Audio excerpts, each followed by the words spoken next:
From Super 6 now down to Super 2, but now it's time to have a blast in the draft. Welcome, ladies and gentlemen, to the grand finals of the Super 6, where I'm going to be a hosting Caster Necro, and of course, John alongside with me on the panel. This time it's going to be Scaredy Cat once again.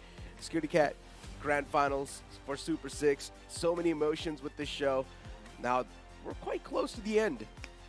The end, or maybe a new beginning for the winners of the tournament, and not even just for the winners, for the one who might get the second place, because it's of course True Rippers up against Marcos Gaming version 3.0 in this very tournament itself. Exactly. This is the third time they're going to collide against each other, but this time it's going to be a best of 5, so these guys will have a lot of chances to redeem themselves inside of the tournament itself. True. But in general, you speak about the room for error, it's going to be next to none. Let's move on forward and look at the brackets to sort of get a clear overview on how exactly the Super 6 was looking like. Because you can see True Rippers, they faced up against God's Reign, defeated them, put them down in the losers bracket, and then overall in lower brackets, unfortunate stuff did happen. Even Marcos Gaming was kicked down by True Rippers in the lowers bracket, but then once again they bounced back over here in the grand finals. True Rippers are just looking like that unbeatable, villain or the dungeon boss that you always try to win against. But Marcos Gaming, this is yes, the third time that they will be up against True Rippers. They must have got some kind of strategy put up because, with the addition of Shocks, we've been talking about that multiple times, that he was the missing piece for Marcos Gaming. They've been performing brilliantly. And you did mention some of the upsets that also went down in that lower bracket. God's Reign were being defeated, Park Boys were looking in phenomenal form, and Marcos were able to defeat them in a 2-0 fashion.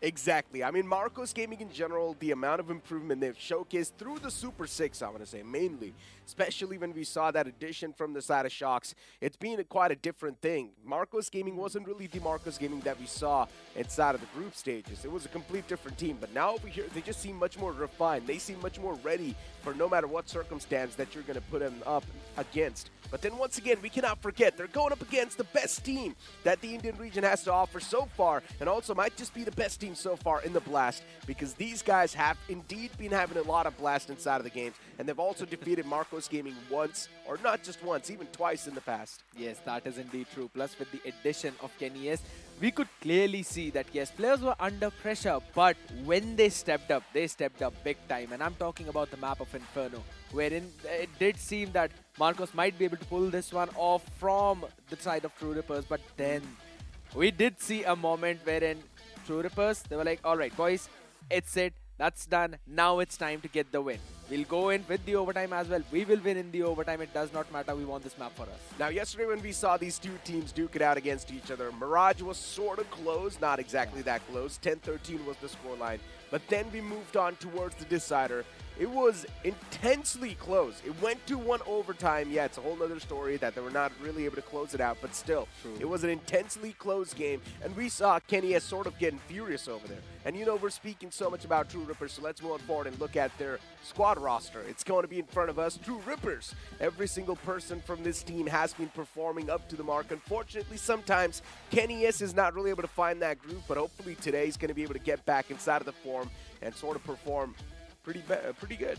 Yeah, that is indeed true. Plus, he also mentioned about his performance, mentioning that, yes, he was the one who was giving out a few decisions. He was telling the team what to do at certain situations, also giving out those important calls. So it definitely has, a problem on his performance, but it's absolutely fine. He was hitting some nasty shots, and with the addition of Rossi, I was kind of, paranoid about that decision, because adding him in the upper bracket finals, this might not be the best possible decision because he has not played with Kenius, but he's performed brilliant. Once again, Kenius himself mentioned that him IGLing the team and also schooling them at the same time, there's just too much going on in his mind, and that's why he's not able to focus on his individual performance, which makes a lot of sense. He's focusing on the radar too much. He's looking where his teammates are positioned. He's giving them constant call-outs, and that's why his individual performance is suffering. But hopefully today, they're going to get all those issues ironed out and pretty much get it sorted, because Kenny S, he realizes one thing: even he needs to perform immensely well if his team wants to have that success. So somewhere down the line, we might see that aggressive True Rippers back once again. Highly possible, and we are all looking forward to it because we know that the comfort zone of True Rippers is in that aggression, and that is where Marcos Gaming were having the problem against them as well. Because when we were talking about that overtime as well, we did see True Rippers changing a few things and getting those pacey rounds on board. But at the same time, yes, I love the improvement that has been going in with both of these teams. Exactly, but you know what? Enough talks about True Rippers. Time to focus on their rivals. Marcos Gaming, ladies and gentlemen. Considering these are the grand finals, there's going to be so much pressure on these lads. They've already lost to True Rippers twice. They do not want to lose to them third time in a row. It will be a hat trick, of course, for True Rippers. And who would like to lose 3 times in a row to the same team?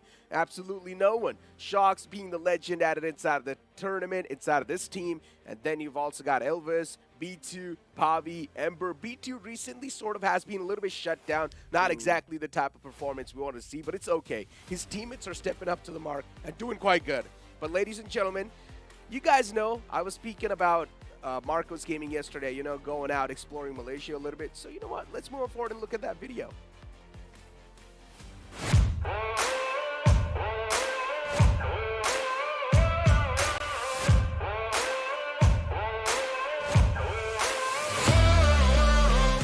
Go up there? Yeah! What? This is the one. I got the night you can. Oh, we're around.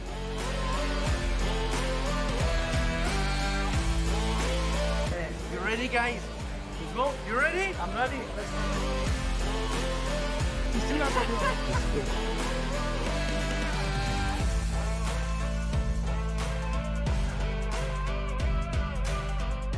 What did you do?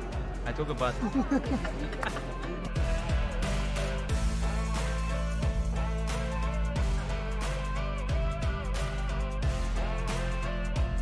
बहुत हंस रहा हूँ कुछ लेने आया तेरे से स्मोच लेगा वो तेरा थोड़ी देर बाद. Thank you, bro. That was the selfie that I was talking about. I mean, Shox posted that exact selfie on his Instagram handle, and I was looking at his Insta stories, and I was like, okay, these guys are actually having a lot of fun, and maybe that's one of those reasons why they're able to gel up so well with each other. On the opposite side, True Rippers, they're all about that business. They're all about that serious stuff. And sometimes it's getting to them. You also got to have a little bit of fun while you're doing the serious stuff, right? Yeah, I mean, having that fun is extremely important. That's what we Yeah. all do out there. And, you know, with that selfie, I did realize a memory that I have from far back when I was in school. So I was at the top of my roof and house, and I was doing that study session while also, you know, reading about a few things. And then there were a couple of monkeys out there, and I was eating some snacks. And I gave one to him, he sat right beside me, and then we were just chilling out. I did take that selfie, and I'm not going to share it with anyone. But having fun is, of course, the most important part whenever you all are, you know, together, playing together or doing anything, because that increases the bonding, and that bonding in turn increases your synergy, and that directly affects you in the game. So you're basically trying to say you're bonding with that monkey Yes. still up to date. Yes. And you're still talking to that monkey every day. I mean, not exactly talking, but yeah, we've bonded pretty well, and he does visit me. Interesting. I mean, my friend over here has got a monkey friend, so I don't even exactly know what to say at this point, because that's, I mean, interesting, man. It's Thank you. definitely something I would like to see in the future. I would like to meet that monkey. But you know what? Getting back inside of the game once again, it's the grand finals, right? True. It's a moment we all have been waiting for. Of course, for the players, this means a lot. For Marcos Gaming in general, the pressure is going to be there. They've already lost Absolutely. twice. They do not want to lose the third time. And considering Marcos Gaming, they know they're quite vulnerable to True Rippers. Somewhere down the line, they're also going to be overthinking a lot of the scenarios. It is highly possible, because this is exactly not the first time these teams are meeting up against each other. They had the best of twos first, and then a best of 3. Now it's a best of 5. If my math is correct, that's already a total of 5 maps that they have played. And yes, there were some common maps out there, but there were also a few wherein we just saw clear-cut domination of True Rippers. So going in with those second thoughts, overthinking, it will sometimes hit you in place, because that's what we talk about, right? Whenever IGLs are going in for that overcooking.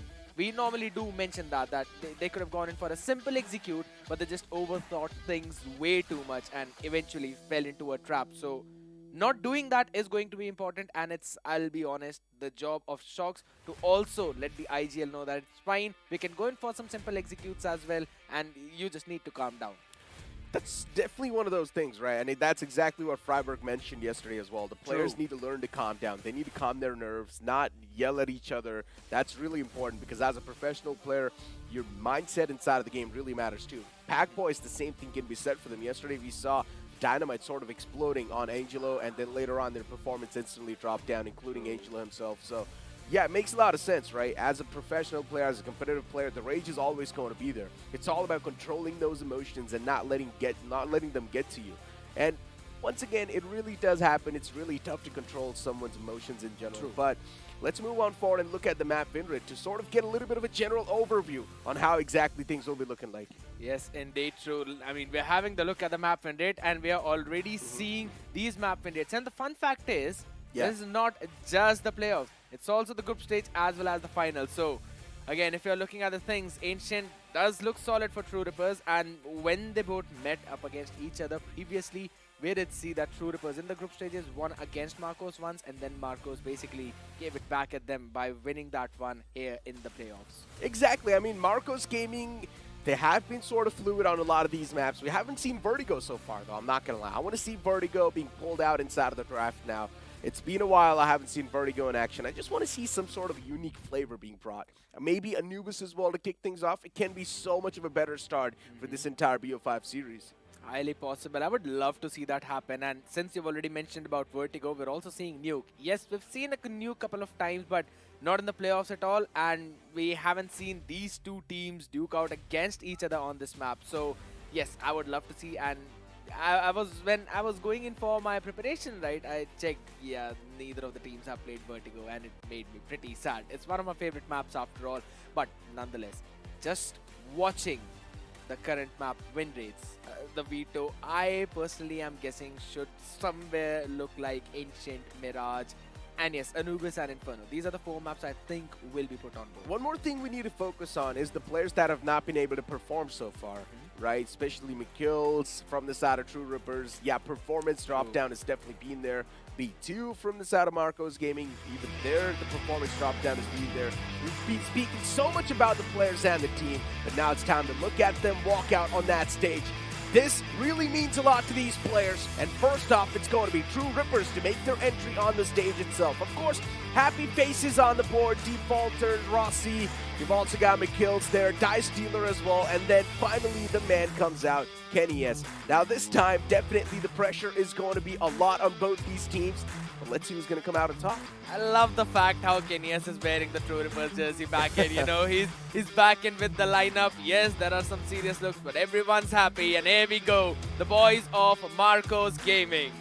Exactly, Marcos Gaming 2 walking out on the stage. Emperor, you've got B2, Bobby as well. Yesterday he was popping off.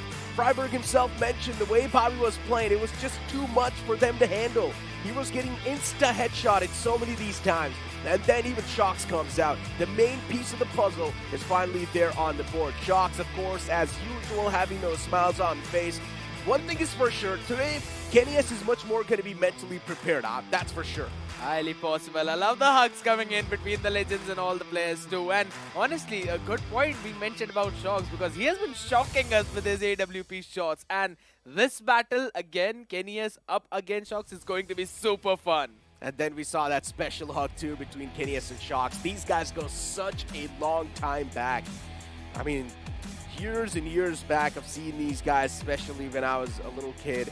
Oh man, it's an absolute pleasure to see these guys now face off against each other, of course, with 4 different players, but it's going to be an interesting one. This BO5 series, as I mentioned, will mean a lot to these players, and soon enough, we are going to jump inside of the map Fido, which will be the massive icebreaker, and it's all going to come down to those first 3 maps. Which are going to be those first 3 maps? If Mirage is going to be there somewhere, we might expect a super close game. But then if we see an Ancient, Marcos Gaming, they might just have the heavier side. But then, once again, True Rippers might have prepared for that. As I mentioned, Kenny has clearly noticed that himself as well, that him schooling the teams and him overall guiding the team with the IGLing is sort of affecting his own individual performance. So we might see a little bit of less of that.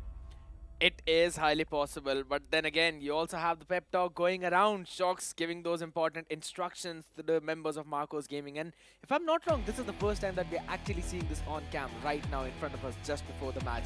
And clearly shows you how high those stakes are. And even the legends are taking it seriously. But I'm going to give out a call. I think so Nuke and again, the last map, Vertigo, will not be picked up. All the 5 maps would be in the map veto.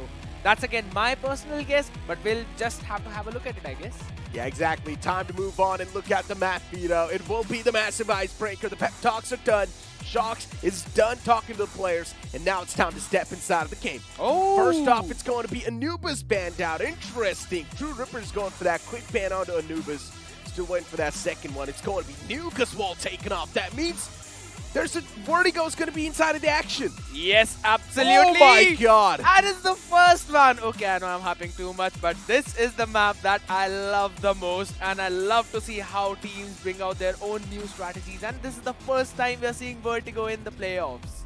Exactly. For the first time, we're seeing Vertigo inside of the draft. Not exactly for the first time, but especially for these two teams, it's the first time that they're going to be stepping on Vertigo. True. So I don't exactly know how the prep work's going to look like, but these first 3 maps are going to be super important. True Rippers going for Vertigo, that means they're going to be super confident. Marcos Gaming going for Ancient, they've already defeated Marcos Gaming. They've already defeated True Rippers once on the map of Ancient. So once again, if you move on forward and look at Mirage, Mirage is probably going to go for an OT, that's for sure. I'm expecting the exact same thing because that's how Inferno looked like yesterday, and it basically will come down to the momentum, which team is having that and which is not. I really want to see the decider overpass too, because again, you love to see all of those executes. Olaf is not here, so yes, that's a Burma, but on the other side, we've got Shocks, we've also got Kenny. It's going to be super fun to witness again that legendary battle go out on the map of Overpass itself. But looking at this veto, and judging from the performance of these teams, what do you think it's going to be? I'm not exactly sure. Vertigo, I'm really skeptical about that because we just haven't seen True Rippers step onto that map. Neither we've seen Marcos Gaming. Marcos Gaming might crumble against True Rippers in that map considering it is their pick, so they must have something prepared up. For Marcos Gaming, they've never seen True Rippers, I think so, once again, it'll be a big question mark on what exactly the game plan and the game strategy is going to look like for True Rippers on the map of Vertigo. But if True Rippers do lose out of Vertigo, then all the confidence will be down in the drain. But I agree with you on that one because also, True Rippers, this might have been the ace up their sleeve, and now there's Kenny as well. So I'm not quite sure how well the prep would have looked like, but I'm expecting them to have played Vertigo a little bit at least in the previous couple of days, because of course they would have been preparing this. They were the ones who banned out Anubis. I was not expecting them to quickly pick up Vertigo, and I'll be honest, I did not think about it at all, but that's a good surprise. Now I am also expecting, just as you mentioned, some new plays, some set plays, but of course it's going to be one of the most fun and intense maps that we have seen in the draft. Without a doubt, it will be. I mean, you can clearly see the intensity on the players' faces too. McKill's, I mean, as usual, the only expression most of the times I've seen on McKill's face is usually the rage. But this time he's actually having a laugh as well as soon as I say that. So yeah, I guess he's also going to have a great time inside of the game. Dice Dealer back in the roster is definitely quite an interesting change as well, considering the last time when we saw these guys play, I don't think so Dice Dealer was actually playing with them. So now that Dice Dealer's back in the roster, this is also an interesting change. This might catch the players off the opponents off guard, right? Marcos Gaming definitely can be a little bit flabbergasted with Dice Dealer's place, but you never know what the overall circumstance is going to look like. It's going to be important again, and that mental is also one of the key factors whenever you move on to that grand finals. These teams, yes, they've been duking against each other for a while. They already know their opponents through thick and thin. They have been with each other.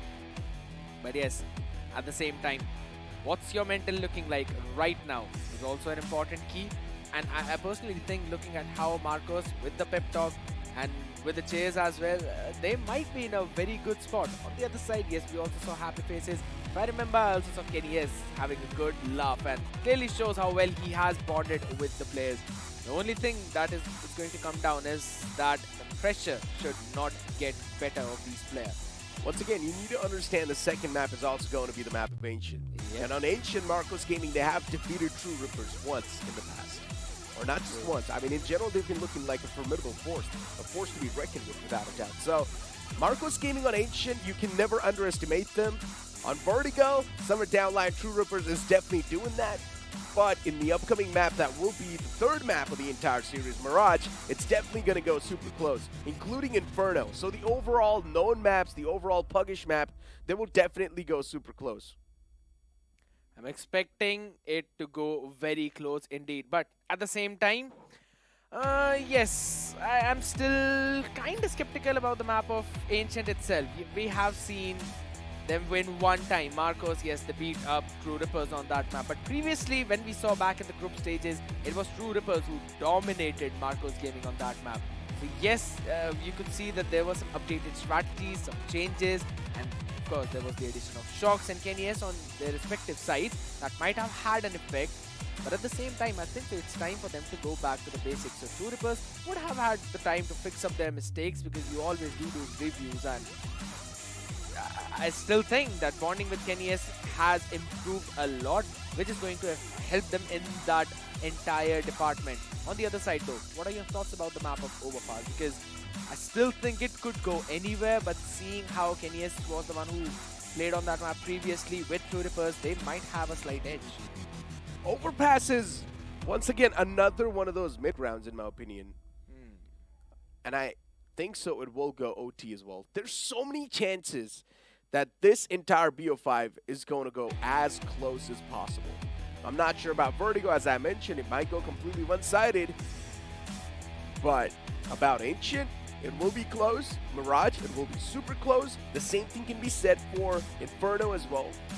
And Overpass, Summer Downline, I think so even that will be close. So in general, there's a lot of possibilities that this BO5 will be super intense, super close, super competitive. One of the longest BO5s that we've ever casted, I guess. It's going to be fun. See it. Yeah, I would love to see it. It's going to be fun. I also want to know the opinion of audience out there. I mean, you've got the comment section. Why not type down who do you think will actually get the win and in what fashion? You've already mentioned it's going to be super close. I have been saying it for quite a while that the bonding of Marcos and Shocks have been pretty phenomenal. So I am still thinking they might be the ones to pull it off.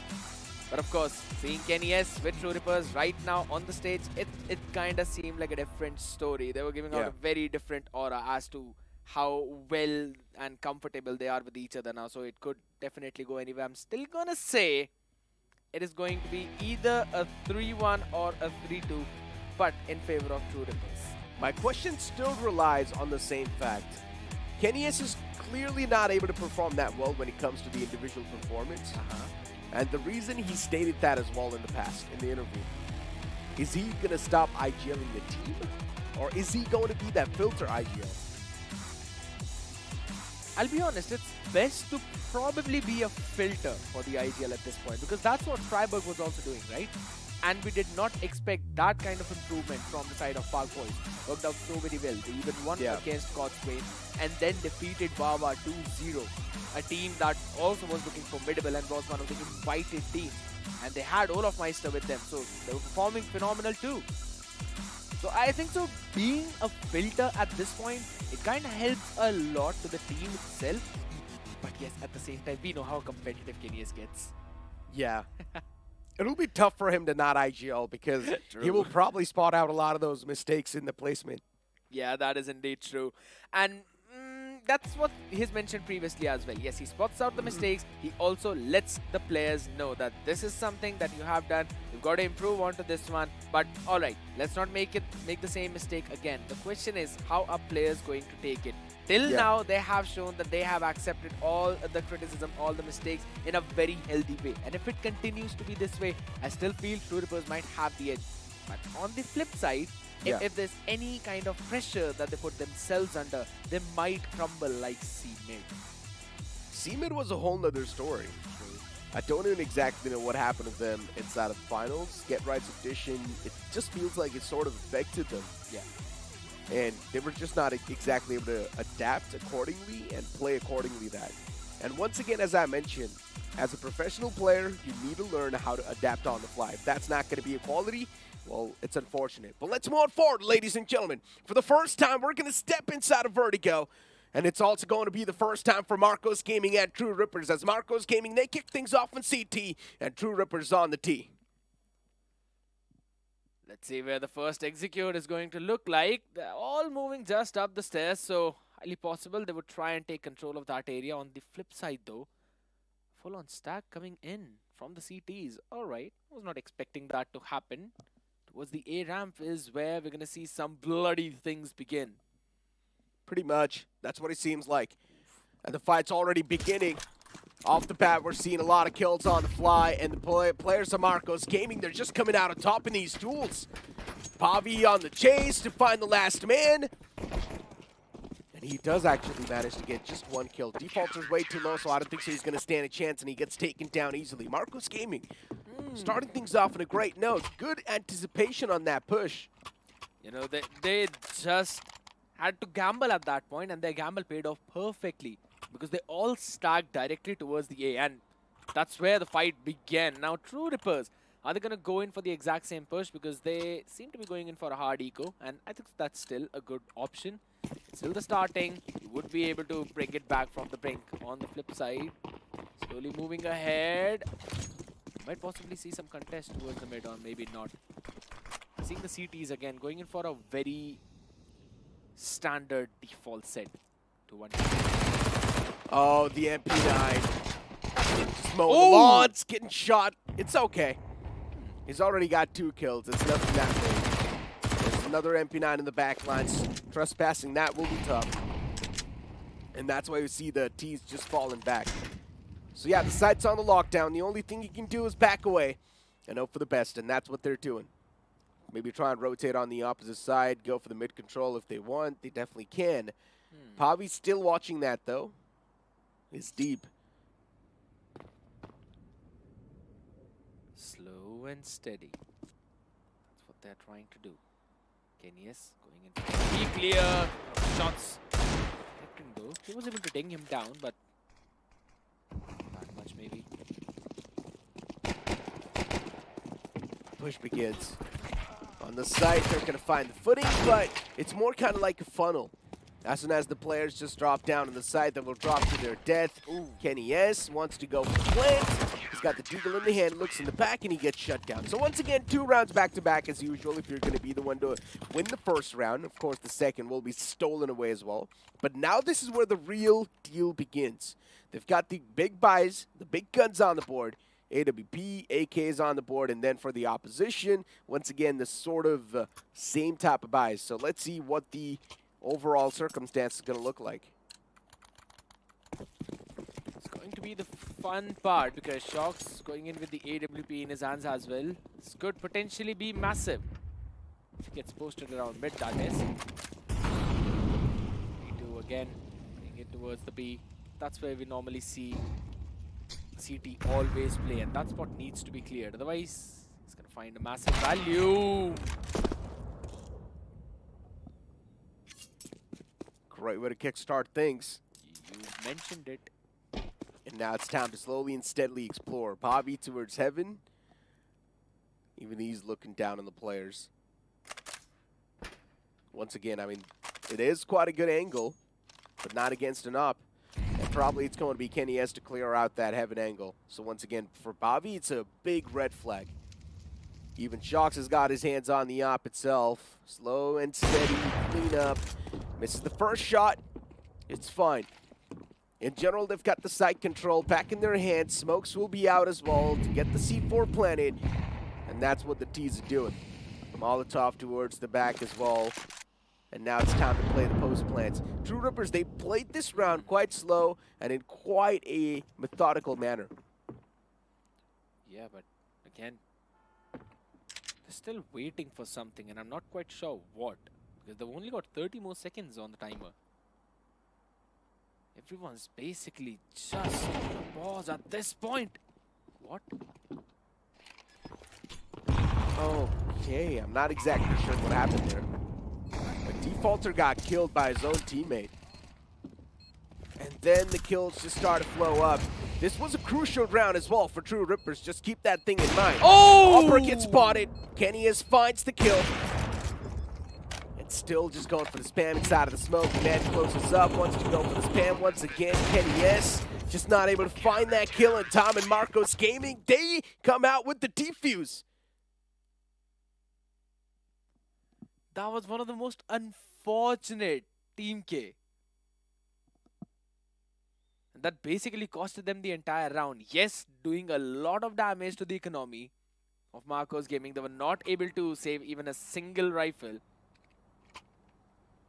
But they've still got 3 rounds for themselves. So it's going to be still a big win for their side. And I mean, True Rippers, they played that round to perfection, getting the first pick on the scaffold as well, taking down one player and then moving forward, slowly taking control of the entire side. It should have been a 5v4 easy post plant, and that's not what happened. It's quite unfortunate. Especially, we know how important Defaulter is as well for the team. It really does affect them deeply. Marcos Gaming did win that round for True Rippers. They're definitely having some crucial talks over here, some important key points being shared alongside. But in general, one thing is for sure, True Rippers have kept the economy humble for Marcos Gaming. The op is still back in the hands of Shocks. Once again, for Marcos Gaming, this round's going to mean quite a lot, because if they do lose out of this round, in the next round, the economy is going to be quite dull. Almost the same thing can be said for True Rippers as well, but the op in the hands of Shocks is probably going to be the kryptonite they need. Just looking to find that first pitch. Comes through. Shocks misses that shot. It was a nade in the smoke, and the smoke fades away, and there's 4 players just waiting for him. B2. His position's uncompromised. He can hear so many footsteps right next to him. All being passed on towards the teammate. Kenny pulls out the AK, and now it's time to move inside of the site. B2, he does find the striking advantage, but he instantly gets strike down. He's already done his job, though. 3 players in the hands of True Rippers, and slowly and steadily, they're getting snuffed out. Even towards lane, another man gets shut down, and now Ember, with a pistol in his hands, looking to face off against Diestealer. Diestealer should have the advantage in this fight, considering he's got the Khalil. But Ember, he's going to back off and go for the reload. The pressure should be on Diestealer at this point, because he's got to plant the C4. 40 more seconds to do that. Ember's also going in for the re-clear, just checking those close angles. It's important. Oh my god. Ember just wins that duel. And now True Rippers, yeah, this is the type of stuff that really rips down your mental in the game. Not something that I was expecting, I'll be honest. Did not expect that to happen in such a fashion. But yes, they've got to change a few things up now. True Rippers, it's their map pick, and I was not expecting them on the T side to be taken down in such a way. It's just the momentum that's now helping the side of Marcos Gaming. Smoke to stop any kind of AWP shots. The Molotov going on towards the ramp to clear if anyone was playing close. Once again, getting that proactive control. They've been exploring the same side over and over again. Just move towards ramp, get as much control as possible, and they're actually able to get their hands over as well. Utilities out. A couple of flashes as well to back it off. And Defaulter just looking down towards the site. The east side's going to be back in their hands. These smokes are really quintessential for them. The C4 needs to go down as well, and that's what's finally going to happen. Pull down towards defaults, good nades as well to chip out some damage from the CTs, but this Kenny SS's op is going to be the difference maker. And if it does not make that difference that's needed, once again, well, this round will be lost pretty much. It's highly possible. Oh, that's unfortunate. Went in through those sandbags. Good dodge of the flash. First pick comes in, but there we go. Kenny is starting things in a style. It's the second one though. NES is now starting to miss a lot of shots, and the CT slowly and steadily regaining that control. Not a lot of time left, and the man gets snuffed out through the smoke. And just like that, True Rippers, they get the first round on the board. That did get pretty close, I would say, but yeah, it's fine as long as they get the job done. But Kenny, yes, you mentioned it perfectly. He missed a lot of shots, and a couple of them were supposed to be connected. And their economy is going to be in shambles. Khalil's on the board, 1 AK. Tech 9 in the hands of Kenny S. Not a hero Tech 9, unfortunately. Pretty sad about that. But on the other side, though, hero farmers for Bhavi. Interesting. Pavi? I mean, at this point, they just have that one single from us to sort of get those kills. But once again, even they know someone down line getting a lot of kills and just relying on one man to sort of going for that. Insane and crucial play. It's a little bit too much. And yeah, slowly and steadily, the trades are definitely happening on the board. It's a 2v3. The T's once again with the advantage on the site. Looking to plan up. And already the site control's back in their hands. Ember now the last man up, and he's got his hands on the FAMAS, but I highly doubt he's going to be able to pull off a lot there. As much economical damage as he do is good for his team. He gets one. Try and get one more. Maybe isolate the fight. No, but they are trying to double up. A good decision by the T's coming in. Ember, close and personal. And time is not his best friend. He's got to clear the entirety of backside. Gets the first one. Maybe not. Dice dealer with a bullet to the head. Second round for True Rippers. 42. True Rippers now slowly and steadily shredding through that momentum Marcos Gaming had built up. Yep. And once again showing us the reason why they picked up Vertigo in the first place. Marcos Gaming, even they're quite prepared, I'm not going to lie. Yeah, it was an eco round for them, but they still managed to deal a lot of damage. And that's what matters. The damage is something that matters the most. As usual, off the bat, Kenny S is going to kickstart things for True Rippers. This time, no up on the board, because the economy is a little bit fragile. And True Rippers, these type of opening picks, they're really going to help them. That is indeed true, and starting things in a 4v5, not the best possible way, and it's Shocks who was taken down, so... Oh my god, that's such a messy fight, but under the stairs is where Dice Dealer was. He gets one. Kenny quickly taking that space away as well. They will get the plant down too. Good smoke. Spray comes down.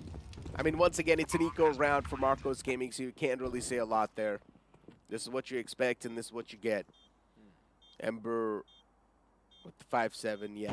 At this point, it's just going to try to get some exit frags if possible. If he does, it's the icing on top of the cake. If he does get to save the weapon as well, even better. I don't think so that's going to happen. Yeah, timing's going to be crucial for Ember here. If he finds a great timing onto someone, he can definitely get the kill, but no is going to be the answer. It was such a long-range battle. A good decision from True Rippers again. They knew that this could potentially be another eco, and making sure that they're the ones who take very long-range fights. But now, another important round for Marcos Gaming.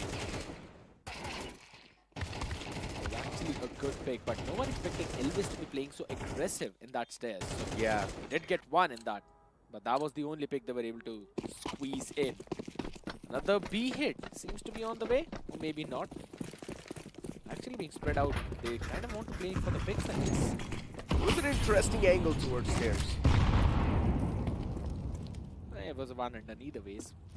That push upcoming. Off the pad, McKills finds the opener. He's not able to get capitalized though. Good trades on the board.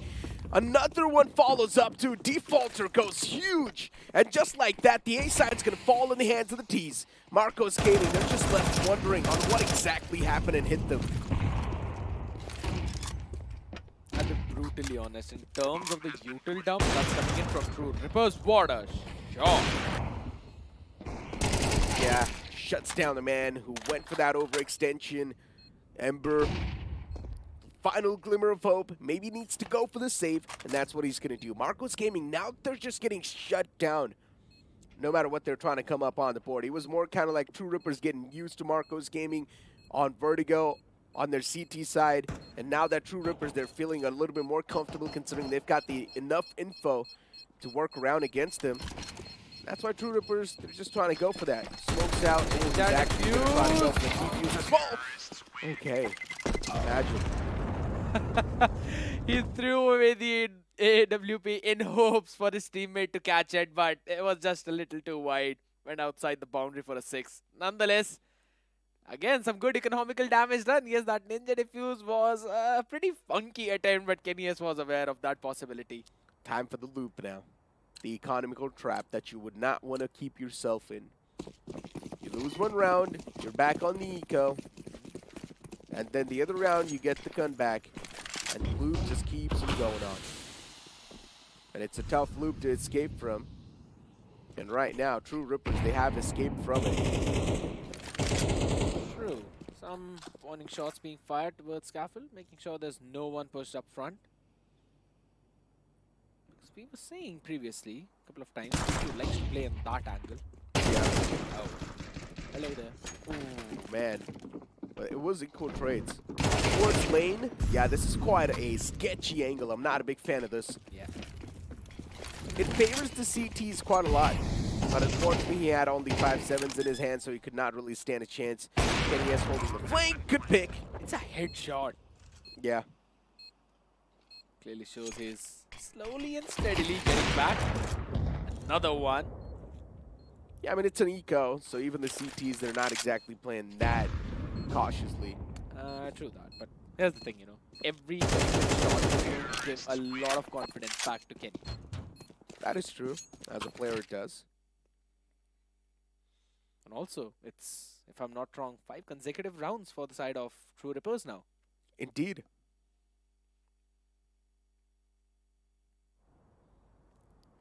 Some words being exchanged, I guess.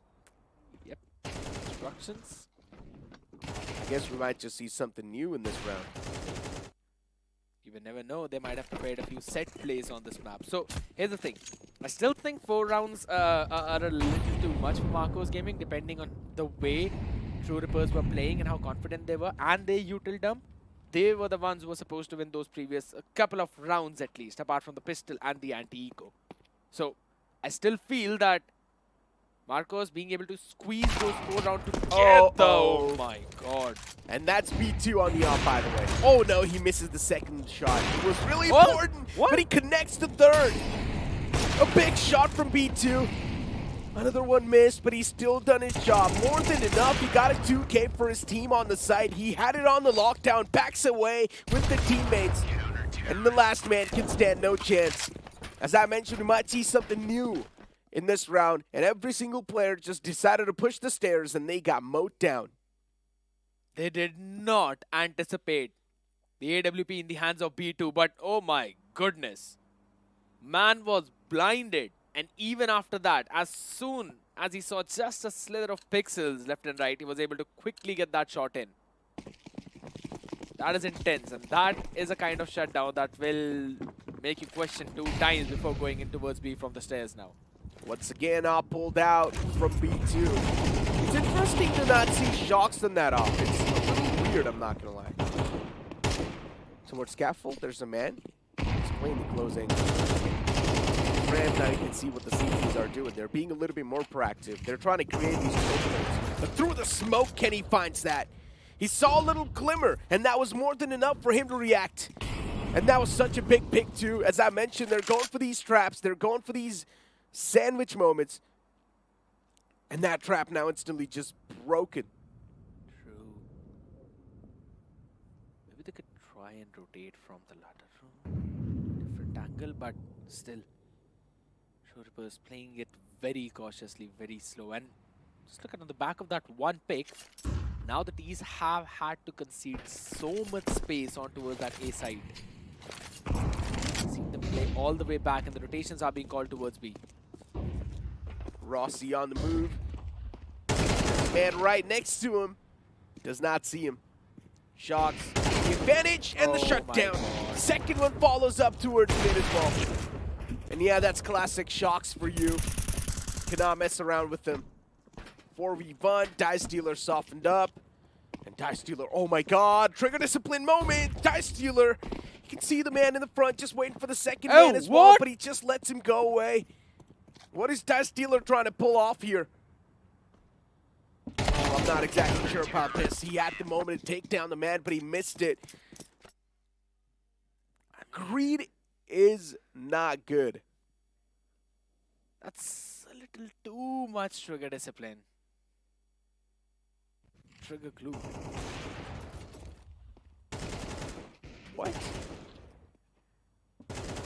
On the other side, though, if we are seeing again the move down that went in towards the stairs, I'll be brutally honest. I thought, yeah, I know that was trigger glued. That was very good. But yes, we clearly saw True Rippers trying to sell a fake towards the A previously, but that's a very fast push on the ramp, and it should potentially be a move down.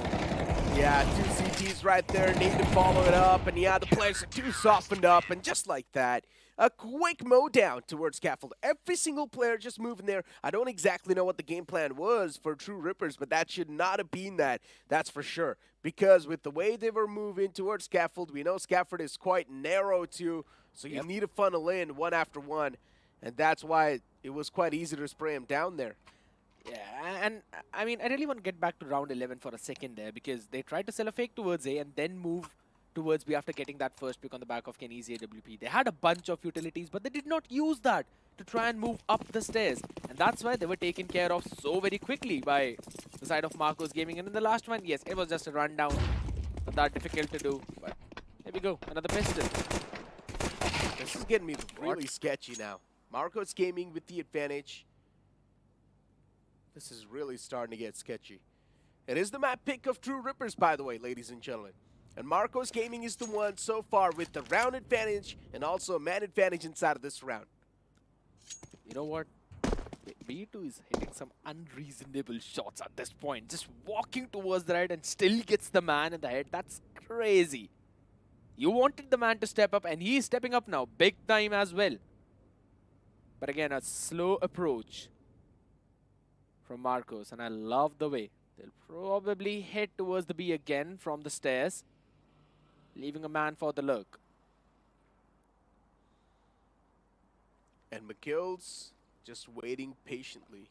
He needs to be patient. Footsteps heard. Once again, time to explore the same site, and McGill's can hear so many footsteps in front of him. He needs to get at least a 2K, but then he gets denied. The entire site once again falls in the hands of the T's. And slowly and steadily, the players are starting to get cleared out. Die Stealer needs to go massive. Kenny is the last man alive, and even he gets dealt with. I'm still not quite sure why Miguel went in for such a wide peak. Basically threw his own crosshair off the position, and he was vulnerable from two different people. Yeah.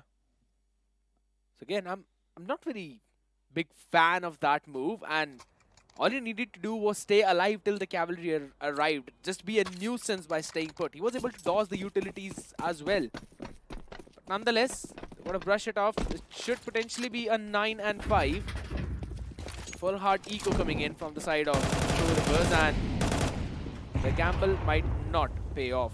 So they're still trying to reinforce the A side after hearing those couple of shots. But look at Elvis at B2. Oh, good pick. Marcos Gaming. Yeah, no one's going to stop them from strolling on the side, that's for sure. And shocks the amount of confirmation he's found on that land. It's crazy. Smokes, flashes out to get the site back in their hands. Go for the C4 plant on the back of that. They haven't even pulled out any type of smokes just yet. Just keep that thing in mind. They're going to save that for the retake. That's what smokes out. They're going to block off Heaven completely. Molotov as well over there. So the entry towards the side is pretty much denied. He cannot have any sort of vision as well. So the CTs are completely screwed. The only thing they can do is respect Marcos Gaming and back away. I was potentially expecting a late lurk from B2, but that's not what was happening, and Shox is just mowing them down one after the other. Oh my god! Shock's getting Zeused. Johnny! He's just not here. Oh man. I mean, one thing is for sure, Shox is going to have a smile on his face. It is kind of funny. Jeez. We're still seeing the Ember cam, and he does not look happy even after that round. Neutral, that's what you call. Ah, come on. Just a smile would be uplifting for the team. On the other side, though, shot by Kenny. And Rossi getting the Zeus on his face. True Rippers, yeah. They're all laughing, they're happy. They're still very confident that they can pull this one off. And I hope so. Because, yeah, Vertigo, you would still think CP should be able to bring it back from a 7-5 situation. And specifically, since it's a True Rippers pick, oh my god, McGill. Shots being exchanged, but both the players being dropped down to just 50 and 30.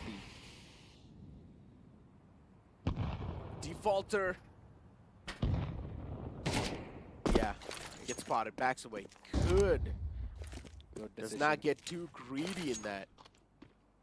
And then instant reposition once again on the back of that. Good pick. Things off in that fight, but the mids anyways getting exploited by the T's. Marcos Gaming, once again finding the edge in that round. Trades did happen back and forth, but now it's taken down to a 3v3. McGill's is quite softened up, so he needs to play the scaffold area quite cautiously. And Elvis, from the ladder room, moves down. Potentially want to go for the exploration ramp where Miguel Late. is there, and he gets one. Why was there a solo by Harvey? Oh my god, still he deals a lot of damage on the opponents. Yep. And that should not have happened. Maybe a double peek to start things off would have been even better. Ember and Elvis. Ember quite low. For the opponents, both of them are quite good. Quite healthy, actually. Rossi in the back line, all the way from heaven. Oh my He finds god. a pick through the smoke on the man who was softened up. And if he goes for the spam on the same spot, once again, he will be getting the kill. The plant's going down. Elvis, position compromised. He gets shut down. That's the reason of confidence from the side of True Rippers. As soon as the gun round began, they got the first one on board. And yes, that was such a good and disciplined play from Defaulter himself. He was on top of the connector, saw the cross being made, and then instantly repositioned. Got the first pick and backed off two. The other side, yeah. Miguel as well doing so much damage.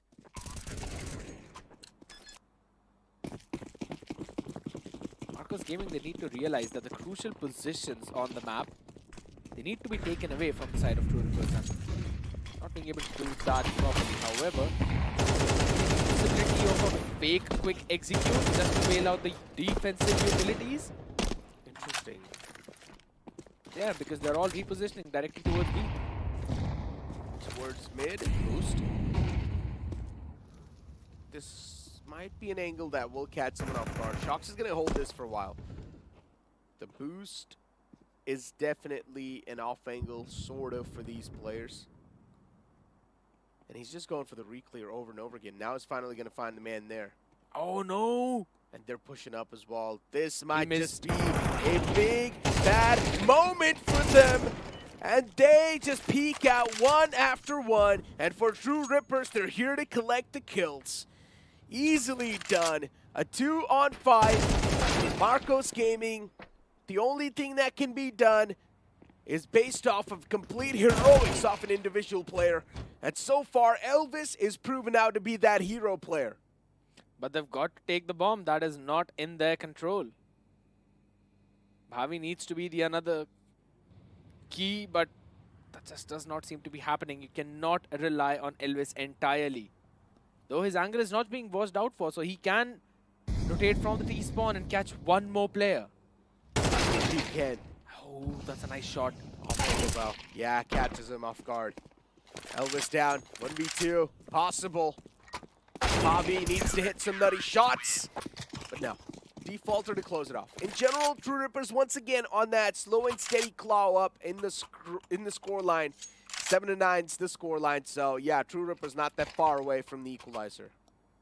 And given the fact how Marcos are now being put down on an eco, True Rippers can definitely make it an 8-9 at the bare minimum, until and unless, of course, we're going to see some nutty shots coming in from Marcos. But yeah, this was the moment that I wanted to mention as well. Shox missed the timing on that cross, and that was the reason why we did see those one after the other peaks and not a collective approach. The other side though, Kenny! Oh my god, imagine if he connects that. I would have just jumped on the stage right now. That would have been one of the most quickest and, how do you say it? One of the most pixel shot that we've seen. True that. Oh, the kills? Hey, where was he watching? Catches him off guard. Tech 9s and Deagles, yeah, not really panning out that wall. Considering you do not even have the armor to back you up. Especially against ARs, it's really tough to stand a chance. And when there's a AWP on the site, you don't at all. Well, Rossi not getting damaged by the bullets, so maybe by the fall at least. Just a little bit. On the other side, yes, a very good round indeed from the side of True Rippers. Yet again, we're seeing they're so very comfortable on the CT side. On the T, there were some hiccups. It still was supposed to be a 6-6. But now, just trying to do what Marcos were doing on the CT, but just better. And Kenny, this time, hopping towards mid. Now I love the reposition. Show the presence towards A and B. This time, watching towards the mid. On the flip side though, Marcos Gaming, they looked to kind of sell a fake on towards one of the part by getting a pick and then move quickly towards B through the stairs. Interesting boost. We're seeing quite a lot of these different tactics from the players. Another boost might just come through towards stairs. Shocks peeking out, just trying to catch someone off guard. His ult's gonna make it on towards the site. Just like that, he walks in. Easy stroll. Gets some part of the site back in his hands. And Shocks reveals his position with those shots. So now the CTs are aware. Where exactly Shocks is in position. But he still finds the first kill. Gets the second follow-up as well. Shocks stepping in huge for his team, but his team needs him the most. But there's still a couple of CTs on the side itself, and now they're starting to get snuffed out. Shocks with another one to back it up. Shocks at this point just single-handedly carrying his team in the back. It's out of this round. Dice Dealer on the site, switches up to an AK, and the hopes and dreams are still up for True Rippers to go for this equalizer. But it will be really tough, way too tough actually. Could potentially be impossible for him because there's also a crossfire, so they can peek him at any time. There's just one player who goes in for the contact. Oh my god, they peek one after the other! What? A big blunder! Dice Dealer! What No! a good crosshair placement from him! What? And he also clutches it out. True Rippers! They just ripped through that post-plant scenario. Not just they, it was Dice Dealer all by himself. He cuts off all three of them. And just like that, True Rippers, they have found the equalizer as well. Impressive. I was about to mention how good of a boost that was. But then Dice Dealer just stealing away the show in such a stylish fashion. I was about to say how they could triple peek him, if not double peek. But they just peeked him one after the other. They did not time it well at all, and that's such a big blunder.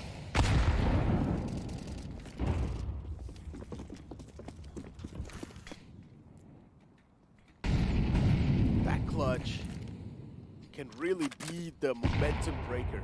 It is. Uh-oh. Hold on. Marcos Gaming still. They're alive. NES being flushed out of that Molotov. Good Molotov, actually, to force out the players from their comfort zone. But then McKills, he catches two players off guard on the A site. And even towards B, it seems like the site's on the lockdown. So that's why the T's, they make the last-minute rotation. Towards Ramp's going to be the player. And what a good double peek that was. True Rippers. Easy round, in my opinion. This should be. Elvis is way too low, so I don't think he's going to stand a lot of chance unless he holds an off angle. Shocks is full on his HP, so that's why you can see he's playing much more in a bold fashion. Elvis, he still gets one, but then with the op, he's able to find two. Kenny S, once again, back in form, I guess. Slowly and steadily. I was still surprised that no one smoked his angle off on that molly though. So it's absolutely fine as long as you get to keep your life and you're also able to win the next round. That's all you need. True Rippers looking so much more refined now, working like a unit. Oh my Oh, God. no way. Well, yeah, that's Kenny S for you. I told you, those few shots, even if they're easy, eco-frag, simple peaks, it's going to give them a lot of confidence. I told you one more thing, too. That Kenny S will be popping off today. Considering yesterday, he realized the main issue why he was not able to perform. And today, he tried to pull off something new, which we don't exactly know. Maybe exactly what Freiburg was doing. Park boys. Boys do whatever they want to.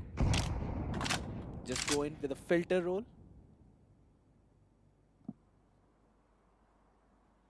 Slow and steady. Oh my God. Dice Two picks to back it up. Yeah, the man's now starting to feel himself. A 3v4 upcoming. 3 players on Marcos Gaming. Still, they do not have the site control in the hand, and that's where the real problem begins. The man disadvantage without any site control. Heaven players also spotting out the T's. And yeah, now they just do not stand a lot of chances in this round anymore. Yeah, they will be mowed down slowly and steadily. Ember, though, still, once again, just regaining that confidence for his team. Ooh, picks off the second. Are we going to see another clutch on the way? Kenny, he's got the op, but he's not exactly on the site. Ember looking for to rotate back maybe and play a little bit of mind games with the players, and that's what he's exactly doing. Kenny should see this coming soon. Just on different floors at this point. Yeah, Kenny he realizes that. He knows where the bomb is going. And he's going to make a quick rotation too. On top of the connector. He will be watching that angle. A good smoke. Oh! He had a second! Unscoped. What? In the wrong time, and then he still finds the connection through the smoke. He just spams that generating spot, I think so, and he gets that kill. Beautiful stuff. True rippers. Stars are now aligned. And for them, this map just seems like it was a date with destiny. Vertigo, now I know why they picked this map. They seem much more better. And even Kenny S, it feels like he's much more comfortable with the team. That's a good jump coming in, but... Oh my God. Yeah. Risky hold onto that angle, but Kenny S still gets one and backs away. I thought that could be the one and done, I'm not gonna lie. He gets one kill and then instantly Kenny S gets pounced on, but he still gets one, backs away. His teammate was right there, ready to gun anyone down who would have tried to trespass. And the reposition towards the B site is Quick. Yeah, he can probably find another pick if in case the player peeks in from the side, and he will. He'll fall into his destiny as well. It is sort of like an eco round. The players are collapsing like a house of cards. Even Kenny is shut down. Hold on. It's not that long gone, though. Marcos Gaming can still bounce back.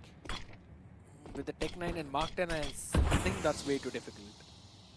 It is, but they've already managed to shut down 2 more players that have been finding themselves in a good form. And I told you, it's not that long gone. These Tech 9s, they're really finding a lot of the answers. From the flank was Dice Stealer, but he misses the crucial opportunity to shut down the man. And now he needs to take the matters in his own hands and go for a quick take. Is Dice Dealer actually going to go for a save? Or maybe a reposition? I guess he's going in for that rotation. A very long one directly from A ramp. He should be able to find a timing, but... They're ready, though. Yep. Oh, no, they're not, and he gets one. He looks away at the wrong time. And Dice Dealer, he finds that kill. The rotate was quite from the far fray. He's got kit. He wrapped around the entire map, and as you mentioned, he's also got the kit. All he needs is that single confirmation on the player. But Ember, he played that situation perfectly. So very low on HP. That was way too close for comfort.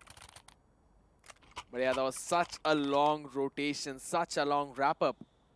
And at the end of the day, it was Marcos Gaming who pulled that round off from a situation I was not hoping them to. Specifically talking about the position where Kenny, he found the first pick and then also followed it up later when he was on towards the B side. Yet it was just Marcos Gaming hitting some lucky shots. Good smokes. Blocking off some of the key visions for the CT. But once again, True Rippers just one round away from actually getting that map point. Somewhere down line, True Rippers, they know that they lost the previous round, but it's still not going to be that big of a mental breaker for them. Dice Dealer out in the open, watches the smoke fade away, and then there's 3 players just waiting for him. And he gets shut down easily. With an MP9 that far away, Dice Dealer, there was no way he could come out on top in any of those duels. So yeah, 4v5 to start things off with. Kenny needs to go big. If his op's able to find a good one, that can be massive. But unfortunately, he catches a return dink. He's taken down only 6 HP. Molotov's out too. The players cannot back away from the lane. But instead, they play together. And then 5-7 finds a 2-piece. Even Kenny returns back with one. Out of nowhere, it's True Ripper swinging back to life. 2v3 in favor of True Rippers, but Marcos Gaming got the weaponry as well as the HP. Ember's gonna go in for that C4 plant. Should be heard. Onside 2v1. Yeah, initial engagement 1. What? And Kenny has to shut down. But then you've got Defaulter, and he picks up the op. He knows it's go big or go home. 1 bullet or you're done.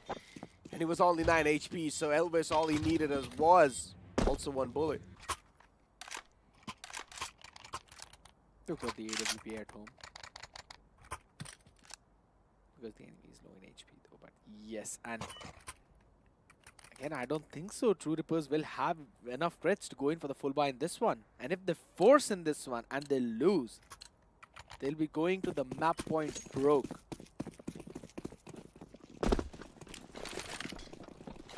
Quite a situation for them that's not very helpful. Smoke already going out. Make sure that there's no one pushing close. Warning shots being fired. Good shot. Really good shot. Wow. That shot's going to be like the confidence gainer for Kenny. Towards Jen. The man shut down. And now Shocks with the op. Moving in towards ramp with his teammates slowly and steadily. Or at least it's Ember who's squeezing himself in that site. He's found a lot of visual confirmation. That's crazy, the amount of intel he's able to get away. And considering Kenny S was able to retrieve an AK-47 in his hands, that's even better. McKill's with this deagle. If he even finds one, that's going to be like the icing on top of the cake that's needed. But instead, he gets chipped up a lot. McKill shut down. Another one follows up. Ember, 2 big picks on the site. Long range battles, and that's what Marcos Gaming wants. They've got the weaponry for this. Shocks AWP in one hand. Tech 9 in the other. This flank could be everything, but look at where the players of True Rippers are. No one's expecting them to be on that position. Good bait. Yeah, no. At this point, I'm not even exactly sure what TR can do. Because they just do not have enough weaponry to go for this retake. Maybe exit frags? Yeah. But Dice Dealer and his teammate, Rossi, somewhere down line, the intentions are now clear. Just go for the save.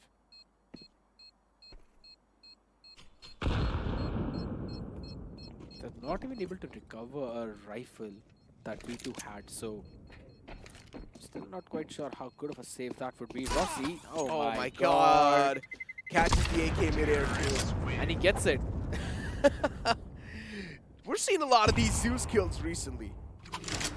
I mean, I'm almost 100% sure Johnny might have talked them into it. It's just that players do realize how good Zeus can be. In close ranges, True. I mean, technically, if you think you just need one shot, In close ranges. yeah, of course. It's a Zeus. It's a taser.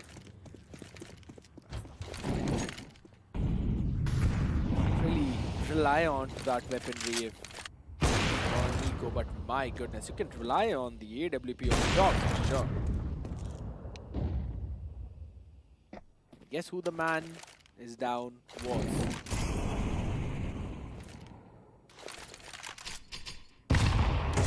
Oh, the nade is placed, and that's why the smoke did not fade away in time. And then the return nades from the CT, also some proactive control towards scaffold and ramps. Getting a lot of that visual confirmation and squeezed in, but he still gets stopped in tracks. And Pavi hears a lot of footsteps. He knows there's another man in the close. He's playing around the box, and Pavi still comes out on top. Pavi's looking at the peak of his performance so far. That's another pick going in for Marcos Gaming. True Rippers are just crumbling, and it's all down to this last player remaining, but not for long. Oh man, Marcos Gaming. They defeat True Rippers on their own map pick. Indeed, a stark statement made. Marcos Gaming might just be here to pull off an upset against True Rippers because Vertigo was supposed to be that off pick where True Rippers was supposed to catch Marcos Gaming off guard. But instead, Marcos Gaming is the one who come out on top with an astonishing affair. Marcos Gaming literally said, I'm not in danger, True Rippers. I am the danger. That's the way they were able to play. And yes, a phenomenal performance indeed. We did not see any hero plays coming in from any players, but a collected performance from every single one of them. Exactly. I mean, as you mentioned, we did not exactly see those hero players, but equal efforts from every single player was being put up over there. True. And once again, Vertigo pick, I don't exactly know what was True Rippers thinking with that. I assume they had something good prepared up. It did feel like True Rippers was definitely prepared for their opponent. But in general, Marcos Gaming too, I think so they anticipated this pick. They knew that this was coming maybe. Game of chess in which Marcos Gaming, they read the move prior. So yes, definitely working out really well for them. And I would still say it all came down to that one round in that first half. Eco round, yep. Which Especially was, Eco round with the exactly. Tech 9s in general where they were just able to pull off that upset. A big upset in that round. With a 2v4 being pulled off. I don't think it was the first half, it was the second half. There was another one in the first half wherein they planted the bomb and everything, yet they could not close it out, wherein True Rippers were on the T side and Kenny S was the one who was having the AWP in his hand. One of the first few rounds in the first fight, probably. That was the reason why it all went to a 4-0. It should have been a 3-1. Well, I mean, in general, the starts have usually been slow for these games most of the time. Teams do take time to sort of activate themselves. And once again, the same thing happened with True Rippers. It did take time for them to sort of get heated up inside of the game. Once they did, they were doing quite a great job. They were surprising the players. They were striking them down in quite good fashion. We saw an incredible 1v3 clutch from Dice Stealer 2 to pull his team back and bring him back to life. But unfortunately, that clutch was not enough to restore the life in True Ripper. And now, once again, the upcoming map is going to be quite a crucial one, my friend. Ancient, you already mentioned it, that previously it was Marcos Gaming who won against True Rippers on that map. And if they win the map of Vertigo, they'll have the momentum for them. That clearly seems to be the case. But yeah, I mean, John would be loving to see those highlights. A couple of Zeus finishes there. And I would like to give you a little bit of stat once again. And the stat is going to be that on Ancient, Marcos Gaming defeated True Rippers, of course. On Mirage, True Rippers beat Marcos Gaming, but that was also a really close game. There's a chance, Mike, Marcos Gaming might just pull off a 3-0. I'm just putting it out there. It's a possibility, and if that's the case, then they're going to prove every single analyst wrong. And I love it. I love to see those kinds of upsets. On the other side, though, this time Ember stepping up big time for his team on the side of Marcos Gaming with 25-17, 102. But Kenny S as well, not far behind, 24 finishes for himself. An average damage ratio 95 along with 1.5 of the KD ratio. He had a better KDO. one thing is for sure, Kenny has felt much more comfortable today. Yeah. You could tell. He was individually able to perform. His op was able to connect those shots. Yeah, a few rounds here and there, it's fine. But the overall performance is what matters. Even Shocks from the opposition was able to be the impact fragger for the team and get some of those crucial rounds on the board.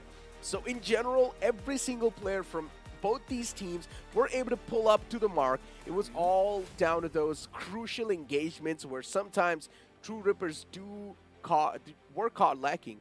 That is indeed true. And yes, you also mentioned it previously, that one round wherein it was a 2v4 second half post-plant situation, Marcos Gaming pulled it off that they were not supposed to. Yes, that was also one of the rounds that's going to hurt True Rippers. And these are the kind of rounds. And you know, we see a lot of players out there asking, it's fine, it's just only one round. You ask True Rippers the value of that one round, they'll tell you. True Rippers, for them, that was the mental breaker, that's for sure. Because in the first way, the opponents were not supposed to win that round at all. It was a 2v4, 2 Tech-9s in the hands. How do you even come out on top? And not just that, the duels that were taken were long range. They were not close range. And still those Tech-9s prevailed. And that in itself was like a big mental breaker for True Rippers. Ladies and gentlemen, as we mentioned, the upcoming map is going to be the map of Ancient, but after this short break.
To the Blast Spring Final.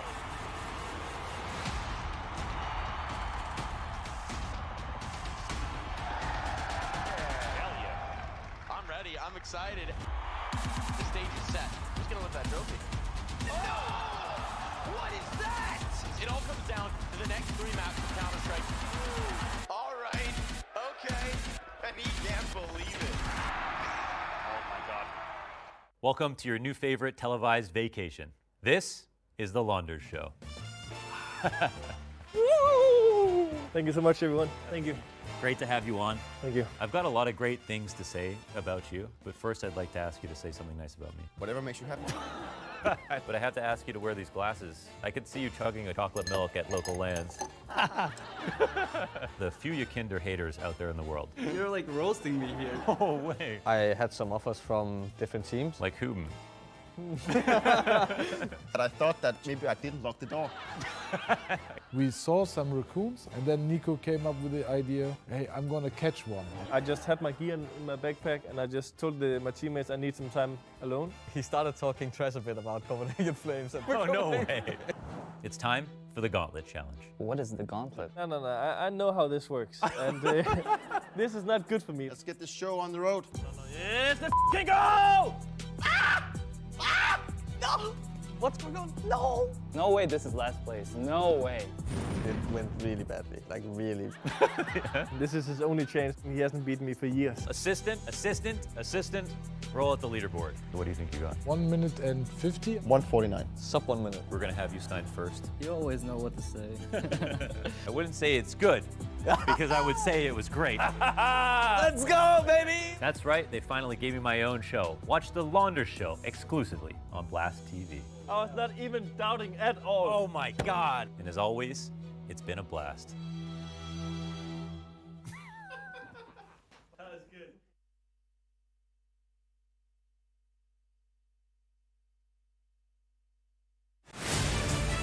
To live your life the way you want. Compete like the toughest challenger. Dance like there's no tomorrow. Celebrate every second you are alive. Life has no rule books, but we can give you a stage.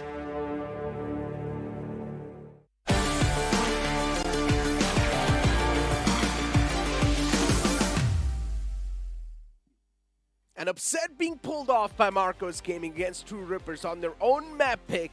Vertigo was sort of a pick that they thought that maybe could be outside of the box, but unfortunately was outside of the box for themselves too. Yeah, that is true. I mean, we haven't seen a lot of Vertigo. I saw that discussion happen between you and Scared as well, and that is correct. I mean, we haven't seen a lot of this map, and because of that, I think it can work out as an off pick, but the problem with off picks is they can go either way.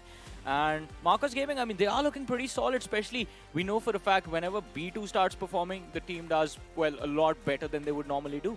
And not just that, even Kenny S was able to perform so well individually. We saw that. He just seemed like much more in that comfort zone. Even the entirety of True Rippers, yeah, they did seem in that comfort zone, but unfortunately now they've lost at the first map.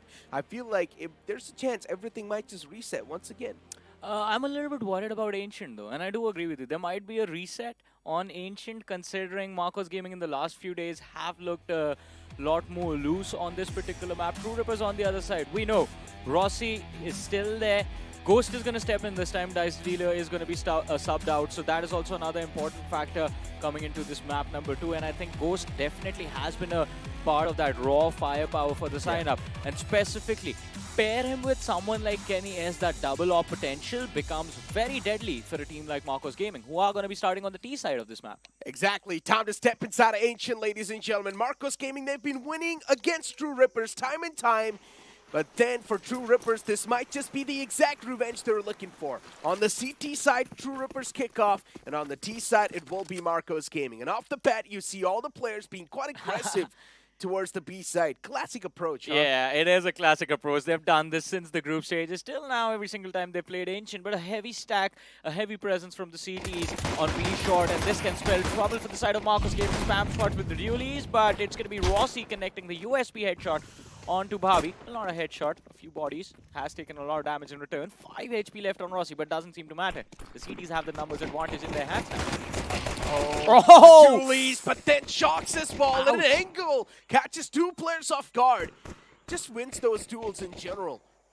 They have so much side control, they decide finally to plant the C4 now. Last man left will be taken care of, and Shocks wrapping up the round with a nice little 4K to kick things off.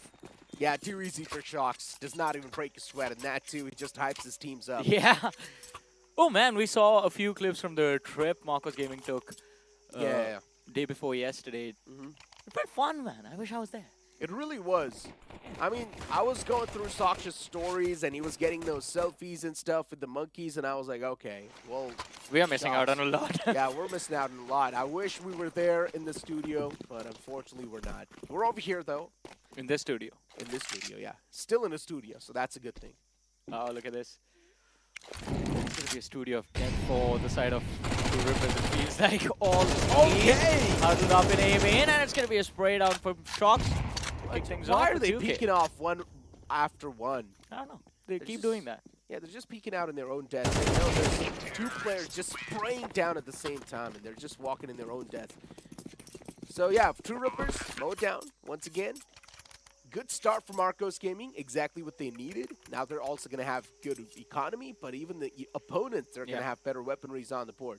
Yeah, this is where the real game begins now between these 2 teams, and Marcos Gaming, even though there's going to be a little bit, they will be feeling a little bit more confident after that win on map number 1. True Rippers, they can get any team worried exceptionally quickly in this particular map. Look at that mid control again from True Rippers, and it's been snatched away. 1 man in Cubby, 1 man close left. Yeah, but the man in Cubby's really low. Yeah. And he cannot afford to stay there for longer. There's a man in Caves as well. His position maybe not compromised. Holding that off angle. Comes out on top, but kills. Crucial kill. Really crucial. And he gives his position away with those pre-shots as well. He's going for the reload, gets caught off guard. Pavi, perfect peek. He doesn't There's know another this. man around the corner, exactly. And Pavi, his back's left unchecked. But finally, one man will make sure that the position will be revealed. But Kenny S, whatsoever, he comes out on top. He just played it perfectly there, Kenny S. Peaks in time, avoids the contact from B main, picks off the player in cave, and forces Marcos Gaming to move towards the A side. Now, this is also brilliant from the side of Marcos Gaming. They put up so much pressure on the B side, but the actual hit, the actual side they wanted was A this entire time. And as soon as the CT is back off, the T's chime in. A nice shot from B2. Kenny S out of the picture. A late lurk from Ghost. But it's still a 1v3. Not going to be easy for sure with the T's already on site. C4 not planted yet, but finally it's going to go down.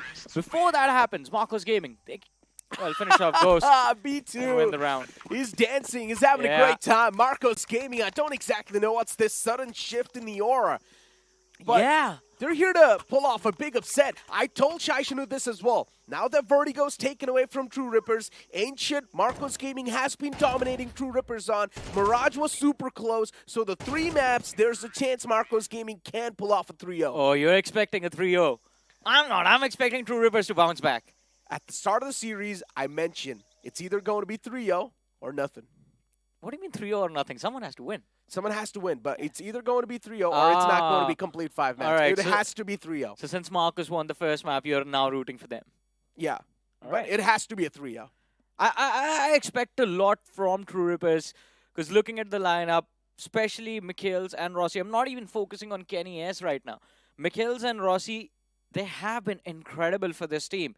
And of course, Ghost, he has been quite consistent. Defaulter has been incredible IGL. So the core of the team was also responsible for establishing True Rippers as the best team to beat in this entire tournament. At the firepower from Kenny, yes, we expected a lot more, but I understand where you're coming from. I mean, we have been a little bit let down. Once again, we saw the player camps. Nothing said, but a lot said. Yeah, true. The players are definitely losing out on that momentum. They're losing out on that confidence. And now considering it's an eco round, so once again, it will be a stomp in this round as well. I mean, we can expect it to be, but that's a 4-man stack on this A side, and close ranges pistols can be deadly. No, I don't think so. Yeah, they can be deadly, but I don't think they spotted out. And hold on, if guns are retrieved, then definitely they can. Unfortunately, the players went for one after one peak, but then Marcos Gaming, they've got complete different change of plans. They're going to move on to the B site. And TR also has a lot more utility, left for this retake. I mean, Marcos have a lot more, of course, on their 2 players. But True Rippers, all they need is a flash to get the entry fraggers in. And if they find the first kill, they will have the advantage of numbers. The Molotov picks up a kill, but True Rippers, they still have an opportunity. There's still one M4 in play on Rossi, and he fails to connect. That is the round wrapped up right then and there. I told you. They get their hands on the guns. It was supposed to be a stomp. Not exactly a stomp. Still way too close for comfort. But still, Marcos Gaming, they are looking pretty good on the economical side of things. So it's all good in the hood for them whatsoever.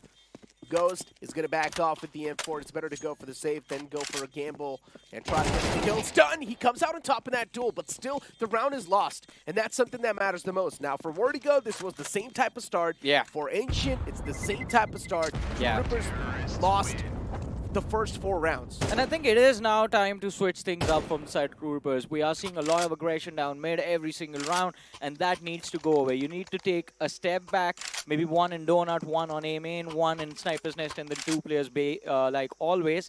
Can be the play. We've seen that default as well being used by a lot of these teams, and the problem with facing off someone like Marcos Gaming is the fact that they don't necessarily fight that heavily for mid control on Ancient as some of the other teams. So they have a lot more room and a lot more numbers to work with directly breaching the side either through the B ramp or taking control of A main and A halls. Oh, double ops now. Yeah, this is exactly why you bring Ghost in with Kenny S. Okay, well, Dice Dealer in the previous map proved out to be a great asset. Yeah. Now they clutch. now they replace Dice Dealer with Ghost once again. These changes can definitely bring a change in the overall play style of a team too. Considering this double op setup, that means True Rippers, they're going to play much more disciplined. And that's what is happening so far. There's a push through mid, don't get me wrong, but this push is mainly to just instill fear in the opponents. Because so far, Marcos Gaming, they have managed to inflict a lot of pain and hurt on True Rippers, and they want to return it back through mid. And somewhere down lane, True Rippers know that Marcos Gaming isn't going to try to trespass that smoke. So it's fine. They can keep on holding the mead down. But over here, towards the side, this op can be huge. This op in the hands of Ghost, if it's able to find a two-piece, the job's done and dusted. A good Molotov, Ghost and Kenny, both of them will be forced out of that comfort zone. Kenny, as he's still looking towards A main. There's been a lot of utility lobbed towards him, a lot of flashes. And yet, he's failed to see a single T-side player. Hiding in halls, they refuse to peek him as well. But finally, the smoke from A main dissipates, and Shoxy's prepared with the angle for side box. The other side goes slowly and steadily scaling up. B-Ramp should be able to spot out the solo lurking player over there. Moves back. Mikhails is holding a nice off angle. This is a little bit weird for me to see Ghost on the B side. Usually you see him on the A, hold the A main. But yeah, off the bat, True Rippers, they kick things off in a great note. Slowly and steadily, Marcos Gaming looking for to reply back. They do so as well. The round's taken down with 3v2. Oh! And out of nowhere, it's the players of Marcos Gaming once again springing themselves back into life. And what was that, Kenny S? He thought that he could escape the crosshairs of Shox, but no is going to be the answer. Did no one communicate where Shox was? Because he found the initial kill of the two he had from the same exact spot. And then Kenny S just tries to B-hop to reposition right in front of him. Shox finding an easy kill. A 5-0 start for Marcos Gaming and True Rippers. Now, this is a troublesome position to be in the first half itself. They are playing on the CT side. This is where they could have handled things a little bit better, kept the side of Marcos Gaming in check, but that hasn't really happened yet. A lot of... Well, I think Rossi this time has taken reins of the team, and I do like this quite a lot. Rossi also has a lot of experience in the Indian Counter-Strike circuit, and he understands what the players on the opposing side, they like what their intentions are going to be. And I think combined with Kenny's understanding of how Shox might lead this team, maybe they can figure out how to shut down Marcos Gaming right now, because otherwise it's going to be too late. 5-0, too big of a lead, too big of a lead. Yeah, they can still stop them in a track. We've seen teams make a comeback from 7-1 to a 7-5 swap. Yeah, we have. But True Rippers, they need to win 5 rounds back-to-back, though. Yeah. Think about it Anything that can way. So did Marcos Gaming. They won 5 in a row.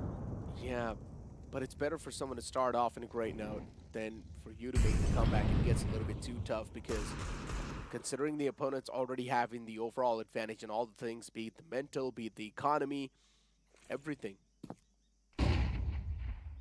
And I love the fact that Marcos Gaming, they aren't overextending. They aren't being cocky. Instead, they're respecting the opponents. But look at this. What we talked about a few rounds ago. Now, finally, True Rippers has started to back off. You see them take passive positions on A, on mid, and on B as well. There's a triple stack instead of just 2 players. They're relying heavily on Kenny S's op. Needs to find the first kill. Yep. Towards Sunroom, he's holding too much of a tight angle. And needs to react faster than ever before. And he misses that. I knew this was what's going to happen. And now the op spotted too. So the T's can try and reroute their way towards the opposite side if they want. Definitely. And I think this op, though, might make them feel a different sort of pressure as well. They might have miscalculated the economy. I hope that's not what Marcos Gaming are thinking. Because there's just one op and an M4 on the entirety of 2-4. There's 2 players with Deagle upgrades. There's Mikhails and another upgrade pistols. But it's going to be Shox kicking things off. Kenny has the op out of their hands. How will True Rippers recover? Exactly the same question I'm wondering as well. But the AKs, they flood on the site. Next thing possible to stop these guys, and they're just connecting those domes. True Rippers, they don't stand a single chance so far in any of these rounds that we witnessed. Yeah, some of them are getting way too up close, but still. Marcos Gaming, they somehow pull things back in their court. They just know exactly what to do, and no matter what scenario you put them in. Oh, True Rippers.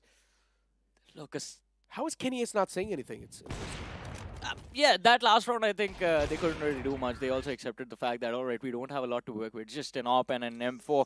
Although heavy investments were made, no value found from that this time. Kenny S on the farmhouse, and it's just going to be Ghost on the op.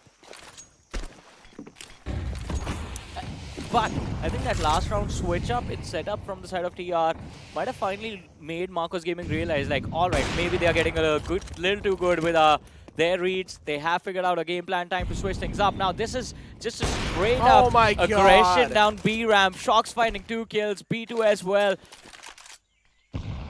Too much to handle, Johnny. Yeah. Too much to handle. And Marcos Gaming, at this point, you can call this a stomp. The players are just getting funneled in. Or not even the players, their souls are getting funneled in. And at this point, Marcos Gaming, they look like the Grim Reapers. Yeah, defaulted the last man left from the side of True Rippers.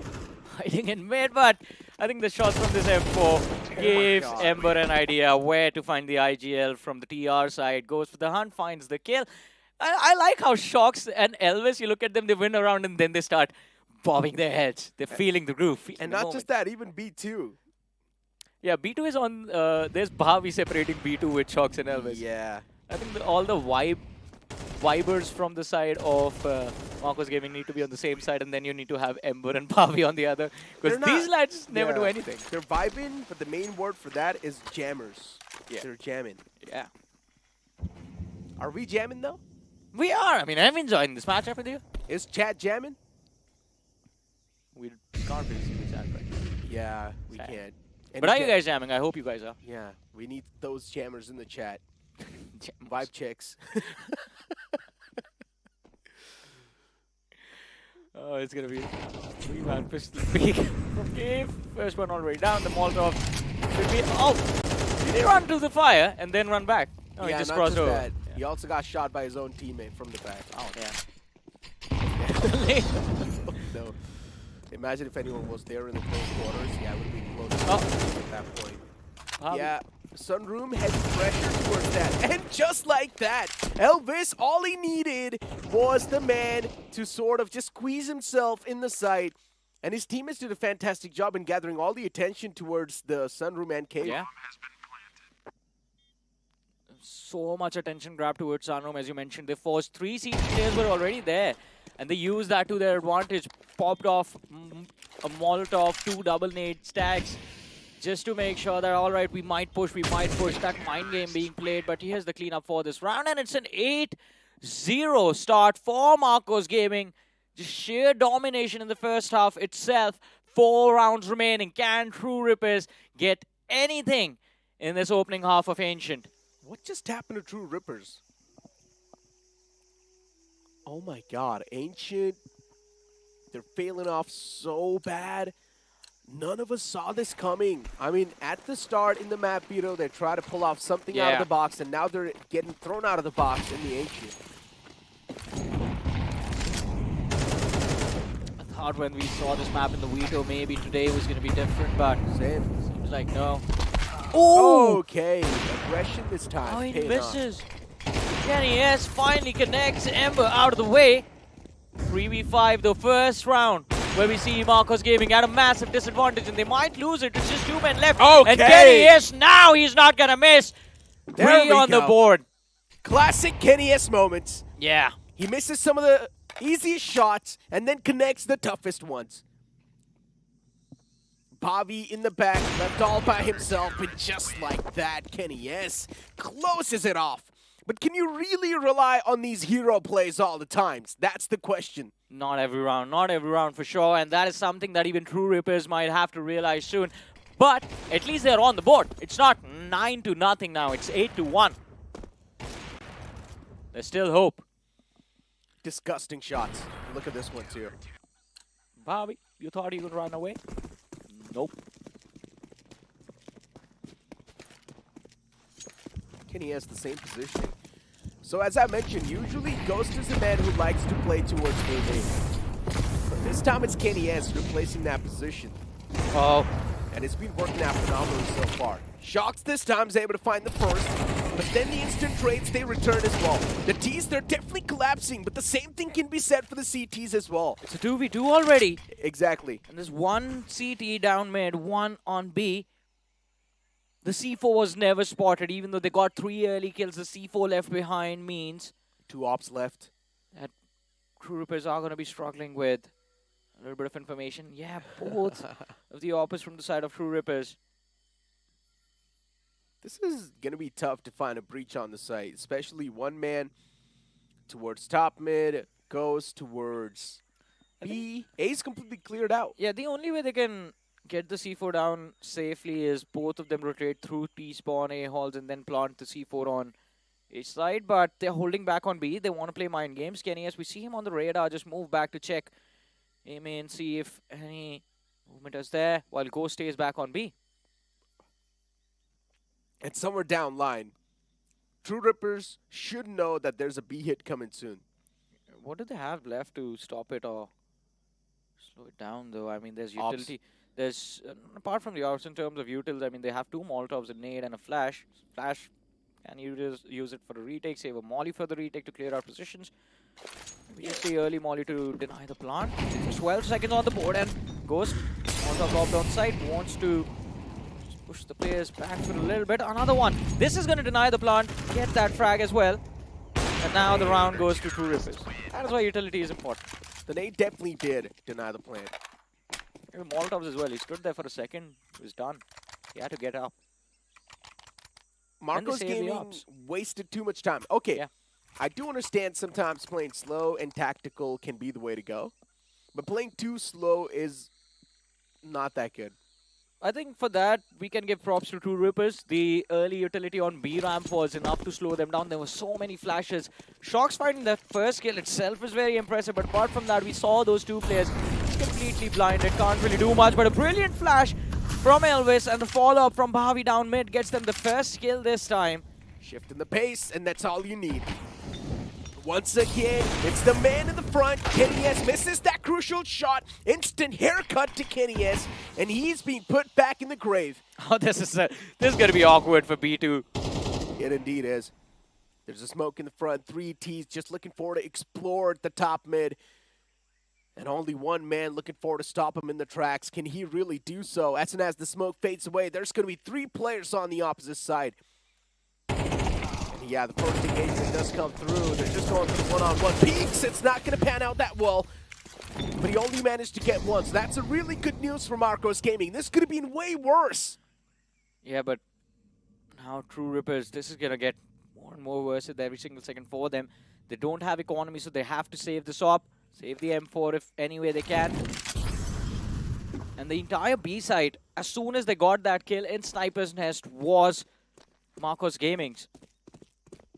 There was no way True Rippers would have been able to rotate through mid or even through CT spawn. Sniper's Nest control being given away. C4 goes down. Not a lot of options left for True Rippers. Will stay there on the A side. What can they do? 2v4, you cannot go for the execute, especially when you've also got the op in the hand. It's better to just go for the save, and that's what they're doing. Ghost op is needed. They can try to make it a 9-3 half, which is also sort of like the classic finish, but then once again, they need to rely on the pistol round way too much in the upcoming rounds. So it's all going to boil down to that one single pistol round. But if the op's being spotted and taken away from their hands, then that can be a whole different thing. The man was on the hunt. He gets caught. Moves towards Donut. There's another man available. And Defaulter will catch him. At least they get a few exit frags this round, but it's still a 9-2. Last round of the first half. Are we going to see Marco's Gaming hit double digits? What do you think? What do you think? I think so. It will be a 10-2 half. I want it to be a 10-2 half. I want it to be a 9-3.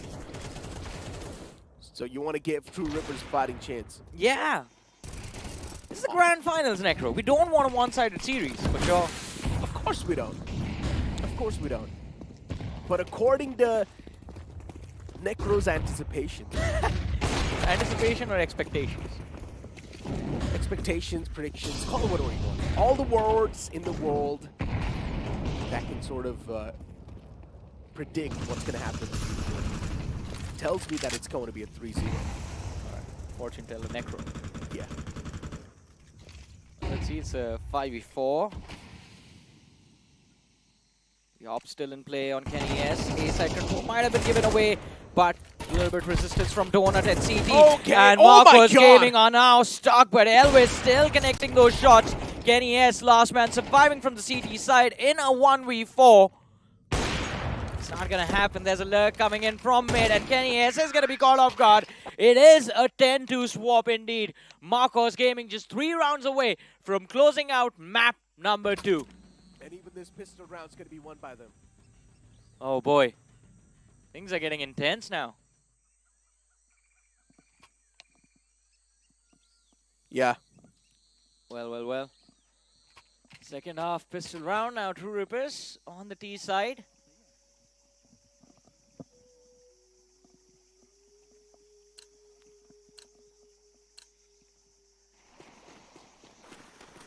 Right.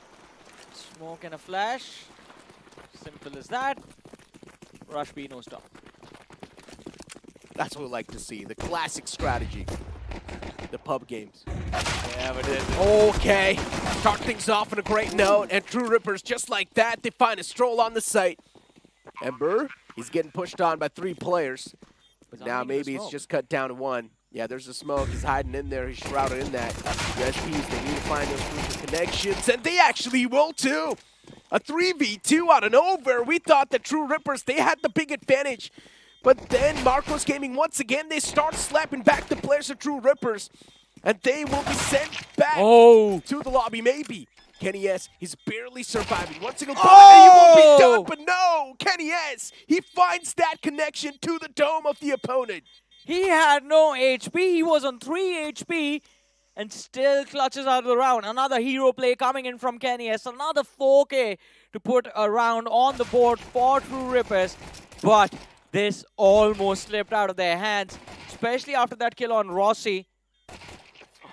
God. Just a spam shot to the body or even the leg would have been enough to put Kenny down. And Marcos Gaming, they could have. Kenny S. Already headed to close out the match. It's time to get heated up, baby. You can see him getting heated up as well in that booth.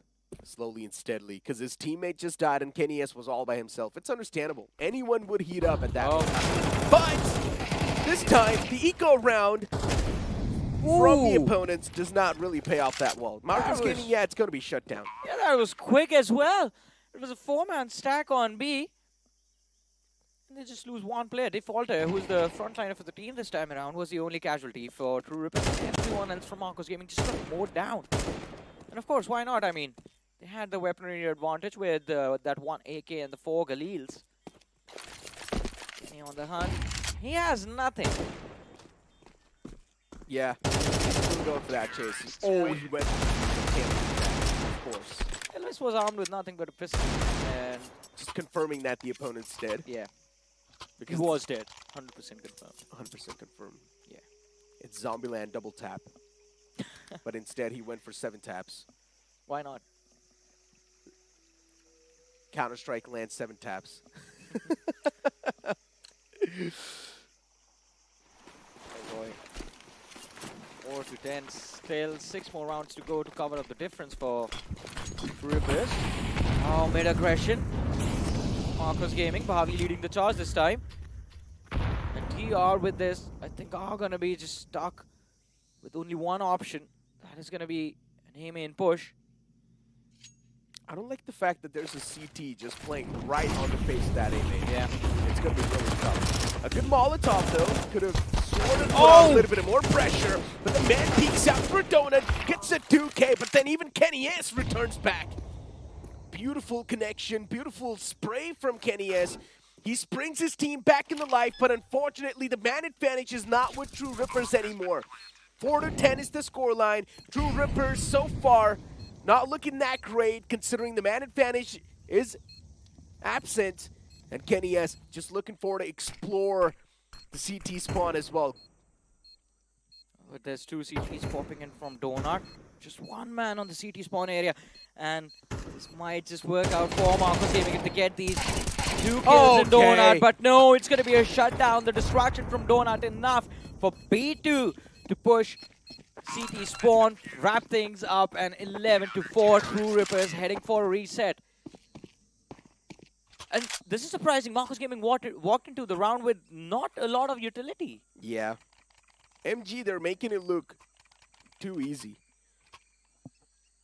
Honestly, I mean, when Marcos Gaming, they returned back over here to India. Yeah. One thing is for sure, I mean, Man, they're going to be feeling great. Yeah, they're going to be the new heroes of Indian Counter-Strike. Yeah. They will be talked about all over social media. Of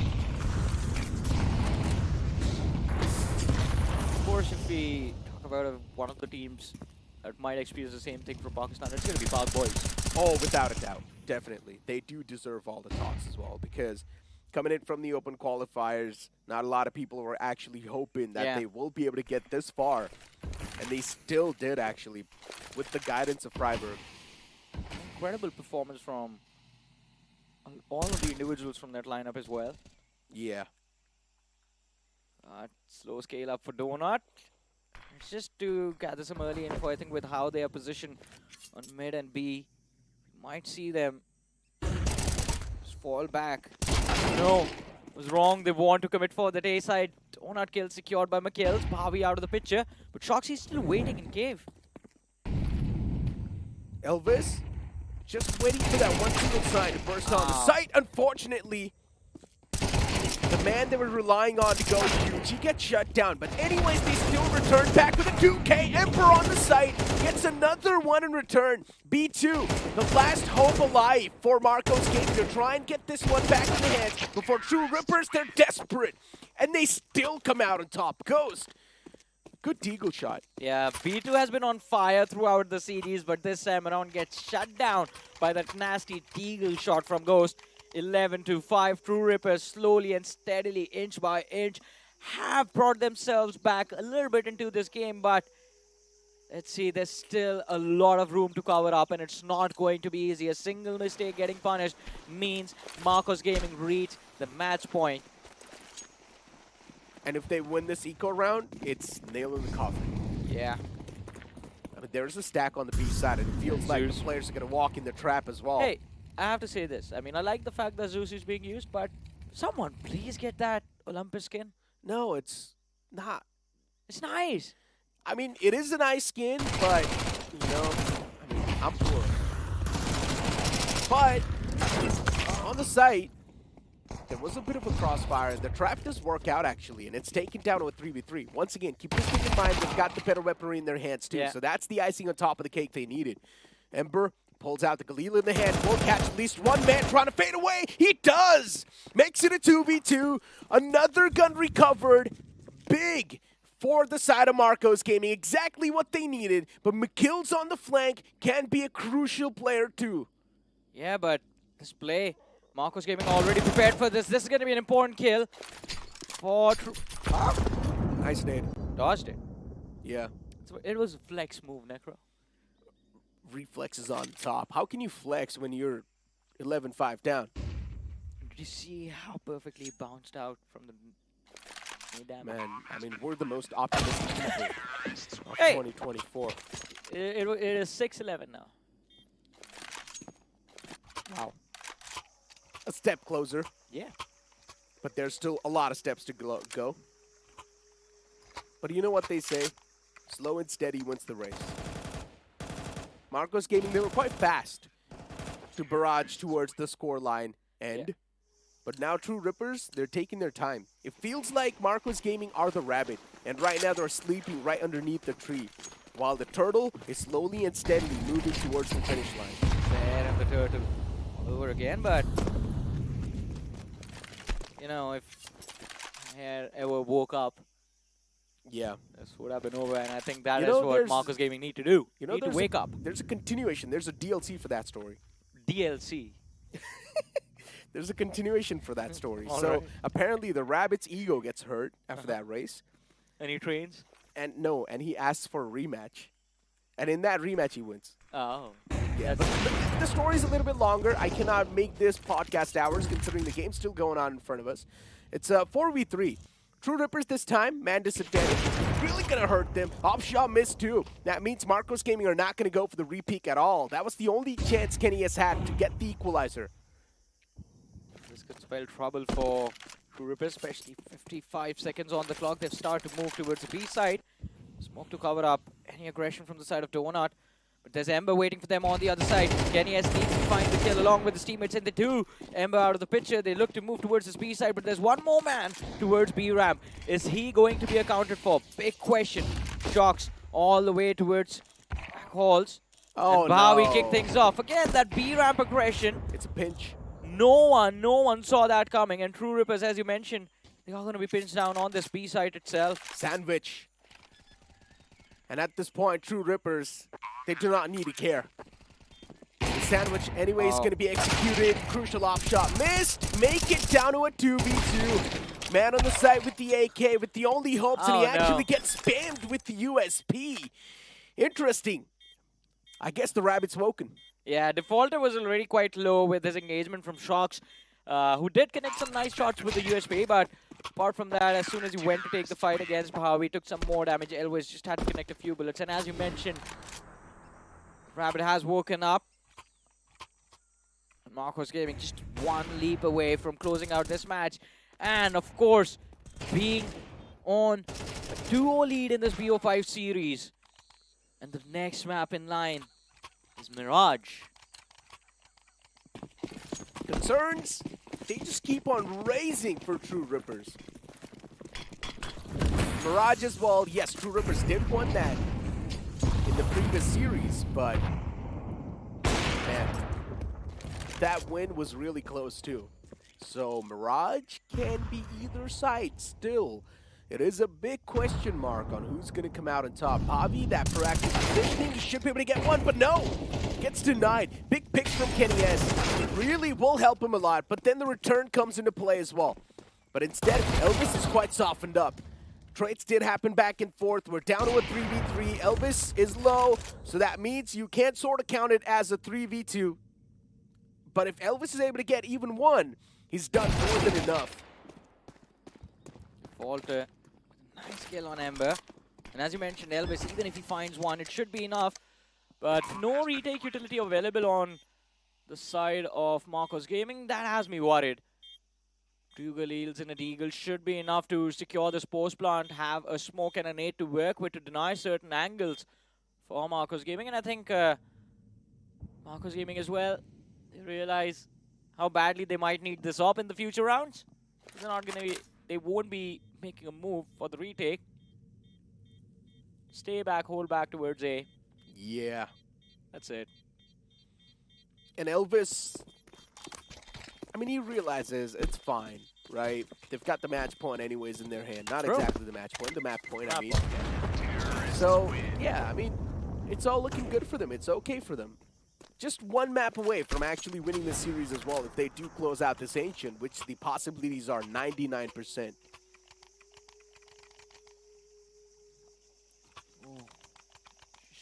One more round on the board. Doesn't matter how it comes. As long as it is there. Marcos Gaming will close out their map pick. Shocks pulls out the op. That's what he saved for the last round.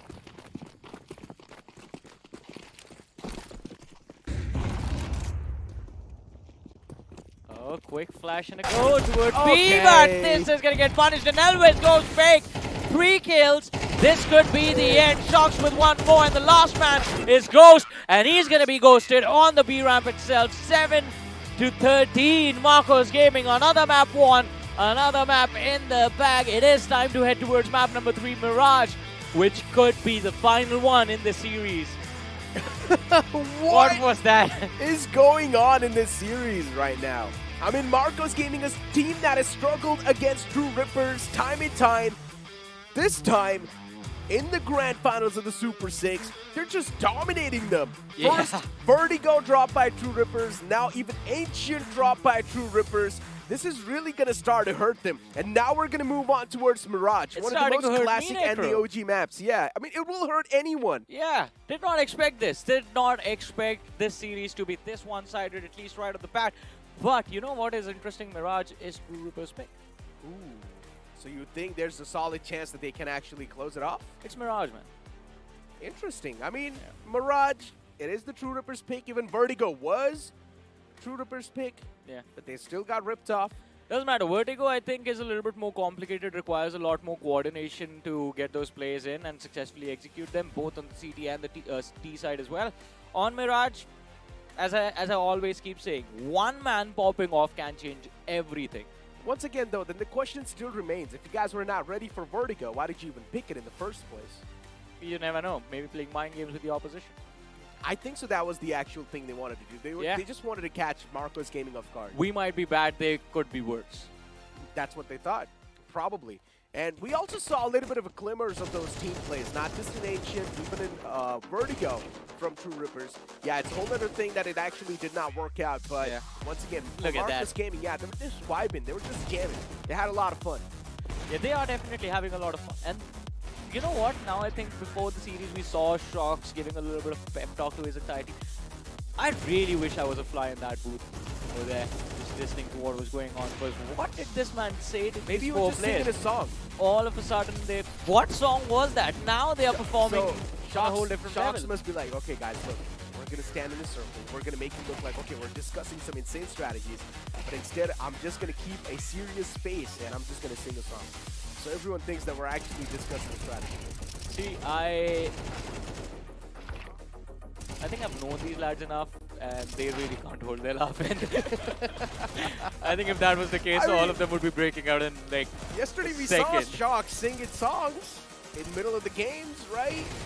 So, yeah, I mean, one thing is for sure, though. I mean, in general, Marco's Gaming, they have been able to gel up with Shox so well. Yeah, and majority of the times it has been about controlling the mentality of the team. Yeah. That's majorly what Shox has done.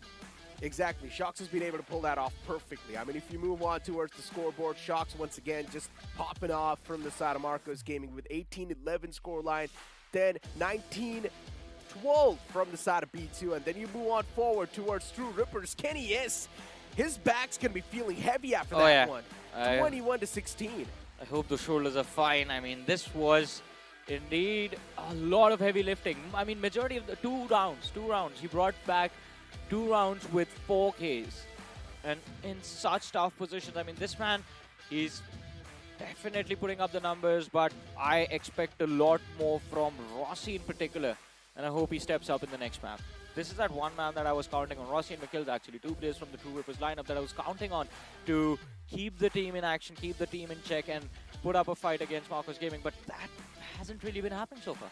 Yeah, it just feels like for True Rippers, the performance is coming downhill slowly and steadily. Yeah. You remember at the start of Super 6, True Rippers started off dominatingly. Yeah. Yesterday, we saw True Rippers sort of fading off from that performance, even from the individual play style. And now over here, the same thing's happening. The players are not even able to pop off individually that well. They're struggling to win those duels. Yeah, it's going to be tough, especially on Mirage, as we keep saying. I mean, the map can go either way. It can swing either way very quickly. And it's going to be interesting. You expect a 3-0 in the overall series. I expect it to be a 3-1. So hopefully True Rippers, if they can make a comeback, they can keep that dream alive. But what's going to happen, ladies and gentlemen, only time will tell. For now, we're going to take a very short break before we jump in Mirage. So we'll be right back after this.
back, ladies and gentlemen. After that 2-0 upset, we all are definitely quite astonished. Now it's time to move on forward with the classic rounds, Mirage, where anything can happen. But I still feel like Marcos Gaming should have the benefit of the doubt.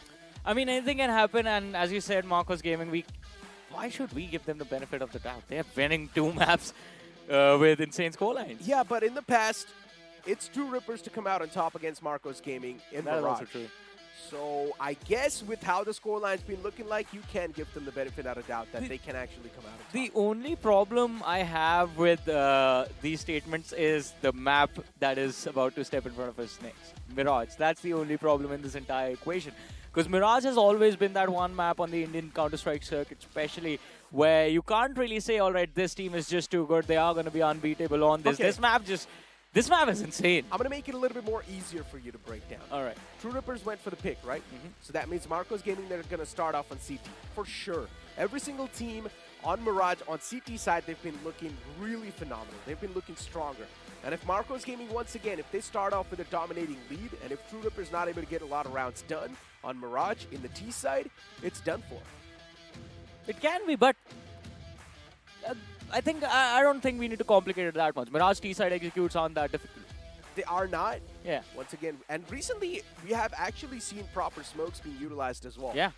So anything can happen, man. Yeah, the more you think about it, the more confusing it gets. It's like it's you a should dilemma. just not think. It's more kind of like we are in the hands of professional players right now. Yeah. Just imagine, the more you as a pro, if you think about things, the more difficult it gets, and the more you're going to keep on second-guessing your decisions that you're going to try to make inside of the game. Yeah, I mean, for sure, I do agree with that. I mean, it does bring the aspect of double-guessing yourself, self-doubting, and in these plays, especially in moments like this, it can be quite detrimental to the end result. Are we seeing any swaps? I don't think so. All right, no swaps happening on either side. Shocks looking passionate. Again with the pep talk. Yeah. They say, guys, Mirage is ours. It's a classic map. Come on, let's play this like a ranked game and come out on top. That's what Shocks is going to say, right? He will try to make sure that his teammates are as calm as possible. And as I mentioned, Marcos Gaming will start off on the CT side. So, yeah, for Marcos Gaming, this might just be the date with destiny. The stars are aligned, Johnny. It's time for them to strike. The stars are aligned. It's time to line up the crosshair as well and see if you can pick this map apart from True Rippers as well. 2 players on the T side in apps. 3 looking to take control of A with the C4. And yeah, they're going to need like one more flash. A little bit delayed from default. They wanted to draw some attention early on. Matt towards mid, squeezed up deep. Oh, he sees one ticket. Yeah, Glock's that far away. I'm not sure if they're going to be that worth it, or if they're going to be that heavy hitting. Man under Palace with his USP, he gets even a 2-piece. That's more than enough. Oh! Runs out of bullets. He gets caught and taken down. It's a 1v3. And Pavi all by himself, and he gets insta dink. Ouch! That peek and the dink from Kenny, yes, that was scary. But Shocks could have got, like, he did go big, as you mentioned, just a one-off position. He found the first. The second kill was a bonus. But let's see how things are going to turn out. The pistol round in the hands of True Rippers, and this is the first time we are seeing them take that start, that early start inside of the game. Zeus on Elvis again. Yeah, this man does not fear anyone. Sure, it's 1-4. 1 in Nest, 3 on A, 1 on B from the CTs. On the other side, I think True Ripper is nothing too complicated. Take control of ramp, push B short, plant on B if possible. If not, just make sure all the CTs are gone.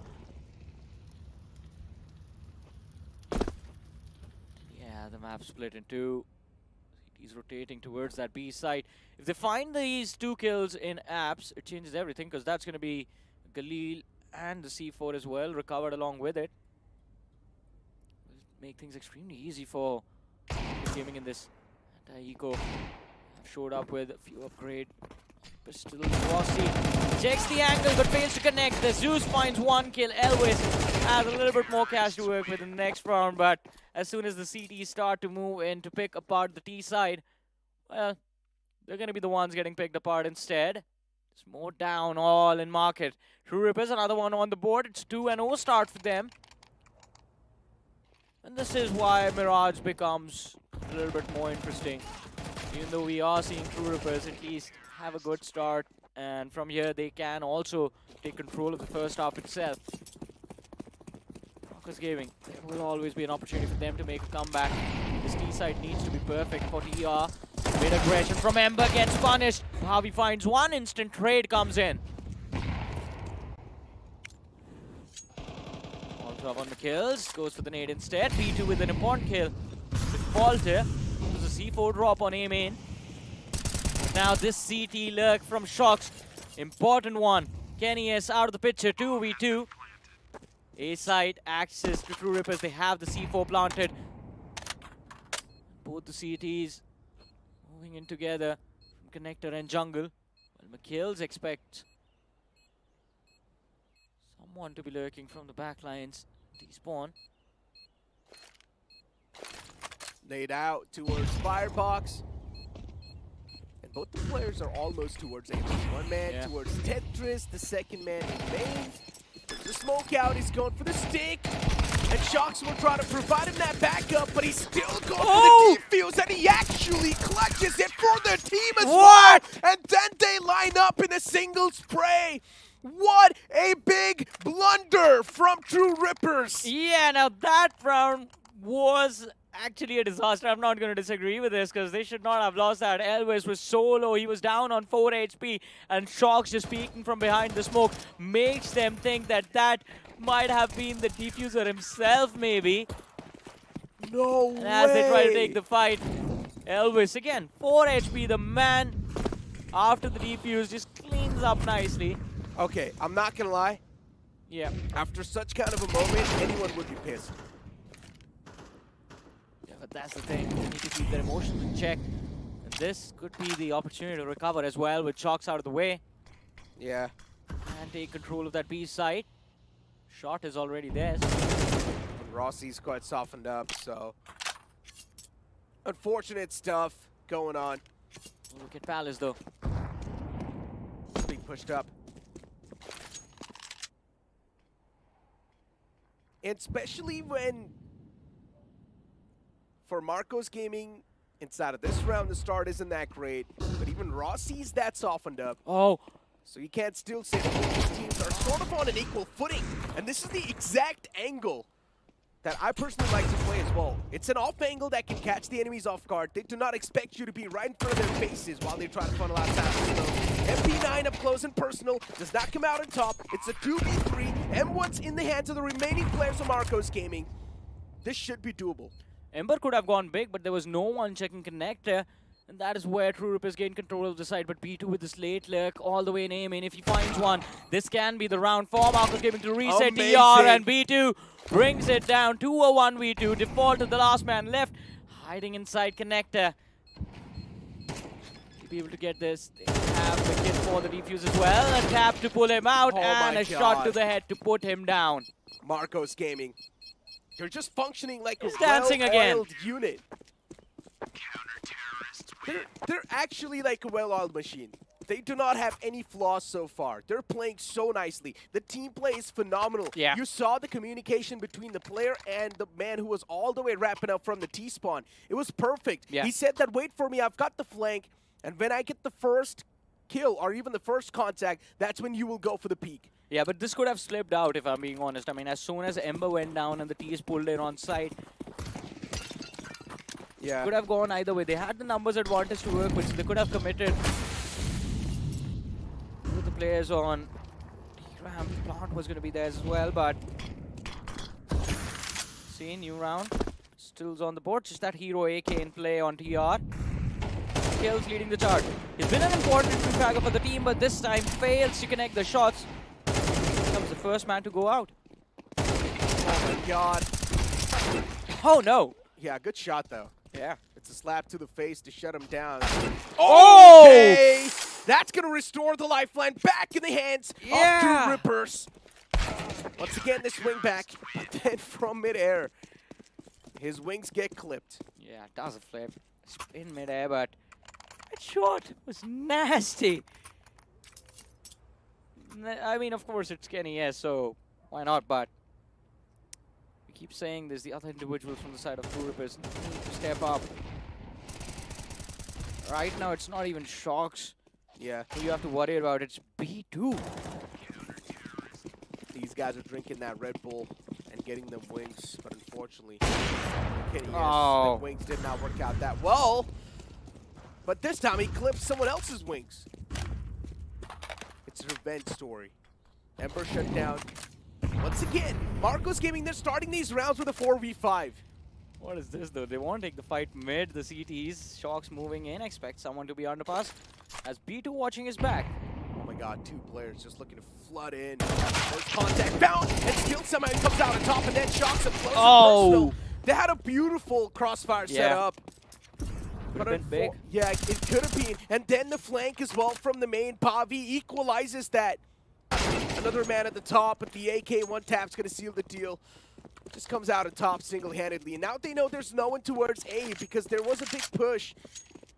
So the A side's going to be completely cleared in their hands. Well, there's one man almost there. He goes towards the sniper's nest. Needs to fall back to jungle. He might be able to see the T's pouring in from E-main. And I think as soon as Flash is going to be out, he knows Elvis. In through connector. Oh, denies the plant. Big. This is big. 30 seconds left. And hopes to find the second. Fails in front of Ghost. These rounds are too close, Johnny. My heart can't handle it. Mirage, man. That's the beauty of Mirage Necro. Yeah. This map, at this point, is so predictable that it's actually really hard to play. Because everyone knows what you're going to bring out. They just know the strategy books.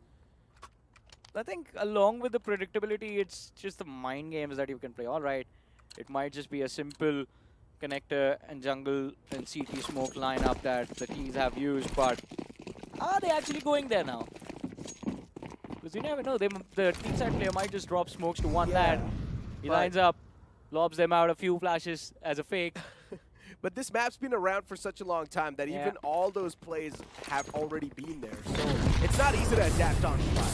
I mean, it's easy to adapt on the fly, that's what I mean. But, okay.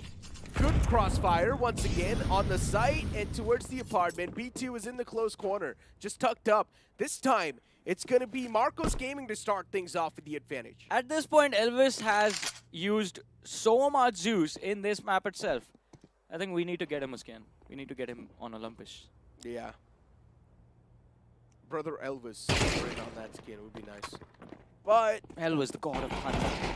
Elvis the Zeus. But for now, we need to focus on the game. Shocks, he's got his hands on that Galil.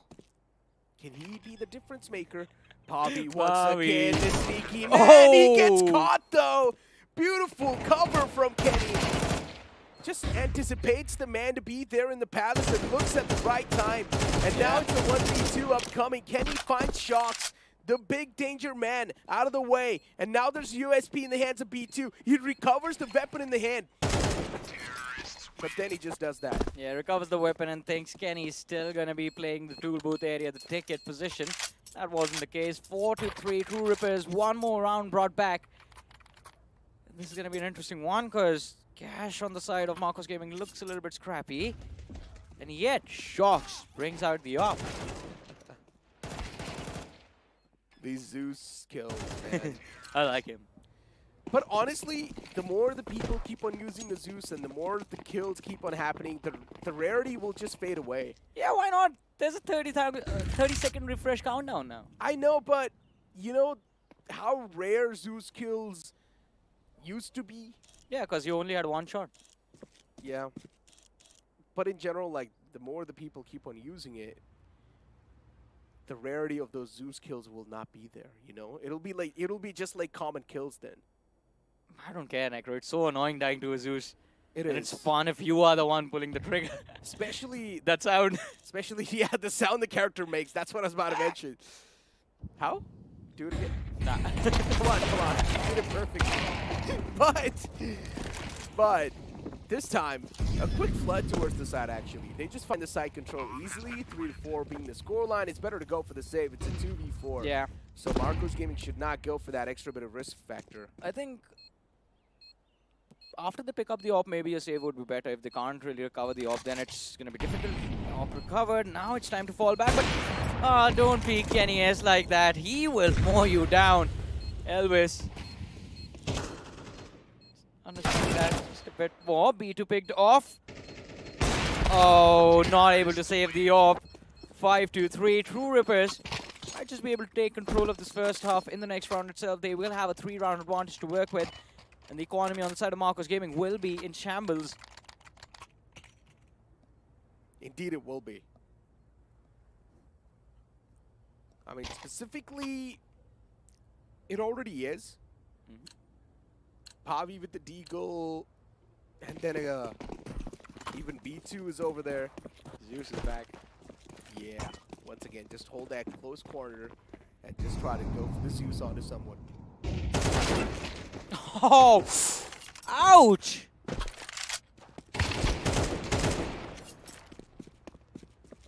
With Kenny though.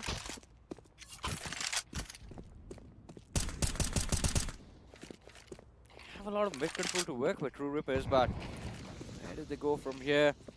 Going for an abs. Looking for the stairs players on A side, but that is about it.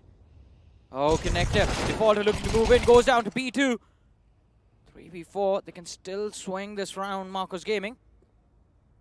And that is going to be worse for True Rippers if they lose this on an eco. Indeed. It will be. Oh, it should be enough. Oh, yeah, as you mentioned, it should be more than enough. I mean, it's a 3v2. And still, it shouldn't be this close in the first place. 1v2? I don't think Elvis is going to be able to clutch it out unless he recovers a weapon. Do not underestimate anyone. It's not him. It's the gun he's walking up with. Yeah, you see? Oh. Told you. All it takes is that one glimmer and the right moment to strike. It got so close for comfort. Almost things could have been there. 14 HP. 14 HP is what Rossi was left with. But 6-3. Finally, it feels like there is still hope in this BO3 series for True Rippers. A reverse sweep right now, Necro, would be absolutely incredible from the side. It's going to be so interesting to see how they make this happen, but important buy round for Marcos Gaming as well. Can't afford to lose this. To want to retain at least some pressure in this map in the first half itself. Oh my god. Classic nade peek, but unfortunately the nade was misplaced. Just drops in underpass. Oh no. Well, the first set play is now down the drain. What can we do? Quick adaptations. Try and pull something new out of the box. Just do not pull out Vertigo. It's gone. I know. I was hoping for a nuke maybe today. You didn't get my joke. No. They lost Vertigo. Exactly. That's why I said. That if you pull out, like it is pull out something like Vertigo. But for now. George takes a nasty hit while peeking the top of mid. Goes down to 15 HP. Re-peeks mid, this time for underpass, finds the kill on 15 HP. Yeah, I mean, 3-on-2, Marcos Gaming to start off with the advantage once again. Looking forward to making it 6-6. True Rippers, in this map, they've got a decent lead. To remain this constantly within the lead is next to impossible, at least in this round, because Shox has still got his hands on the op. Oh man, you know what I just realized? Marcos Gaming, their T-side strat so far has just been reliant on Shox finding those early kills, and he is quite successful for them. He is going to peek right in the crosshair, but he still comes out atop. Shox, he misses the shot, and Kenny S, he finds the right opportunity. 2v3 out of nowhere. This just seems doable, but if Rossi gets picked off and he overextends all the way towards CT, this will not be good. Rossi's position's compromised. There are two players waiting for him on the other side. Rossi goes down. Kenny is still alive in a 1v3. Knows where the two individuals from CT side are. Misses the shot with the op, and that is going to be the final nail in the coffin. I want to know one thing. Is Kenny S going to be mad at Rossi because Rossi just went for that solo peek towards CT and got picked off, and then it was beats one after one? I think Rossi's been performing, so maybe Kenny just had faith in him, like, all right, maybe you can find the kill over there. And Rossi had no info. I think he just saw one player and he thought maybe there's just going to be He one did not even CT2 see in him, jungle. you know that? He just pushed in later on once again to recheck. There was a nade right behind him that was locked. Oh, that yeah, gave him so, the info. yeah, so that gave him the info. Yeah, correct. But he did not have any visual confirmation no of visual exactly where the player was, Yeah. right? So the crosser placement, I think it was towards market. Yeah. I think maybe market, or he was expecting the CTs to all pour in from connector and jungle, which wasn't the case. But again, no info. True Rippers, though, I think the fact that they got on site, got the C4 planted, gives them a little bit of comfort with that AK on Rossi and those two Galeels on defaulter. Take 9 on Kenny S. Deagle for Ghost. And it's going to be an A push this time around. Just a simple flash, molly for Palace. And as they move into A main, they find the opening kill and the second to follow up. Rossi converts 3v3. Good one. Yeah, this is the round. Yeah, trades back and forth. 2v3, it still is doable. And the C4's just planted. Oh, okay, he needed to find that pick. But unfortunately, he misses that opportunity. That chance is gone. And now Shocks. Yeah, he's just going to go for the save. I guess 7-5 should be the way to go for Marcos Gaming. It will be a good half end. Yeah, 7-5 is the only way to go. 8-4 will swing the advantage in the favor of True Rippers a little bit, because they are a little bit more controlled on the CT side. We do not see any unnecessary aggression from them every now and then. And Sharks looking for the last man. Ghost. He stares towards the window because he knows he's going to jump out. And then over here, Shock just playing Ringa Rosie. Yeah, man, just came as well. Look at that. Inmakil's like, why did you not get him? It's okay, man. But last round of the first half, important one. Marcus Gaming, either they set themselves up for success in the second half, or True Rippers win this, win the pistol, and move on to close out this map in their name. The aggression towards mid. Oh, Kenny S. Lost connect on B2. Takes a dink in return as well. Presence felt by the CTs and Abs, and now Rossi leading the charge. But do they expect a counter push inside the smoke? The CT pushed quite deep inside that of smoke. Yeah, he's not going to push completely through, but as soon as I say that, he does with the op as well. With the B2. This man is something else. That's wrong for the SMG.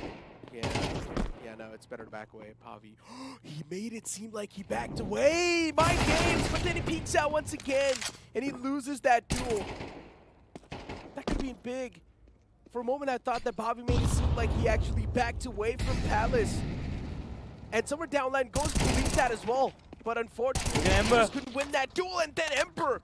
He collects those 2 kills towards Connector. Beautiful stuff. Shocks, he just closes it off with a USP headshot. Yeah, connects the body shot with the op first. Slight graze, bring down the HP, and then the USB headshot to clean it all up. Marcos Gaming now. This is, or can be, the start they were looking for. Restart into Mirage. Side swap, Marcos Gaming on the T and True Rippers on the CT side. To win this pistol, they can bring in the equalizer as well.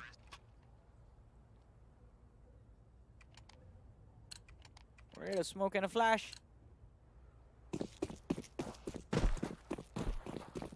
Might not be a simple B execute that we always witness with this utility. Maybe a fake towards B and then a rotation from underpass and A main. And a collapse on the A side from underpass and A main. Okay. Rossi just going for the jump spot. Able to find that initial confirmation. Marcos Gaming, they know this pistol round is important. And if they do close out this map as well, it's over. Yeah, it's over. So Marcos Gaming, they're so close to tasting that victory. Just a little bit far away. Okay, the first duel comes into play, and it's going to be Glock in that range. to shine through. Interesting. And now up close and personal, Glocks will always come out on top. It's all going to be that overextension. If you're going to overextend too much on the site, things will not be that great. Defaulter as well is now starting to put in a lot of lead against the T's. Last man though. Yeah, one more man to go in a 1v3. Can Defaulter really make it happen? USP all it takes is one single tap. But even for the Glock at that range, that's all that's needed. And the pistol is won by Marcos Gaming, 6-7. We'll have a better buy in the next round as well. And if the equalizer is there in their hands, True Rippers, they will be under immense pressure mentally. That is when the experience on Kenny, on Rossi, will be needed to keep the young lads Ghost Defaulter and Mikhail's calm, composed, focus on the map. It's a little bit interesting on how they are setting up for the CT side. You have a lot of aggression on A main, a lot of aggression down mid. Deagle in the hand. And look at the T-Apps as well. He's playing right underneath that window. Spotted by... Was he spotted? I'm short, no. Nope. Look at where the CTs are. This is going to be awkward. Yeah. Super awkward. They should be able to find at least 2 kills off of that and take the C4 away as well. Maybe. If Ember does not move up from this Oh, they spot moved with up. his teammate as quick as possible, then maybe they will. Ah, now they do. Ooh! Okay, anticipated, saw them coming. There's another man tucked in the back, though, and he still has the surprising effect. He can astonish and shock the players with his position soon if he finds the right time in a strike. But it doesn't seem like he will any time. Finally he does. Peeks out with the P250. Gets the first. And now starts to march down mid. Mac-10 will shut him down. Another man towards underpass. The CTs, they're just towards mid, stacked up. Shocks in jungle, C4 planted on A. And the post plants from the side of Marcos Gaming look good, plus weaponry advantage does swing this round in their favor. Kenny is moving in from the ladder room. He will need to drop down anyways, Johnny. Yeah, So and his drop he's will going to be hurt. caught off guard. I mean, the moment he shoots at Shocks, Ember is going to swing for the fight. Oh, Kenny escapes. Recovers the Actin as well. Yeah, but the time's taken away. The round's it's gone. gone. It's slipped out of the damage, and Ember, okay. He just mag dumps Kenny is. And they just lost the AK in return. I don't know if that was worth it. Yeah. But I think anyways, I mean, even if they won the round, True Rippers were definitely going to come out with a full buy, and Marcos Gaming, they can settle for the Galil as well, at least for now. Need to stabilize themselves in the second half for the win. Of course, a cleaner round would have been much better, put them in a much more stable position in terms of the economy, but that isn't the case. That early flash and a molly to stop any aggression on A main, but that is not where the T's are.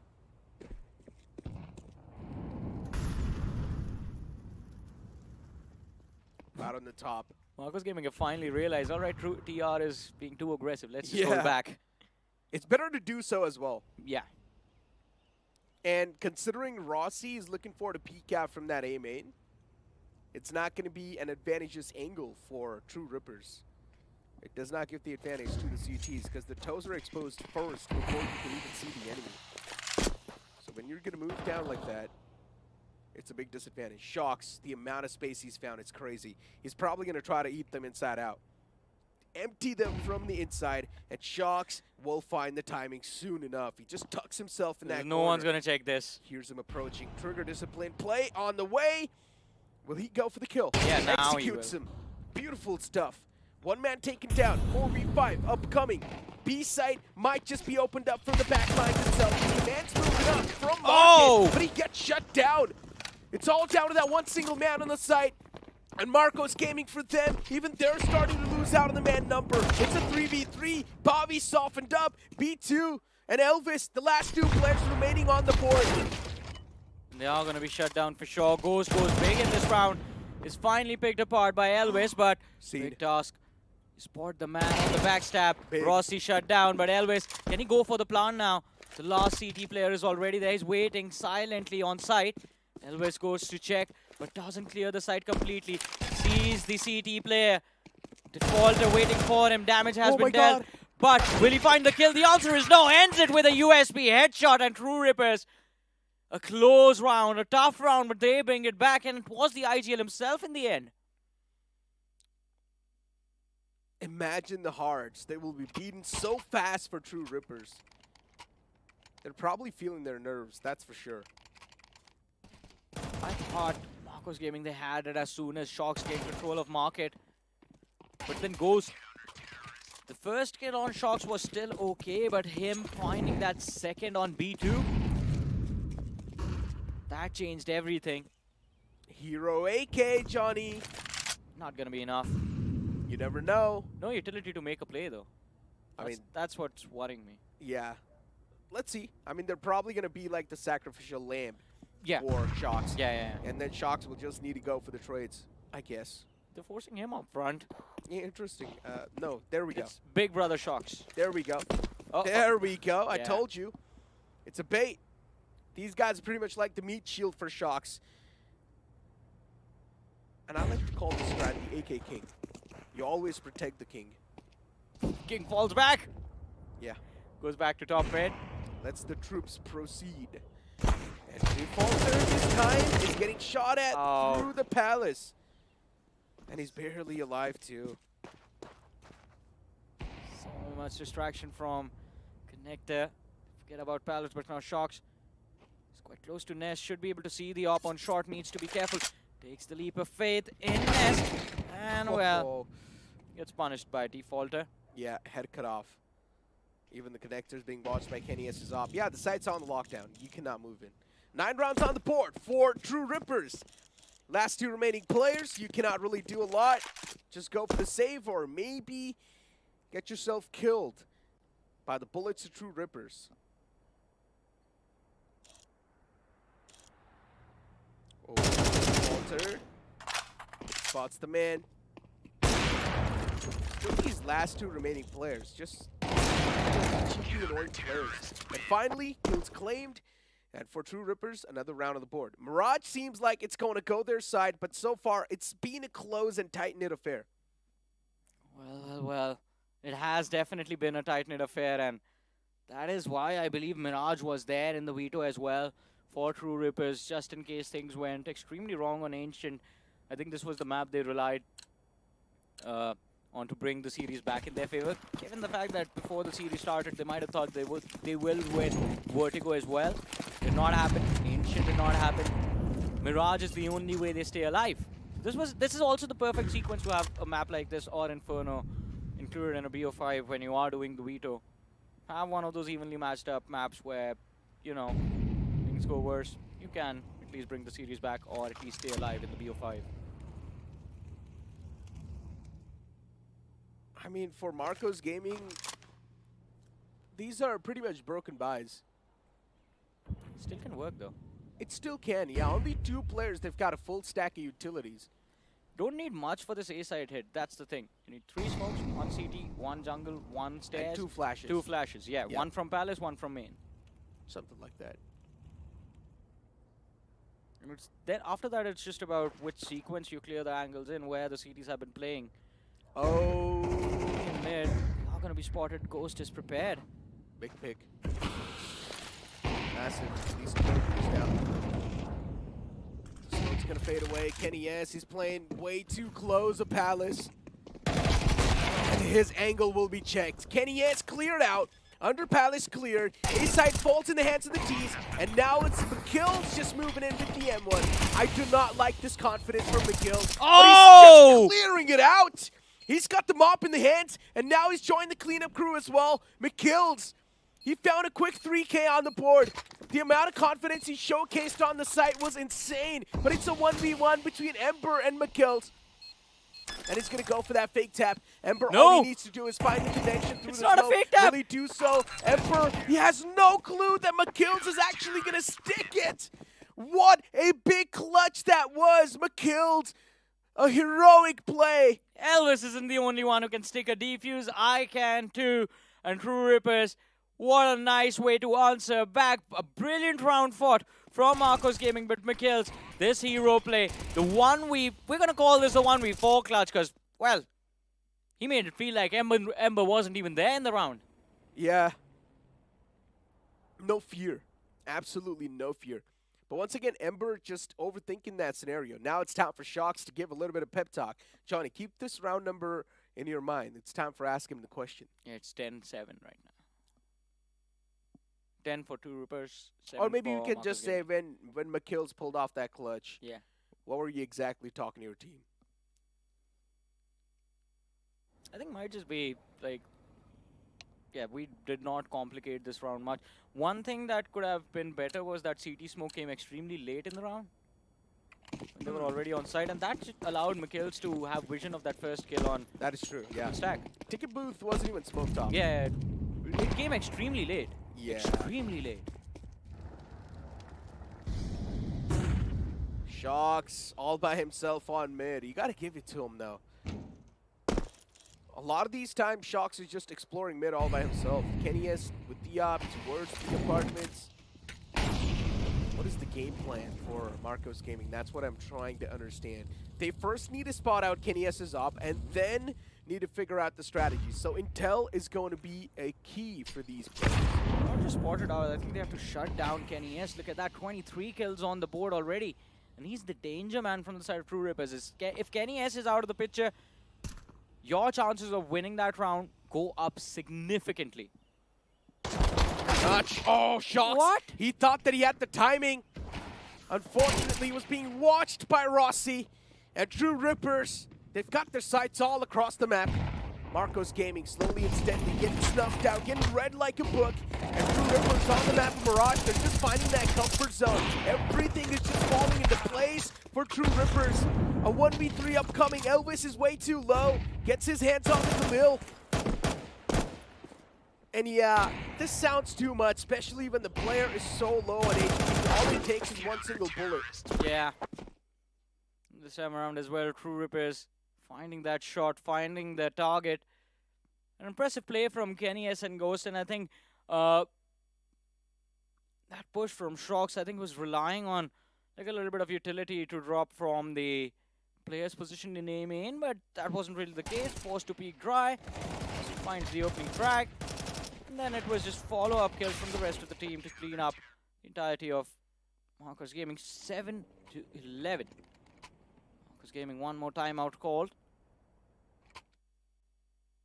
But I think the momentum has finally been shut down. I think this might be it. True Rippers on the verge of securing this win on Mirage and taking this series to Inferno.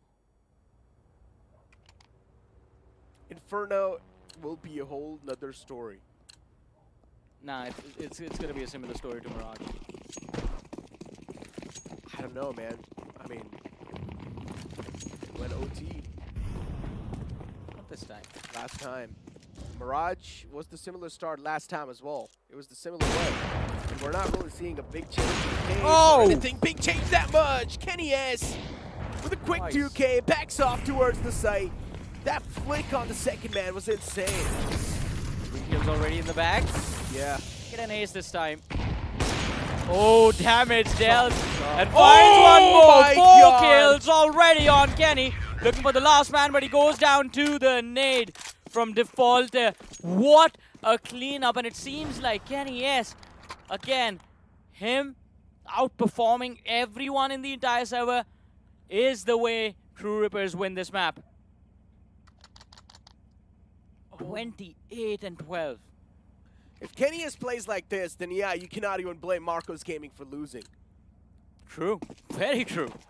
I mean, these are just some lightning fast shots that we just saw in front of our screens. We could not even spot the man that on our screens that well, and already they were just down and dead. Once again, Kenny S goes for the peek, but this time he will be punished. And this is where Shock, he starts the prowl, he starts the hunt. This round is for It is. It's written. It's a date with destiny for them in this round. A fake jump down made as well, so now McKills is going to have so much to worry about on the site. He gets spotted, snuffed out of the game. True Rippers, they instantly collapse as soon as Kenny S got taken down. That in itself just tells us that Kenny S is the main link. And I think Marcos Gaming had started to do something very interesting from a few rounds ago when we saw Shocks again and again in Connector. They He has completely disconnected from his entire team. While the team goes B, he takes deep control of CT spawn and tries to cut off any rotations. Shox' job right now has just been switched from being the entry for the team to being just a menace and a nuisance for True Rippers. There is no way you can predict where this man is going to be and what he's going to be doing. He's not playing with the team anymore. Yeah. Maybe that is what they need. But now, well, last few rounds he's been on the AR. Now he is on the op. So now it's time to stick with it. Kinesis op needs to be shut down. Yeah, for sure. It needs to be. Find a cure to that. A jump boost? Yeah, that's what's going to happen. A run boost towards mid. I don't think they're going to boost. I think they're just holding connector. Yeah, it's just an off angle that Shox wants to create and catch the players off guard. I mean, he's getting a lot of visual towards deep mid. Yeah, just back away. No need to go towards mid. You never know when he's going to be there. KennyS a little too quick on that trigger and unfortunately misses that shot. And Shox, he finds the exact timing that he needed to. This should be a 9th round on the board considering KennyS has collapsed once again. Unless McKills just goes for a hero play out of nowhere. Still not a lot of map control gained from that opening frag. 58 seconds on the clock. They decide to switch things up. And look at that A site left completely empty. Now they take control of A, plant the C4. Should not be too difficult to recover the round considering Bhavi can just stay hidden in underpass and be that off player. Denies the retake for True Rippers. Expecting a lot more CT presence on A, but there is absolutely none. 4 T-side players take control of that A side. C4 will be planted. Oh, alright. My apologies. I just realized. My bad. No money on True Rippers. Save is the only way to go. Yep. They want to close out the map. I mean, remember, this is the exact same thing Marcos Gaming was doing as well. They were going for those 3v4 saves. Yeah, but Marcos Gaming got hunted down successfully. True Rippers, I don't think that's going to happen. I don't think Marcos... No, they did. That's the funny part. They did not exactly. In most of the save rounds, they did not. But slowly and steadily, the rounds and the lead that they had was getting closed on. No, I said Marcos Gaming got hunted down. Yeah, that's what... They pulled off 3 save rounds, in which only 1 round they got hunted down. In the rest, they were able to pull off a successful save. They at least had 3 players with guns in their hands, 3 or 2, which is more than enough. Yeah. So, yeah.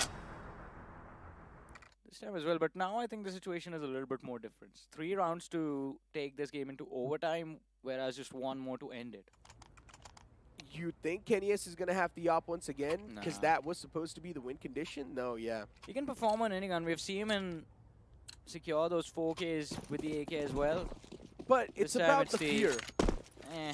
It's about the fear. Whenever you see... I mean, imagine, okay, you're playing a game, and up against you is Necro-opping. You will be like, nah, easy win. Easiest win of my life, man. What are you talking about? But then you find out that it's KennyS opping, the legendary opper. See, that makes a difference in the mental.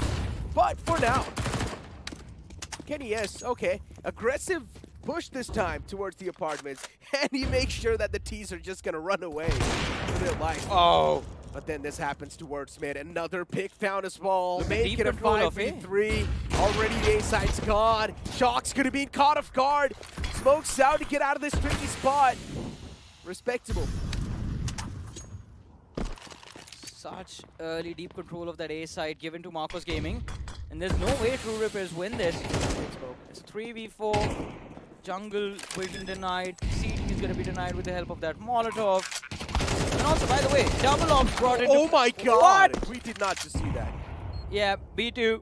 Yeah. It's time to take a breath, buddy. Yeah, I mean, B2 was being a little bit too confident.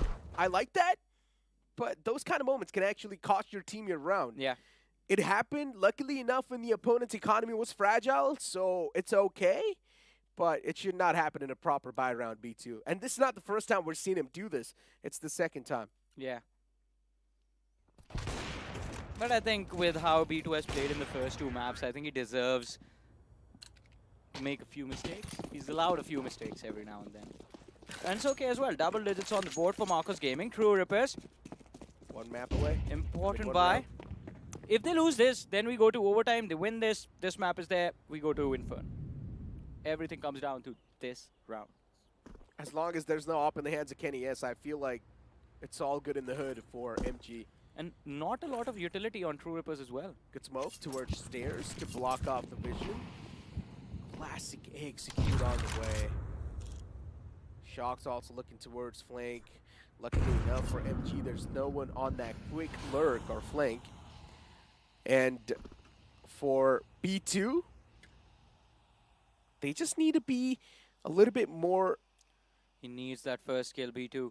Yeah. Desperately. If this goes in the hands of Marcos Gaming, this round opens up. Otherwise, everything falls apart. Oh, the first engagement. But it were quick trades on the site.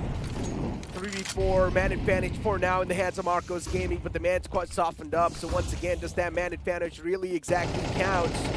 Johnny, I guess you've got a lot of question marks in your head right now. Yeah, no one smokes ticket ever. And that's got me worried because... True. You got a point. These early rotations from the CT side are always causing trouble for Marcos Gaming. Again, look at that. Ghost is there. They're out of utility now. Do they not know the lineup for ticket booth? No, CT is the easiest smoke. I know, but why are they not smoking it then?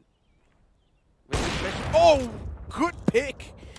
Shocks, exactly what was needed. Now, what they can do is try to bait out Ghost with a fake tap. But they do not even need to do that. Ghost will peek out anyways. Maybe that's why. Just to farm some kills. While it is the easiest smoke lineup as well in Mirage. That's where the most of the CTs flood from. Yes. Ooh. And that is also the first spot, I believe, from where you can line up the op shot. Yeah, economy's gone though. Down the drain. Yeah. I mean, that's a classic farmer's mentality. That's what I like to do as well. I don't smoke anywhere. Yeah, man, but with $50,000 on the line, I wouldn't be farming kills. I would be. That is why you're a necro, man.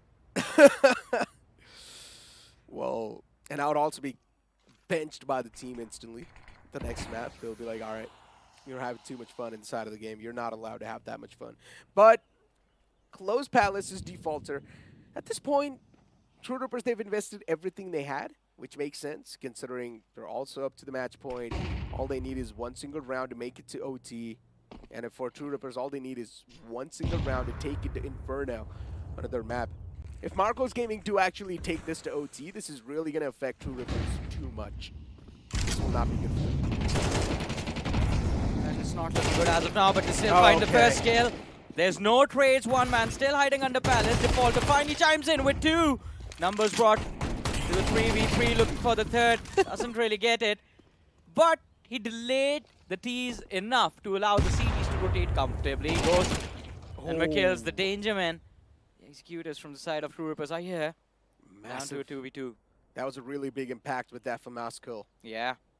Oh, they almost lined up. It was a danger zone. And now Shocks with the op in the hand. All he needs to make sure is that he's not going to go for the up-close and personal combat. The man's still on top of stairs, but Shocks has got the right idea on what exactly the opponent might try to bring out. He's going to go for the stick on the plant, and that's what he's doing. CT still towards the stairs, goes for the peek. Shocks misses that shot, and it's going to cost him the map. Yeah. It's done. True Rippers, they take it to Inferno, or else it would have been OT. Way too close for comfort. You can tell Ghost, his heart was beating faster than ever before. That's why it was just tapping on his chest. And had they lost this, we could have headed to overtime itself in this series, in this map of Mirage. But this is what I was saying, Necro. You can't predict Mirage. You can't predict what the end result of this map is going to be. And the same thing is out there for Inferno. But the problem is Inferno picked by Marcos Gaming. And as you mentioned, yesterday, against a lineup of Park Boys that had a player, a legend like Freiberg in their lineup, who's known for Inferno, they were able to take the series into overtime and win it in overtime comfortably. They did not lose a single round in the OT. I think Freiberg and Park Boys, their form, dynamite, everything was the reason that Marcos Gaming yesterday were pushed into OT in a one-sided series. But they also dominated the first 2 halves of the map. Exactly. Marcos Gaming on Inferno, in my opinion, they will look much more comfortable. Yeah. They've had practice. Yeah, Mirage was really hard to say, even for us, that it was going to come out on top. But it Yeah. was so close, though. Just one kill away. And Shox almost found the advantage, too, in that duel. He found the first peak, he found the first shot, but he still could not come out on top, which is okay, though. Still, they've got such a massive advantage inside of this BO5 series, and it's always going to keep them in the middle edge. Yeah, I mean, exactly. But, I mean, I think they gained the mental edge when they started regaining the groove in the first half as well. Going into the second half, winning that pistol, winning the anti-eco, just gave Marcos Gaming a little bit more confidence. But True Rippers looked a little bit more solid. One thing I have to say, Nick, they got to stop relying on Kenny S. That is true. They really got to stop relying on them. But, I mean, in general, with Marcos Gaming, now that they've lost out on Mirage, I feel like this would have been a little bit more different. Well. I think it's going to be different on Inferno. I'm getting more confused with every single second I think about what is going to happen in the next one. That is true. I feel like for Marcos Gaming, Mirage was actually the big red zone. But now that they have got rid of Mirage, Inferno for them will be much more comfortable. That's what I think. No. I mean, see, as I've been saying, Nick, you're not listening. Same problems with Inferno and Mirage. Too buggy. Anything can happen. I would say Inferno a little bit less. A little bit. It's like 49, 51. Yeah. Okay, that. I would still say it's a little bit less buggy. On Inferno, there's still a lot of different ways that you can abuse different stuff. On Mirage is like just a basic layout. On A side, it's just to walk out. On Inferno, you have a lot of those chokeholds that you can either abuse with a good team play. Same on Mirage. Connector, Mirage A main, A side is nest. super open. You know, it's. Both the sides are open, Nick. What are you talking about? I don't know, man. I just feel like Mirage can be. Mirage is not that fan favorite, if that makes sense. Just be honest about it. You want Marcos Gaming to close out the series on Inferno, right? I do. I would be really happy because True Rippers hype has been along for a long time. True. And we all, somewhere down line, like to see that upset, right? I do understand would like to see the heroes win as well, but sometimes it's that undergod, it's that underdog story that we all love too. Yeah, it's the story of Rocky Balboa that we're witnessing from Marcos Gaming. They had their run out in the open early morning. Now they are there for the prize fight. Yeah, no one believed in them that they can be there to win it all. Against True Rippers. That is true, because, I mean, when we started off the group stages, specifically God's Reign, I mean, we can break down how big of an upset it was to see God's Reign eliminated, because for the last few months, as far as the Indian Counter-Strike circuit is considered, God's Reign were proving to be the team to beat. And then True Rippers stepped in, and Marcos Gaming, out of nowhere, in the draft itself, have evolved and taken a new form. The group stage standings were True Rippers at the top, God's Reign on the second, and Marcos at the third. Yeah. The team that qualified in at the third spot from the seeding is now in the grand finals against the team that qualified in from the first spot. And they're leading. Exactly, and they're also leading currently with 2 maps in their hands. But ladies and gentlemen, for now, it's time for us to toss to a short break because upcoming map will be Inferno.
I'm excited. The stage is set. Who's gonna lift that trophy? No! What is that? It all comes down to the next 3 maps of Counter-Strike. All right, okay. And he can't believe it. Oh my god. Welcome to your new favorite televised vacation. This is The Launders Show. Thank you so much, everyone. Thank you. Great to have you on. Thank you. I've got a lot of great things to say about you, but first I'd like to ask you to say something nice about me. Whatever makes you happy. But I have to ask you to wear these glasses. I could see you chugging a chocolate milk at local lands. The few Kinder haters out there in the world. You're like roasting me here. Oh, way. I had some offers from different teams. Like whom? But I thought that maybe I didn't lock the door. We saw some raccoons, and then Nico came up with the idea, hey, I'm gonna catch one. I just had my gear in my backpack and I just told my teammates I need some time alone. He started talking trash a bit about Copenhagen Flames. Oh, no way. It's time for the Gauntlet Challenge. What is the gauntlet? No. I know how this works. And this is not good for me. Let's get the show on the road. It's the f***ing go! What's going on? No! No way this is last place. No way. It went really badly, like really. This is his only chance. He hasn't beaten me for years. Assistant. Roll out the leaderboard. What do you think you got? 1 minute and 50. 149. Sub 1 minute. We're gonna have you sign first. You always know what to say. I wouldn't say it's good, because I would say it was great. Let's go, baby! That's right, they finally gave me my own show. Watch The Launders Show exclusively on Blast TV. I was not even doubting at all. Oh my God. And as always, it's been a blast. That was good.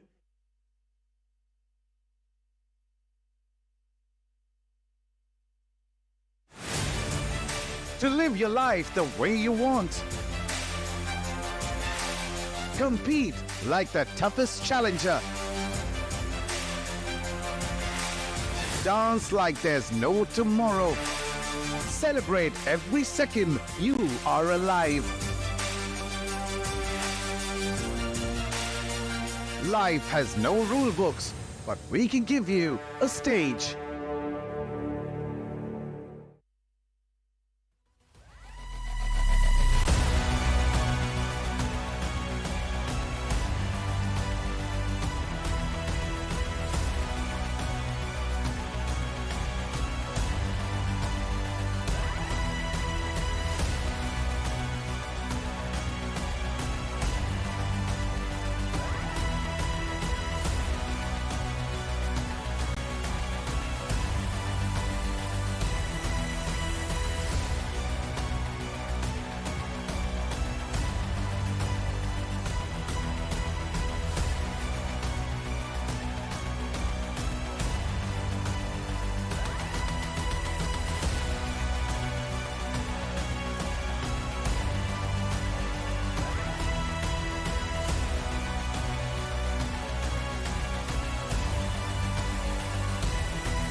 Mirage done and dusted. Now it's time to move on towards Inferno. What could potentially be the last map of the series and off the Grand Finals too. Yeah. Ladies and gentlemen, welcome back to the Grand Finals of the Super 6. I'm going to be hosting Caster Necro. John alongside with me once again is going to be...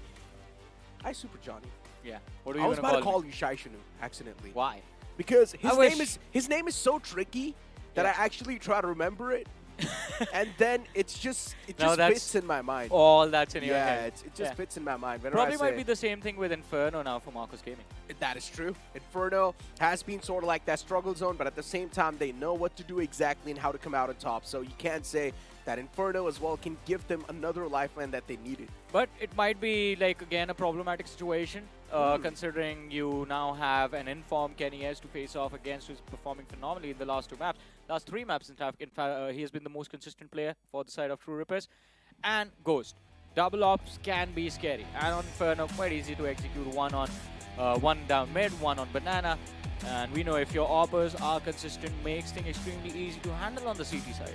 Well, one thing is for sure that Marcos Gaming, they're going to start off on the T considering it was their pick. So Yeah, you True just saw it in Rippers- the monitor as well. No, not just that. Including even going for the CT pick on Inferno is actually a good thing because you will have a chance to start off with the advantage. And on CT, every single team on Inferno have looked super comfortable. So here we go, ladies and gentlemen. Time to step inside of the 4th game of the day, which is going to be Inferno. And this might as well be the decider.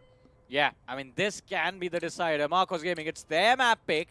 And if they win this, they can close out the series with a 3-1 overall score. But True Rippers, this is their opportunity to equalize the overall score, but then take this to the decider itself, which will be overpassed, ladies and gentlemen. Pistol round underway. We have a lot of early aggression from the T's in the form of Marcos Gaming. Down Banana. Interesting. And they have utility to actually cover up a lot of key positions. This is kind of weird, right? CT's playing so passive on the pistol round, just playing super defensive. And they're going to let the T's have the Banana control. Usually you see a lot of resilience. You see a lot of nades being tossed out, a lot of flashes to back it off, just to catch anyone off guard who's looking forward to explore Banana. I think all of that is going to begin in the buy rounds, not right now. For the Pistols, I think considering True Rippers also realized that, okay, this game will be about momentum and you don't want to lose any right at the bat, they are going to be a little bit more passive. But look at this, Kenny S with another player in pit. This is going to be where the first duel happens. Speak of Any and Kenny in the pit. 2 players, actually. So Kenny's going to have a bit of a backup over here. Players looking forward to flood out through the apartments, and Kenny, he still finds the headshots. Beautiful stuff. Anyways, the site control's taken away from their hands. It's a 4v3, and the remaining players work towards the B side, and you can see that insta-rotate come through. My apologies. What I expected from True Rippers hasn't happened. Another swap, Dice Dealer instead of Ghost. Yeah. Will this work out? Because in the previous map, Ghost wasn't really able to perform up to the expectations, I guess. Maybe that's why. Yeah, the double off setup that they tried to bring just did not work out at all. So many shots missed. Oh my god! This might just cost him the round. Pavi is going to be disappointed in himself. Their man is going for the defuse, but he gets caught anyway, so it's okay. Ember's got his teammates back covered, but this could have been so bad. Yeah, it was so scrappy. Bobby was right in front of him. And I think didn't even panic, just got too eager and just started spamming that left click for the kill. The crosser was on his head, Yeah. but he was spamming. That's why there was the recoil. Yeah, micro adjustments. Oh my god, Bobby. Oh. And then luckily the observer caught it on camera too. Everyone saw it, no one missed it. Yeah. Except Bobby. Any pretenders in the chat? But But, for example, if this keeps on happening, then maybe once again the lifeline will be restored. My god. And that's what has happened. Even Scout towards second mid is posted, just waiting for that pick. And what a quick reaction that was. Kenny S. Ember, AK will find the first kill. He's on full HP, so that's a really good news for the players. But then another shot from Kenny. And this time, it'll just nail the player down in the coffin. Yeah, he knew where he was as Should well. we blame it on Pavi? Yeah. No, why? Because in the first round, that unlucky aura sort of got to the second. I don't think so. I think... I'm just messing around, Yeah, I think in this round, Marcos Gaming, to be honest, were just caught off guard by the force buy and in the hands of True Rippers. Yeah, force buy utility was there. They just lobbed an early nade and a molly towards T-Ramp. And then it was the SMG that was too close to them. They just mowed them down in Banana. grab them up. They see him hiding in sandbag, and the deck 9 in the hands of Stocks is going to be good for one. B2 follows up with a trade, but Rossi with the mow down finds one more. Oh my god, the Tech 9s are also starting to reply, but Kenny S comes in and puts a full stop to that fairy tale. 2-1, True Rippers. You can see by the hand gestures, Kenny S is saying, it's okay, guys, now in the upcoming round, take your time, play slow. The economy is not going to be there as well. We see those 2 SMGs. The AWP pops out for Kenny S. Yeah. As long as they dodge this AWP, I think Marcos Gaming should be good. Kenny heading towards mid. I think the first shot is going to be a quick one towards T-Ram, but no, stays back to line up the smoke. Comes up mid. Marcos Gaming, interesting way to slow things down as well. They're holding back, but that also gives a lot of deep banana control to the CTs. And especially when, if you look at how the players of True Rippers have positioned themselves, they're so ready for this burst. Yeah. They're just ready. They know something's going to come through. And yes, the AKs, they start lining the bodies up. The pit now actually feels like the graveyard. Oh, and the Deagles out for nothing. One kill secured by Ember, but that might be the last one of this round. Ember gets cleaned up. 3-1. Can't really take anything from Marcos Gaming in that last one. Did not have a lot to work with. They were hoping for the bye in the next round, and now it's finally there. Still early. They can still bring the game back, but if they keep on losing, I mean, if they lose 2 to 3 rounds more, they are going to be done for.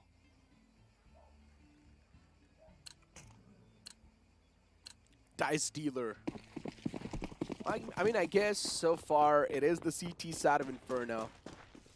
Oh, he's shaking up that Molotov, you know. It's better to get it all mixed up properly so that the fire's going to be spreading equally. No malfunction with the Molotov, with the incendiary. I'm not going to say anything about that. It's weird that he inspects even the utilities. I mean, yeah, the option is there. Aren't you the same guy who inspects his new skins mid-round after a single shot? Yeah, I inspect knife skins. I inspect gun skins. But he's inspecting a utility with a default skin. Why not? That's next level. That's how you go, bro. function. Yeah.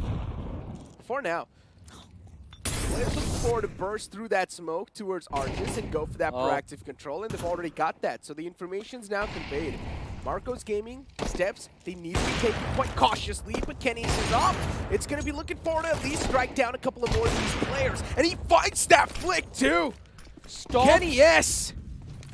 He stops, turns around, and takes the shot and still finds the kill. And not finding the trade on Banana right off the bat is going to be quite detrimental for Marcos Gaming. They've already lost this round. 2 players left, Elvis and B2. Switching things up, looking to move towards the A side, but it's not going to work out. Their control of Arch is taken away. Default are moving towards Boiler. Will be shut down, but still a 2v4. Pretty much. B2 and his teammate now looking forward to exploring the A side. And yeah, it's perfect the way they have positioned themselves on the site. True Rippers, for them, Kenny is being able to perform insanely well in the grand finals. He shut down that Banana control all by himself. Just the threat of a man with the AWP just jump peeking you from the top of wall, circling from that left side, left corner. And I think as soon as they saw him scoped in, they knew who it was going to be. Quite hesitant on the push. Marcos Gaming again forced on the pistols. 4 Tech 9s, Deagle and Shocks. Oh! Jumps down in the pit. And Kenny S once again being aggressive with that off. He's getting the confidence. Misses that shot. He was way too tough to connect, so it's understandable. So much information gained as well. Yeah, but Dice Dealer, he anyways escapes with a kill, which was super needed. They have a lot more information to work with. They know there's going to be a push mid. Might be a hit, or at least towards Good. Archers, but as soon as the T's fall in, Oh my god. they start getting taken out as well. Kenny has finally shut down, but it's not going to be enough. It's a 1v4 for Bhavi. What? Rossi went for that jump, and he gets caught midair. And True Rippers. Yeah, well, these guys are just steamrolling through Inferno. 5-1. Marcos Gaming need at least 4 more rounds in this first half. A 7-5 swap. That's the only ideal situation they want to be in. Anything less than 5 rounds. True Rippers in the second half, it will come down to that pistol. Important round for Marcos Gaming. And the economy has stabilized quite a lot for the side of TR as well. That's another point of concern for Marcos Gaming. They need to get that cash out of their bags. 3 men on Banana. 2 pushing up second mid. Switch up. That forces Kenny has to take a step back, but it's not going to be enough. Shocks with the opening frag in this round. McKill's out of the picture. Still connects, though. Kenny still connects onto Shocks. Just falls back, gets the shot. And then once again, repositions. Oh, just pushes outside of the smoke. Does not spot anyone. So that means that's the confirmation that B hit's not coming anytime soon. It's time for you to go to rotate towards the A site. And that's what is clearly happening too. Look at the A site. 3 players available. And they're going to have to side on the lockdown soon. Positioning themselves on the pit. 1 man towards site. Oh. This is the exact setup they need. They're moving for Archers, and if they get Archers control, they can pinch on B. And the C4 has been set up for that exact execute as well. If Kenny S falls under pressure, this round might be a steal for Marcos. Slow scale up 2 Archers to CT spawn. And Kenny S, we see him fall back for that CT area as well. Should be able to find one. Bhavi out of the picture. Rotating back on this B side, and the CT rotation needs to happen right now, but it gets slowed down. But Kenny, he's not stopping, finds another one for his team. 3v3. Marcos Gaming, a manageable position now that Kenny is done for. The hop out of play, but the CT scale up Banana. Brings it down to the equalizer. The op in the hands of Kenny S has been a big difference maker so far. Ember tucked in the corner, even he gets spotted through. And yeah, now this round for Marcos Gaming, it's going to come true as well. This is too close for comfort. I'm telling you, take out Kenny S and you get the round. Yeah. That should be the play, but that itself is going to be such a big task. He took out 3 players and he was all alone on that B side. They tried to pinch him from 2 different angles. They need to be quick with those executes. Taking Archer's control was big in that last round, and I think if they can do it again and again, that's more pressure on True Rippers. They're going to force Kenny out of position, but look at this early information. TC's trying to get some early information of second mid. Or maybe a kill, but Ember, an important frag for him. Yeah. Find the second. Not just important is an understatement. That was essential. And now that Kenny S is down once again, the hope's restored. Marcos Gaming should get another round in their hands. It's a 3v2. B2 is low, but B2 is now looking forward to clear out construction, which he will. C4 should go down soon as well. So yeah, this is the easy side in their hands. Control game, but I think for True Rippers, this round might just have turned into about saving the AWP and the M4. Yeah, I think that is the only play they want to go for right now. It's 2v3 for that B retake. No information on how the T's want to play out the rest of the round. They are not going for a hunt because Marcos Gaming also do not have a stable economy in this game. Yeah.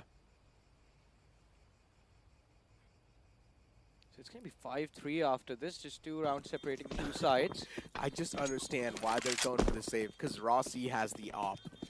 And they know, if you give Kenny S the op, that can be the only win condition and the big difference maker. Plus, I think they... Yeah, I mean, this is going to be a little bit more interesting, because Even though Rossi does manage to save the AWP, they drop it for Kenny. The M4 is going to be saved as well. Few drops. Money is off the concern. Money is of the concern, and I wonder what buy they are going to go for. Alright, nothing for Rossi, it's just the USP. Yeah. They're one for... Did Dice Dealer just sell back the M4? No drops for anyone. Interesting. Yep.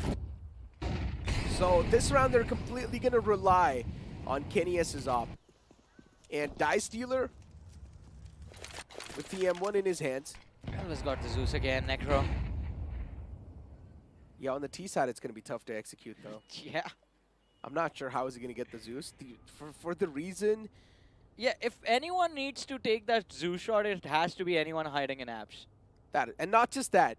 You will also need to go for the plant, and it has to be a post-plant scenario, so that you will be on the defensive side as a T.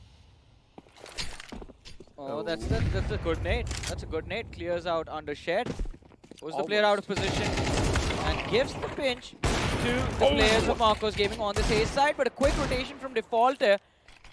The T's are going to be stopped in their tracks. The Molotov should be able to dish out an extra bit of damage to P2, but again, Kenny S left alone with the AWP.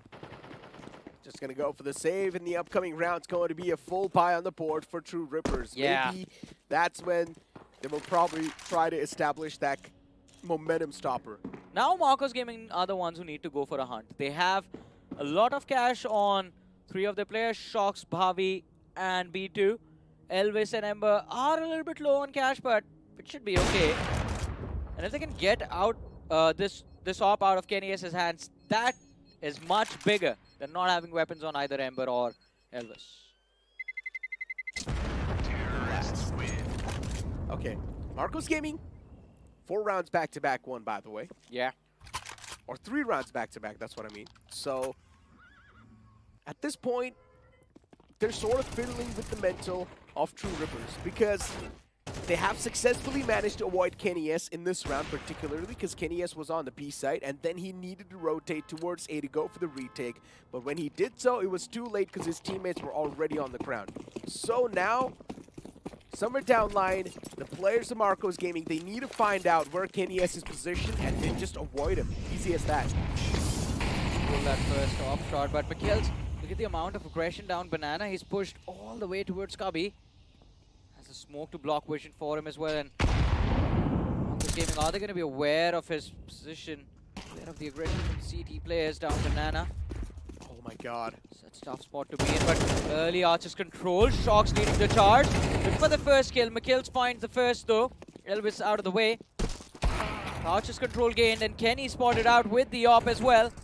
Yeah, now Kenny just starting to feel so confident individually, but the players have rotated all the way towards the CT spawn, and Kenny S, he's probably given the call away as well.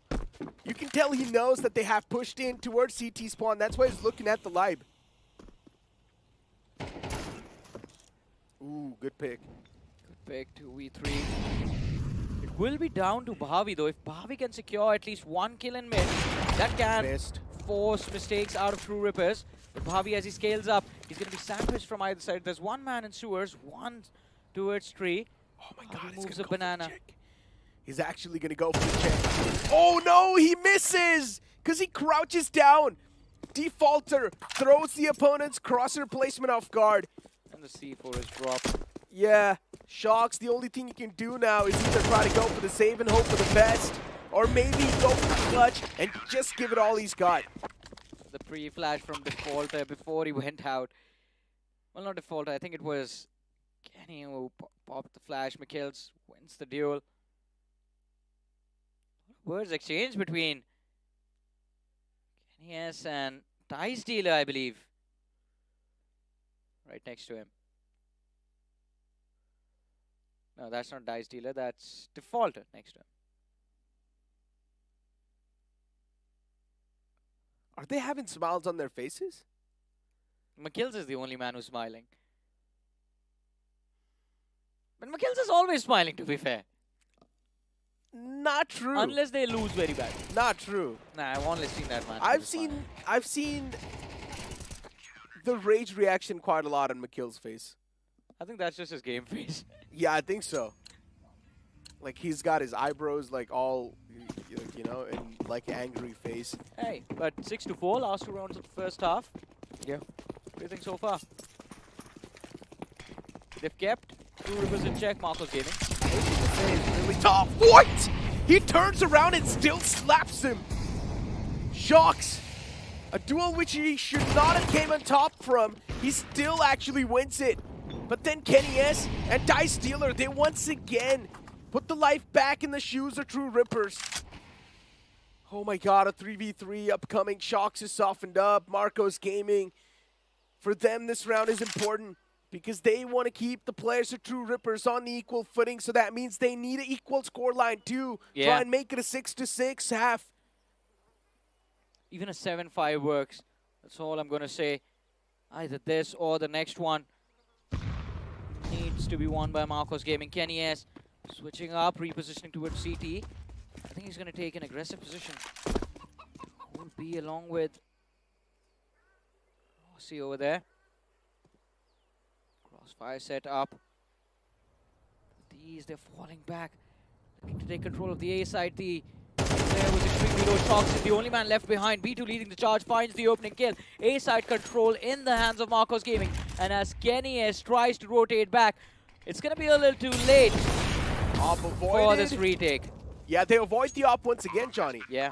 And yeah, Kenny has just fallen back, does not want to go for the retake anymore. Wiser option. And for Marcos Gaming, another round on the board. They just need to find a way to get this op out of Kenny S's hands.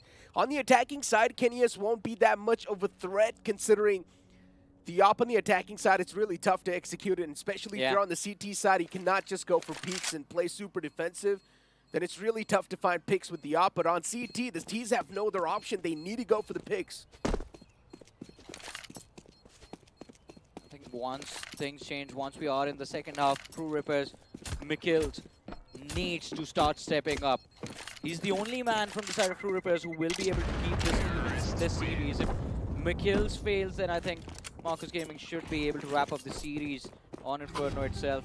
But let's see, last round of the first half before we head into the second, and one more opportunity for True Rippers to have the upper hand transitioning into the second half pistol round. Farm has 2 SMGs bought. AK recovered from the previous one for Rossi, and the op still on Kenny S. Shocks on the run towards Banana. As we saw on the map of Mirage, Shocks was on his own adventures. Elvis, no, please, no! B hops out the smoke, down mid, takes the first man, pops it head. But as soon as they move forward, the SMG is proving a little too deadly. They have the A side in their hands. What a quick execute, a quick burst onto the A side from Marcos Gaming. Kenny S dinked as well. Not dinked, just a shot taken. It wasn't even the execute. It was just run down. Press W on the A side. Even though there were MP9s on the board, they still had so much confidence to actually make this rundown. And it works. They got the site control. Now it's time for the post plants. I'm not exactly sure how big of a fan I am of these positions they've got. There's going to be a man moving in from the apartments. Kenny S as well, moving in from the short itself. Gets his hand on the AK. A good switch up that was, and a quick flick on the head. Kenny S goes for the defuse, tosses out a smoke. He might just find the defuse as well, but he gets shut down. That bullet on the head will capitalize. And Marcos Gaming, they still keep themselves in the race. 6-6 is going to be the first half, Johnny. How do you feel? I mean, I'm super excited going into the second one. Scoreline all equalized, and especially that play in the end from Bhavi. I believe he dropped the AK for the SMG and then just runs towards Kenny, spamming the shots. But good start from Dice Dealer. I think these two early shutdowns were very important, but everyone from the T side just lined up behind that truck and just spammed the side. Look at that. He barely fired 2 bullets when he was moving, and he still found the kill. Oh my god, Marcos Gaming. I'm not going to lie, for them, some of these rounds that they're squeezing away, it really does feel like they do have something on their side today. Yeah, that's Lady Luck on their side. I think so. It's because all the selfies they took with the monkeys. I think so, that luck. Why? They went to a temple, right? Yeah. Prayed for the win, prayed for the trophy. Yeah. And they were also feeding them food and stuff, so it's all the good karma. Yeah. but go, executes. That Molotov barely missed Ember in Dark, but Bhavi still looking for a few more kills. Shox found one. It's going to be a difficult pistol retake for Marcos Gaming. They have two more scaling up Banana, but it's Rossi. One shot from USP. Dual Beretta is able to find that. As I mentioned, all it takes is one shot to get the equalizer. Shox, if he's able to find those remaining two taps, it will be the deal sealer and the Berettas. It takes it down to a 1v1, but unfortunately, Dice Dealer once again does not break a sweat. Stays calm, cool, collected. Just B-Ops with the dualies on side. Still finds the frag on the man hiding behind Dark. Yeah, could have gone either way in the very end when it came down to that 2v2, so still too close to call, but of course there's going to be an advantageous buy for True Rippers in this round. It is, but look at that, one single MP9. I think so this is going to be the Astonisher. I don't think so. I think it's too much investment, too much of a risk taken. Can swing the game from True Rippers. Let's see. I generally feel like this MP9 can be the big difference maker that they need to have. That's what I feel. B2, back off. Look at the T's, they're just running up apps. Yeah, they finally 5-7, almost can get the 2K. Almost, I said. Spoiler is the Galil. The man gets shut down. MP9 falls. But then it gets recovered by Shox instantly. I told you it's going to be the difference maker. Make that a 1v2. Still, it is possible. He's got the 5-7 in the hands, and we've seen some of the insane plays with the 5-7 so far by these players. But unfortunately, the spam through the smoke catches him. Yeah, they do get 3 weapons out of their hands, though. There's some value gained from that investment, but now forced on a hard eco. Marcos Gaming set to lose another one. Every round loss on the second half makes it extremely difficult to make a comeback. If we go to overpass, I'm predicting True Rippers for the win. And I think right now itself, there's a high probability we are heading to overpass. Oh, good flash, but B2 too much risk. Lands that insane shot. Wow. Yeah, and then instantly backs away. He does his job, backs away, gets the equalizer. I don't understand why Marcos Gaming are extending too far. They invested nothing in this round. I think they just want this to be over as quickly as possible. Just the Deagle upgrades. That's it. Man spotted, trigger discipline on the site. I guess Shox is just going to wait for someone to step on the site. Yeah. At this point, what he's doing is making the teams feel a little bit more comfortable around him. But yeah, the comfort zone also gets his goals.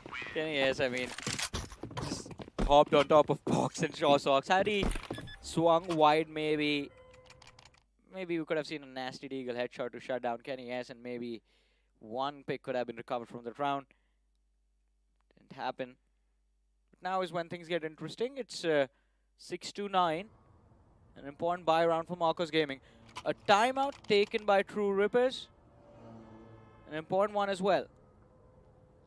Win this, double digits on the board, and the 11th round can be theirs as well because Marcos Gaming will be forced on an eco. Defaulter and Kenny S. A lot of discussion between Defaulter, McKills, and Kenny S. Few callouts for Dice Dealer. Rossi. Yeah, finally, he's been included in the game plan.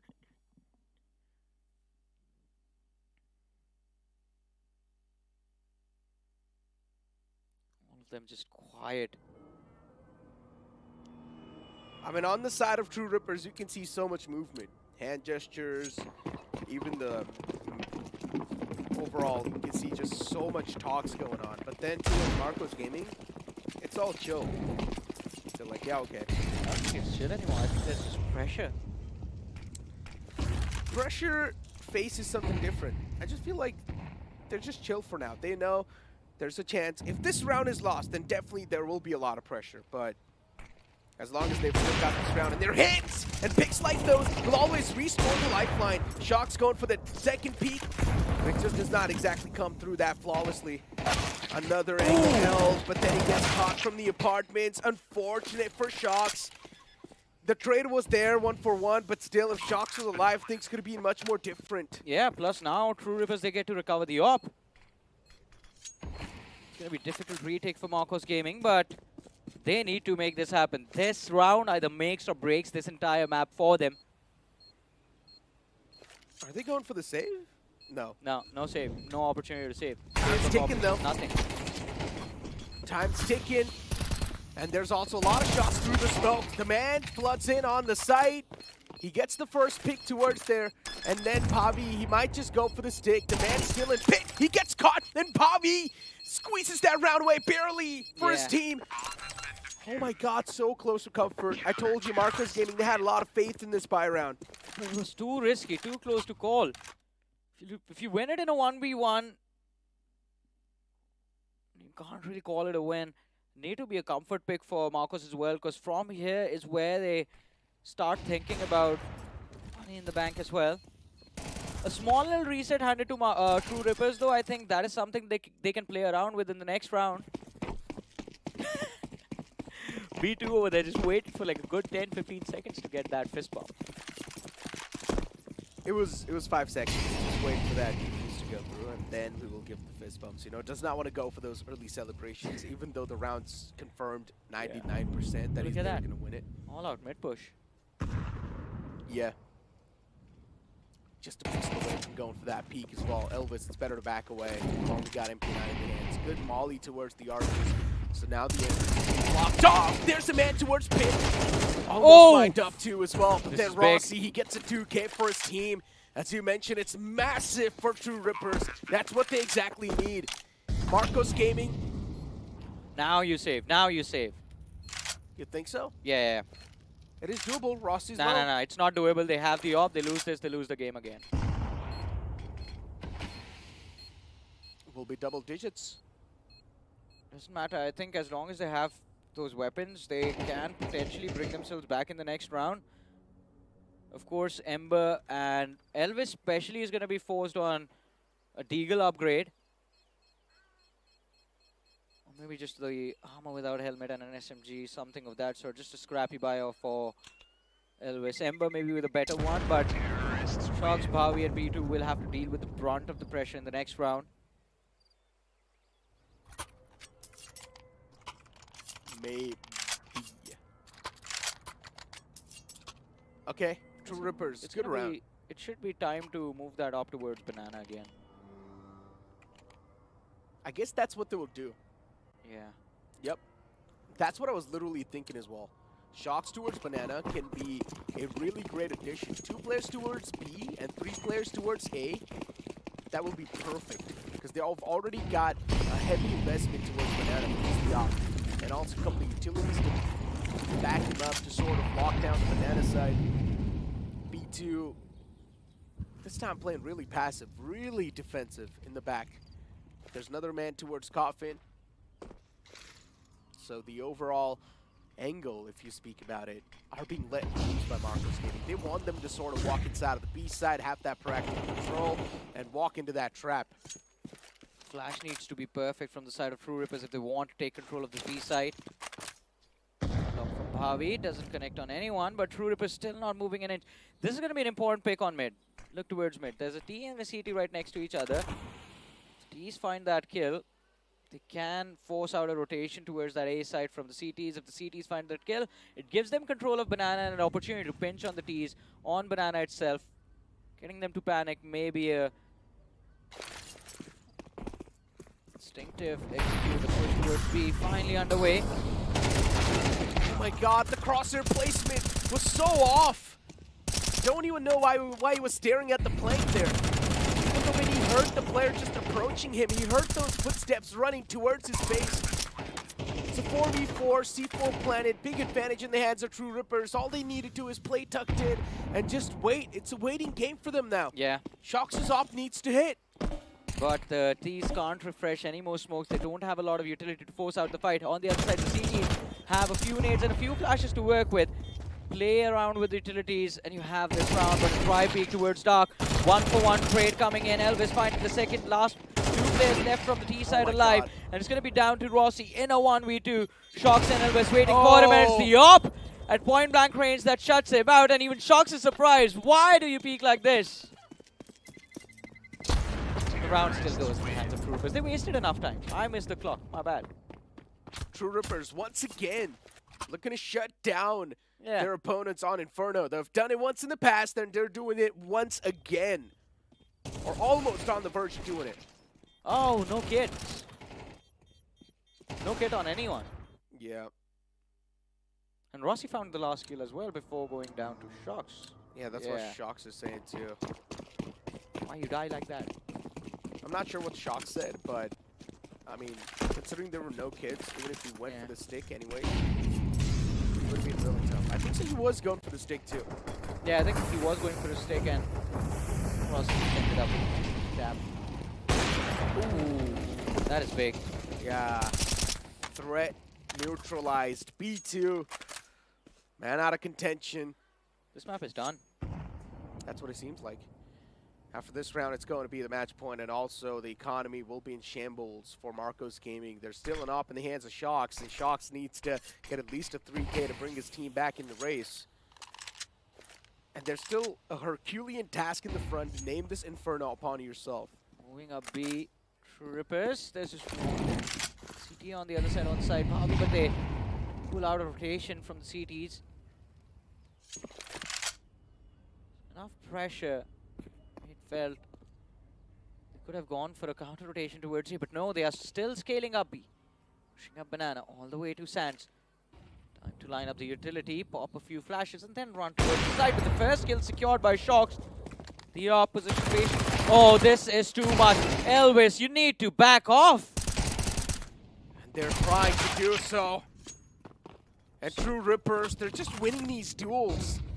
There was so much unnecessary aggression from the side of Marcos Gaming. Yeah, I just feel like Marcos Gaming are chilling a little bit too much. They're jamming too much. Somewhere down line, the control needs to be back, and they need to realize that in some of these scenarios, things can be much more different. We're just getting overconfident. Bhavi left alone in a 1v3. 3 players, all of them pretty bruised up. But it's not going to be about that. Numbers advantage comes in handy. Bhavi had to clear everything before he went for the defuse. Does not even see one single player. Dice dealer from the pits, peeks out. Nice easy kill for him to secure. 12-7. No money in the bank to go for a buy. True Rippers. I think it is time to head towards the decider. Just one round away. But we might be too early to conclude too, Johnny. It's over. I don't know. I mean, it's weird. A team's supposed to feel a little bit more comfortable on the CT side, but instead... This is not the ladder. This is pro play. Yeah, even in pro play. At least in our region. That's what it's been.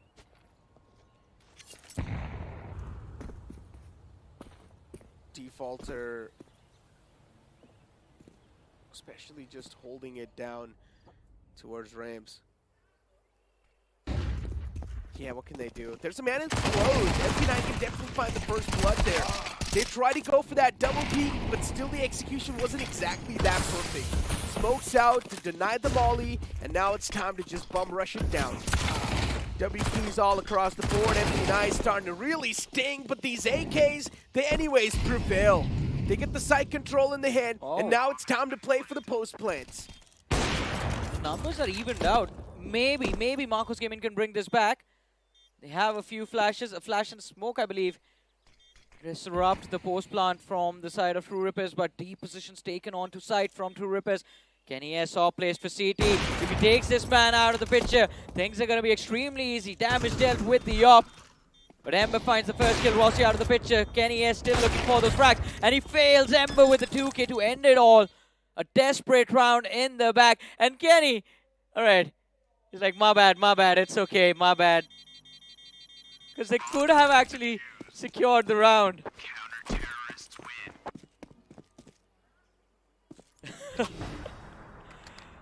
Oh man, oh man. What a game.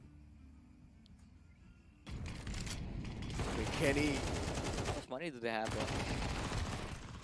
Oh my god. They should have been the closure. Yeah, honestly. It should have been. because the opponents were on weak buys, MP9s and 1 op.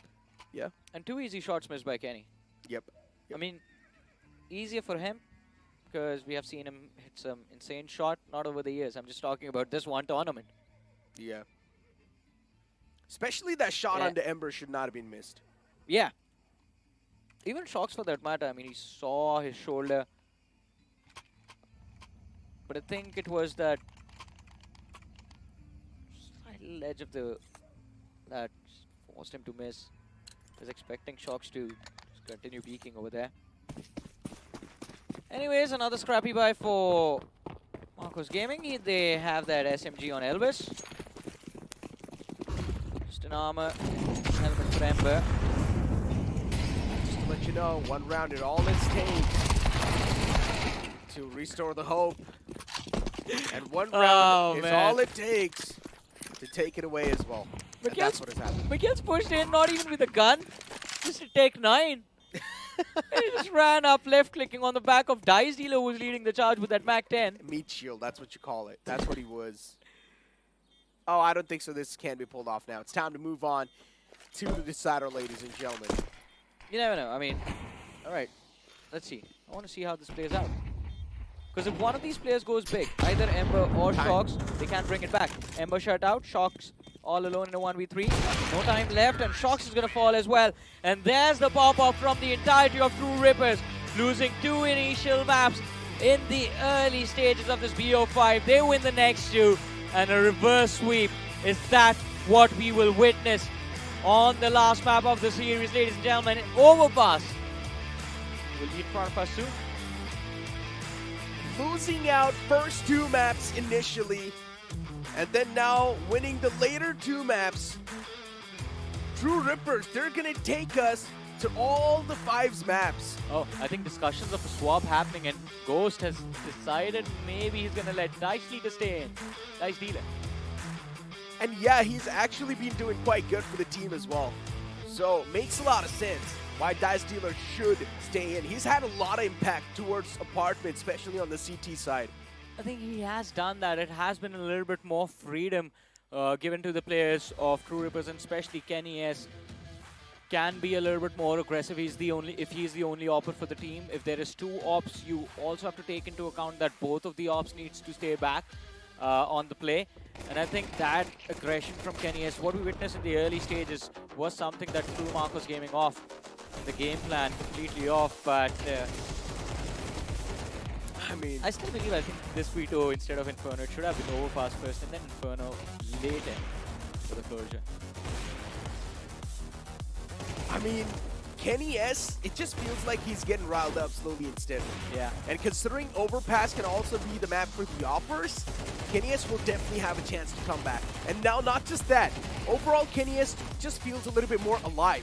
He's able to play so well. In general, he's also carrying the team on his back, if you think about it. He's getting so many of those impact frags. Yeah, definitely. And I think at this point, he has done his job enough, being the legend from the side of True Rippers. He's playing like an absolute legend as well. But the entirety of the True Rippers lineup needs to step up. One moment with Shocks. Lost his cool for a second, but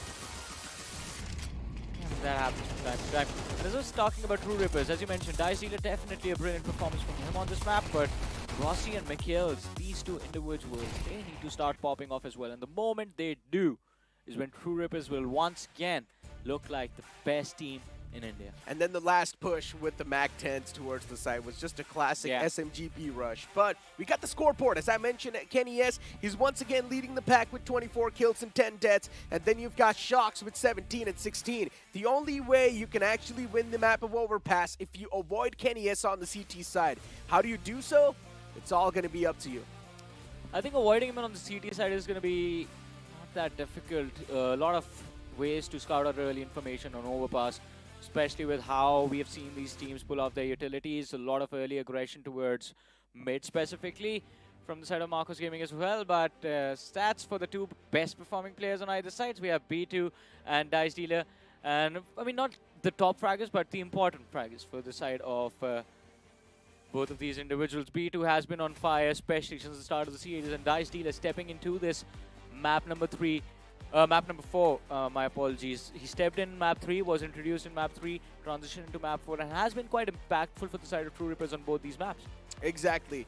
In general, Dice Dealer, as I mentioned, whenever we've seen that sub come in, you can just tell the amount of impact Dice Dealer is able to bring in. And as I mentioned, on the CT side, Dice Dealer was just going towards the apartments and locking it down for a long time. He was looking towards the stairs. He was making sure no one's going to be crossing in, while Kennyus was pushing in towards the bedroom, looking at the window, making sure no one's going to jump in towards the balcony. So in general, they had the apartments locked down. And it just feels like Dice Dealer and Kennyus, they're able to work pretty well. The synergies matched up there. Yeah. I definitely agree with that. I think both of them are a little bit more aggressive inside of the game. And Kenny, the other day as well, was mentioning that he feels majority of the impact will come with him getting those first kills. If there is someone to help him out achieve that, you never know. Maybe we are going to see a different result from what we expected at the start of this series. But ladies and gentlemen, it's time for us to head towards a break right now before we have the deciding map of Overpass in front of us. We'll be back right after this break. You guys don't go anywhere, because coming right up is the 5th map of this BO5.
I'm excited.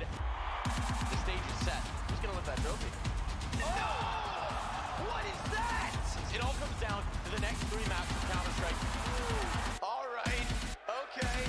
And he can't believe it. Oh my God. Welcome to your new favorite televised vacation. This is the Launders Show. Thank you so much, everyone. Thank you. Great to have you on. Thank you. I've got a lot of great things to say about you, but first I'd like to ask you to say something nice about me. Whatever makes you happy. But I have to ask you to wear these glasses. I could see you chugging a chocolate milk at local lands. The few Yakinder haters out there in the world. You're like roasting me here. Oh, wait. I had some offers from different teams. Like whom? But I thought that maybe I didn't lock the door. We saw some raccoons, and then Nico came up with the idea, hey, I'm gonna catch one. I just had my gear in my backpack, and I just told my teammates I need some time alone. He started talking trash a bit about Copenhagen Flames. Oh, no way. It's time for the Gauntlet Challenge. What is the gauntlet? No. I know how this works, and this is not good for me. Let's get the show on the road. Yes, let's f***ing go! No! What's going on? No! No way this is last place. No way. It went really badly, like really. This is his only chance. He hasn't beaten me for years. Assistant. Roll out the leaderboard. What do you think you got? 1 minute and 50. 149. Sub 1 minute. We're gonna have you sign first. You always know what to say.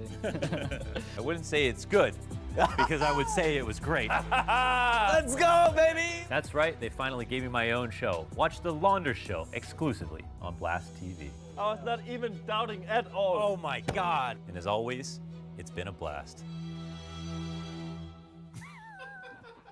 That was good.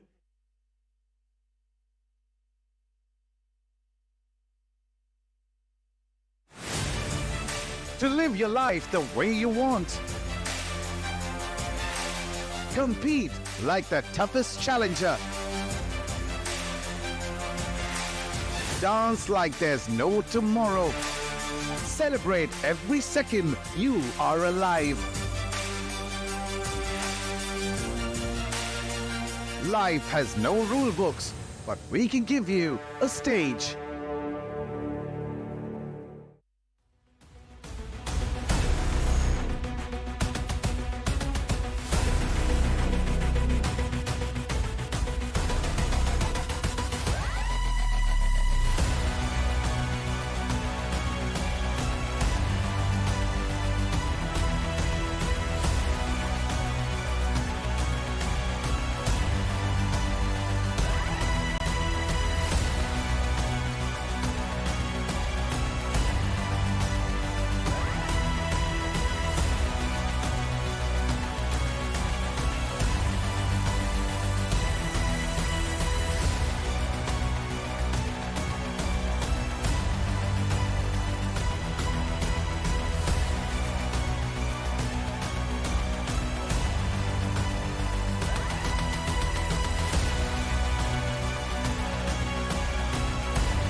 Now it's time to move on to the last map of the Super 6.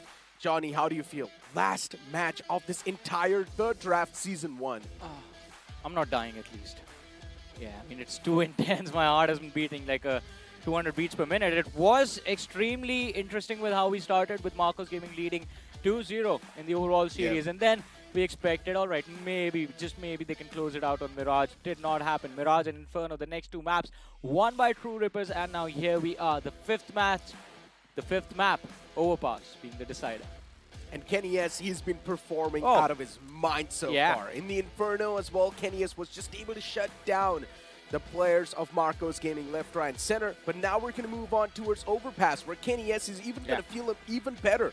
So that means it's a big red flag moving in towards the Inferno or towards the Overpass. But in general, with how things were looking like for Marcos Gaming, I made the prediction of 3-0. But it's been completely down the drain now. Yeah, you lost 3 predictions. First was the 3-0, then you lost the Mirage prediction, and then the Inferno as well. Overpass, though. Overpass, I think True Rippers will take it. Because considering they made it all the way to the finals from the upper bracket, there's a slight advantage that has been given to them, that they get to pick the side in the decider. And I'm pretty sure on Overpass, this is that one map where you would want to start CT for sure, unlike Mirage and Inferno, where anything can happen. On Overpass, you would want to start that CT side, especially with Kenny as being in incredible form. Defaulter also picking things up slowly in that previous map. Dice Dealer being there in incredible form can definitely help out Kenny in that A-party area if he decides to hold tool booth with his AWP or maybe just playing B. He's going to need that one aggressive player to gather early info on B shot and Monster as well. A lot to think about, but a lot more to execute perfectly inside of the game. Now that you speak about the sides, I was sitting in the green room, in the production room, and I saw the sides as well. Yes, it is exactly what you said.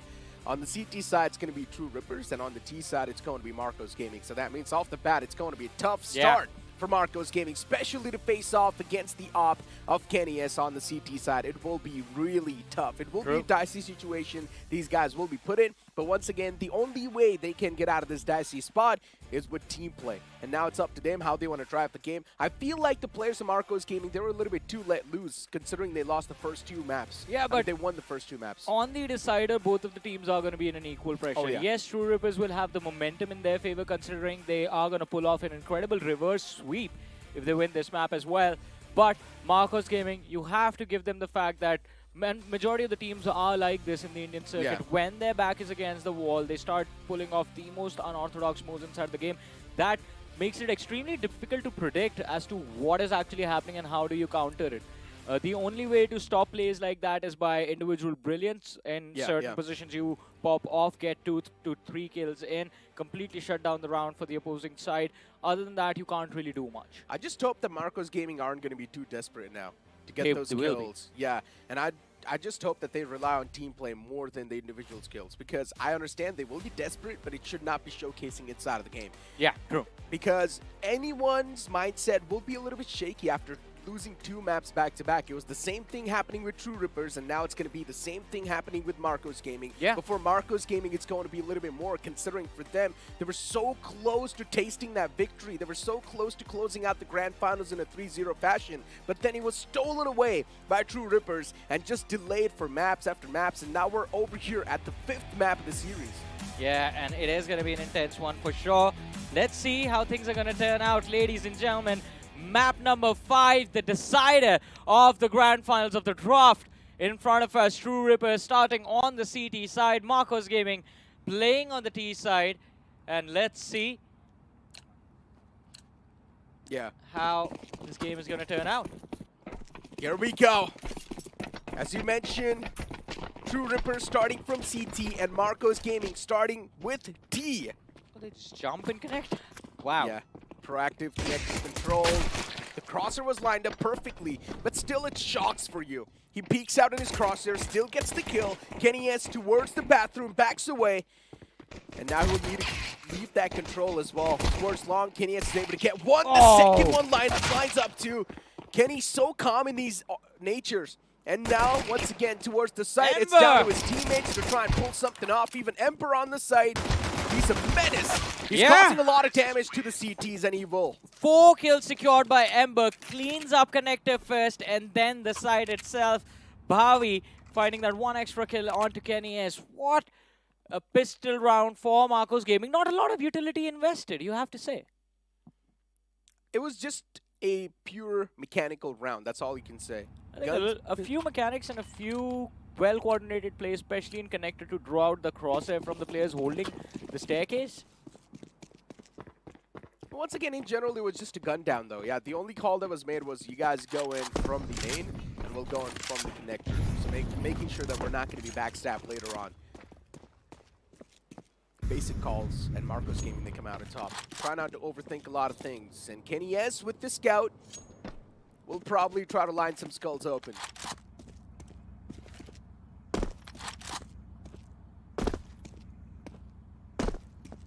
No info yet. There's one man lurking outside, wants to on B. With a little bit of utility, he can give some false hopes to Kenny that might be no one pushing up A. Elvis, he's lining up the smoke already. This can be lob, draw the attention of the CTs, and look at all of them on the radar. They instantly start panicking. Elvis moving in. Even one kill right now is going to be big. And he almost gets it too. Yeah. The player's so low. Elvis, the fact that he was able to back away and from look that on the spot. radar, even Kenny S falls back. Yeah, I just don't understand. The fact that he was able to back away, deal so much damage.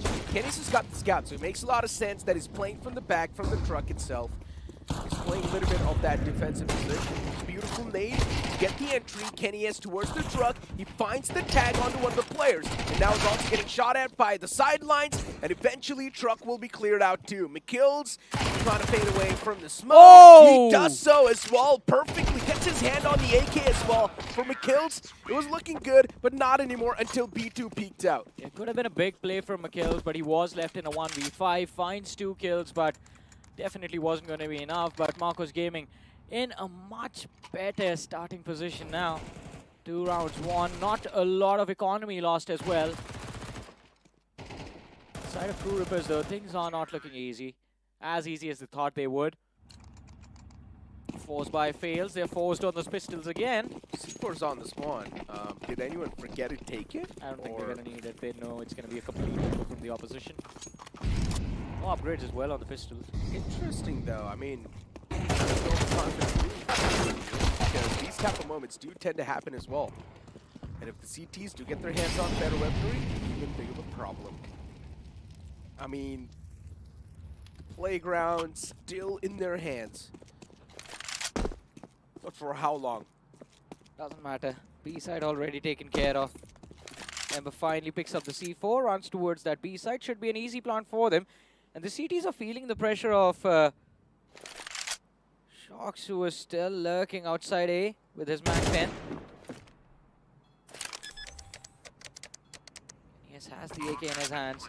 They went for a full eco, so they have an opportunity to go for a retake, find a few exits for themselves, but I think they decide against it. True Rippers. Call has been made, stay back, save the AK for the next one. Yeah. Shock's on the hunt. So, once again, he wants to deny that AK control the players the True Rippers have. Just take it away, snap it away from Kenny S's hands. Gets the first suspect. Rossi in the same spot of the previous player. And once I don't think so the AK is going to be hunted down that easily. It should be an easy save for Kenny. He gets spotted. The AK gets hunted down. Kenny was looking somewhere else. He gets pushed all the way from the long. He thought that Shox is going to keep on pushing him from the bathrooms. Shox wanted to go recover that AK, but does not really happen. Too far away from that tree on A long. But look at that, True Rippers. Finally, it's going to be a comfortable buy for every single individual on their side. They have the op on Kenny S. The 4 M4s come online. Marcos Gaming. First half control. We gain from this round win. Ability exchange down mid early, and the Mac 10 is pushed up all the way to party. Molotovs towards Garden and Shox. Look at him. Moving in. He's found so much control. It's crazy. He's clearing angle by angle, slowly but steadily. And Kenny, who gets the first peek, unfortunately misses that shot. Now just going for the spam through the walls. No connection will be found whatsoever. But Shox was able to get a lot of intel. Yeah. Based off of that intel, the T's fall back. They're moving to connector. Maybe looking to execute for that B, but Mikhail's moving in a backstab can happen. Connector push. Early aggression fails. One more man picked off on B short. And all of a sudden, it's just Kenny S and Defaulter that are left alive. Mikhail shut down that backstab. Completely denied to True Rippers. 2v4, can they bring this back? Not a lot of hope, just a nade in terms of utility. Kenny is out of the picture as well. That's the AWP out of play. Now Kenny is definitely going to be a little bit mad over there. And Shox is happy. Yeah, considering Die Stealer was supposed to look at that close angle, and Kenny has still got pushed on. And you can see that frustration through his face as well, because he was not supposed to get pushed on that close. Yeah. More than that, I think it was Defaulter. Not Defaulter, sorry, Mikhails, who was supposed to be the main playmaker for the team in that last round. Had he been able to take control of connector comfortably, then Marcos Gaming would not have had the freedom to push up Graffiti and take that fight. And now Shox is the one who gets the op in his hands. Go round for these players. McGill's with the 5-7 towards connector. The shutdown's going to be important. Kenny S and McGill's playing together. Kenny S's deagle, it needs to go big. It's like a big trap setup. Kenny S missed a lot of shots and also the opportunity to take down the first map in that duel. And considering the first man's still alive, Ember, he keeps on moving up. Not a lot of HP, but at this point, anything counts. There's 5 deagles against you. They do not really have a lot of room for error. They need to be precise as hell. And look So, at yeah. that. The CT is pouring in from the CT spawn and Connector. The backstab is theirs, but the aim isn't. And another punish coming from the side of Marcos Gaming. Yeah, aim was there. It's just 5-7 for you. 5-7 is sort of like the mid to close range weapon. In long ranges, it's really tough to use it. They had those two deagles too, to be honest. Yeah. Maybe a little bit of trigger discipline while he was trying to close up could have been better. I think whenever Shox is this excited, it's when the rest of the side of Marcos Gaming is worried. They're like, alright, can we keep up with him? I think so. It's more like Shock's trying to calm the nerves of the players. That's what Not he's doing. today. Today, I think he's the one instigating the hype. Yeah, I mean, if you're going to instigate the hype, Yeah. the players will be calm. Because, listen, hype isn't supposed to be about the serious stuff all the time. It can also be a good hype, you understand? A happy hype, if that makes sense. He's trying to hype his teammates up. Let's go, guys. We can do this. You know, positive hype. Already up 5-0, but a spray from Dicey. They're only able to find one. 1-for-1 trade. And that, too, will favor the T's no matter what. Yeah. As a CT, you're not supposed to drop down a number. It's going to affect you so much, especially even all the 4 Ts if they decide to group up and hit a site. But they've burned a lot of utility, the players from the side of Marcos Gaming. Now that makes me worried for the post plant. Ooh, Defaulter did not spot anyone with that jump. So, Ouch. not a lot of intel.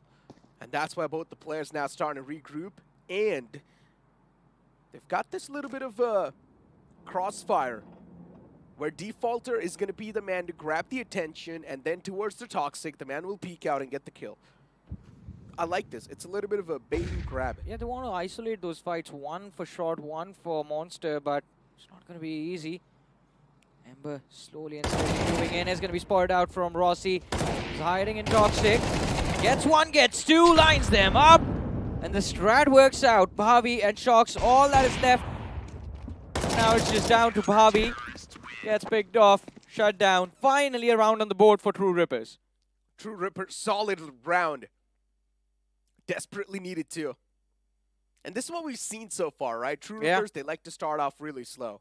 Marcos Gaming, they usually run away with the lead at least 4 or 5 rounds back to back, and then True Rippers, they start striking back. Right, now since we had the replay, this peak didn't completely dry. There was just one Molotov, I believe, lob to clear up waters, and that was it. I know. That's what exactly happened. The man from the short should have tossed in a Molotov for the clotheslines too.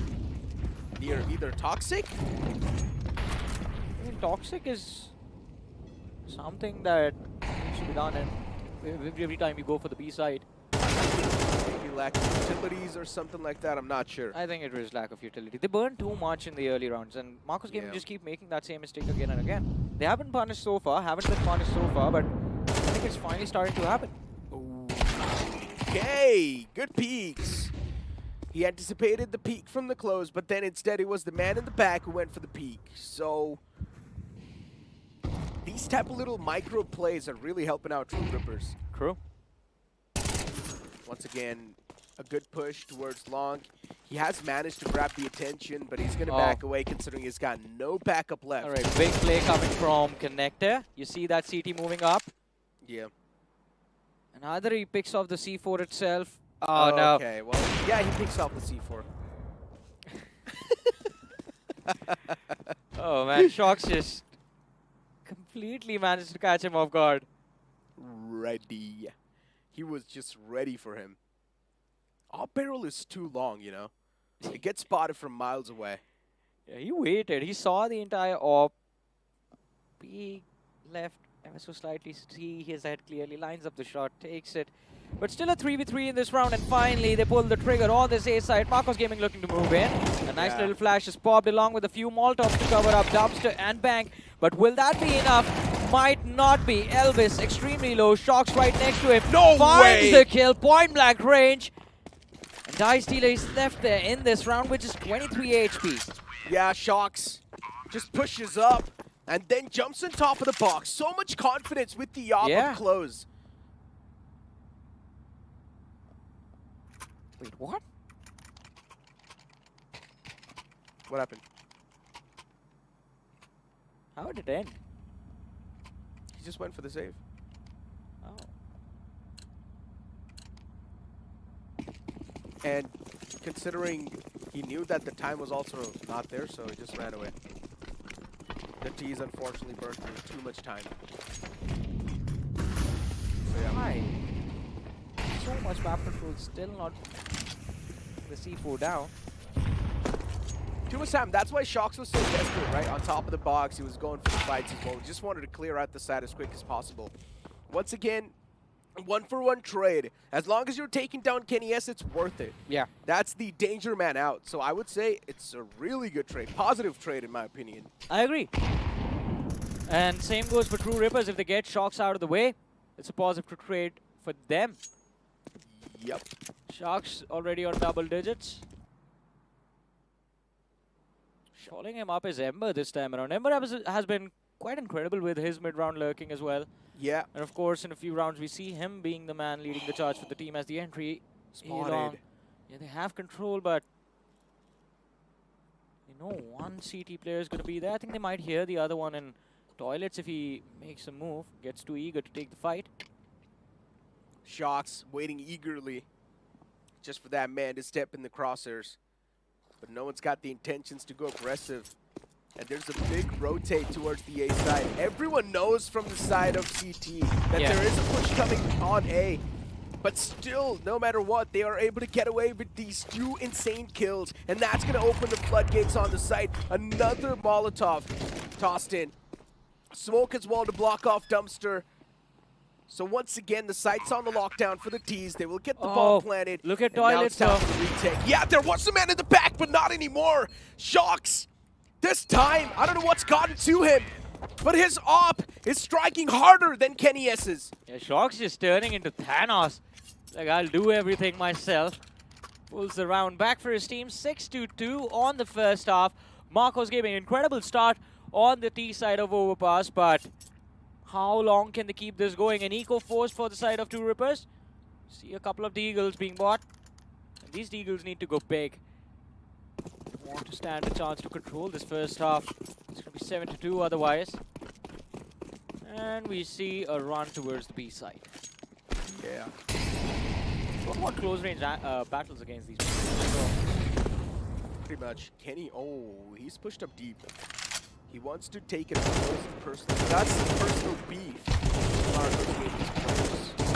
Elvis just getting barrel stuffed at this point, but his teammates got his back, so it's fine. Even if he does get taken down, it was sort of like a human sacrifice for that round. There's one player waiting for them on B short. There's Kenny S rotating from the backstab, and he's going to wait for a little bit more. Oh!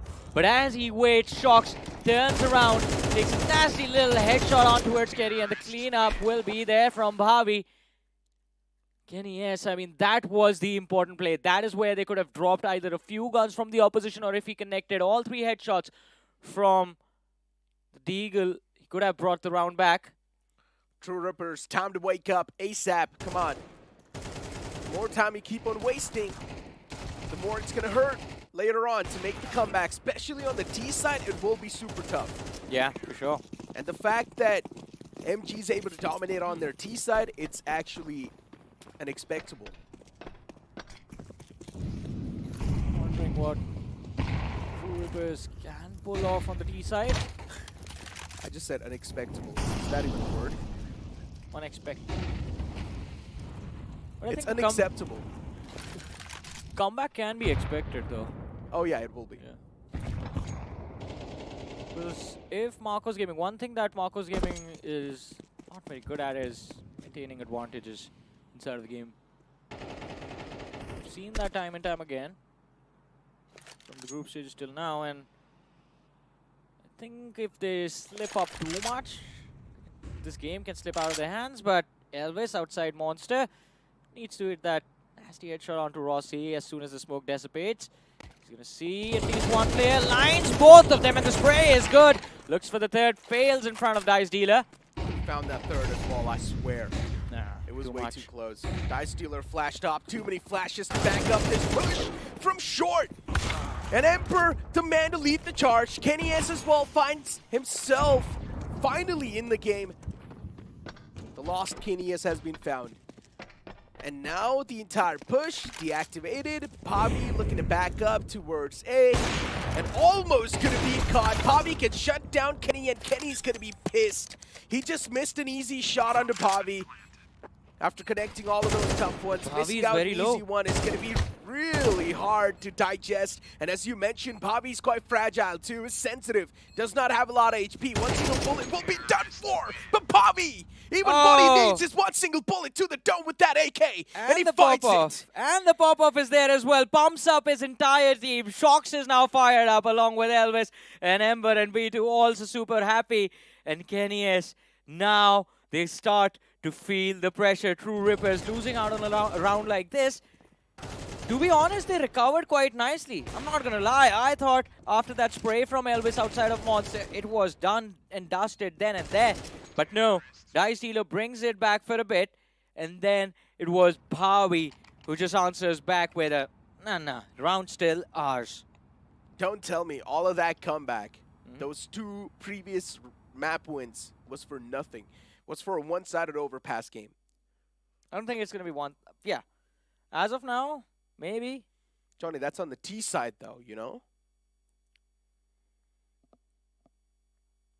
Marco's Gaming on CT will be much more better because their team plays have been looking overall better. Yeah, in the previous I map, disagree. they got a little bit too overconfident, in my opinion, because they were pushing up out of their comfort zone. But I don't think so the same mistake's going to be repeated here. That's what I think.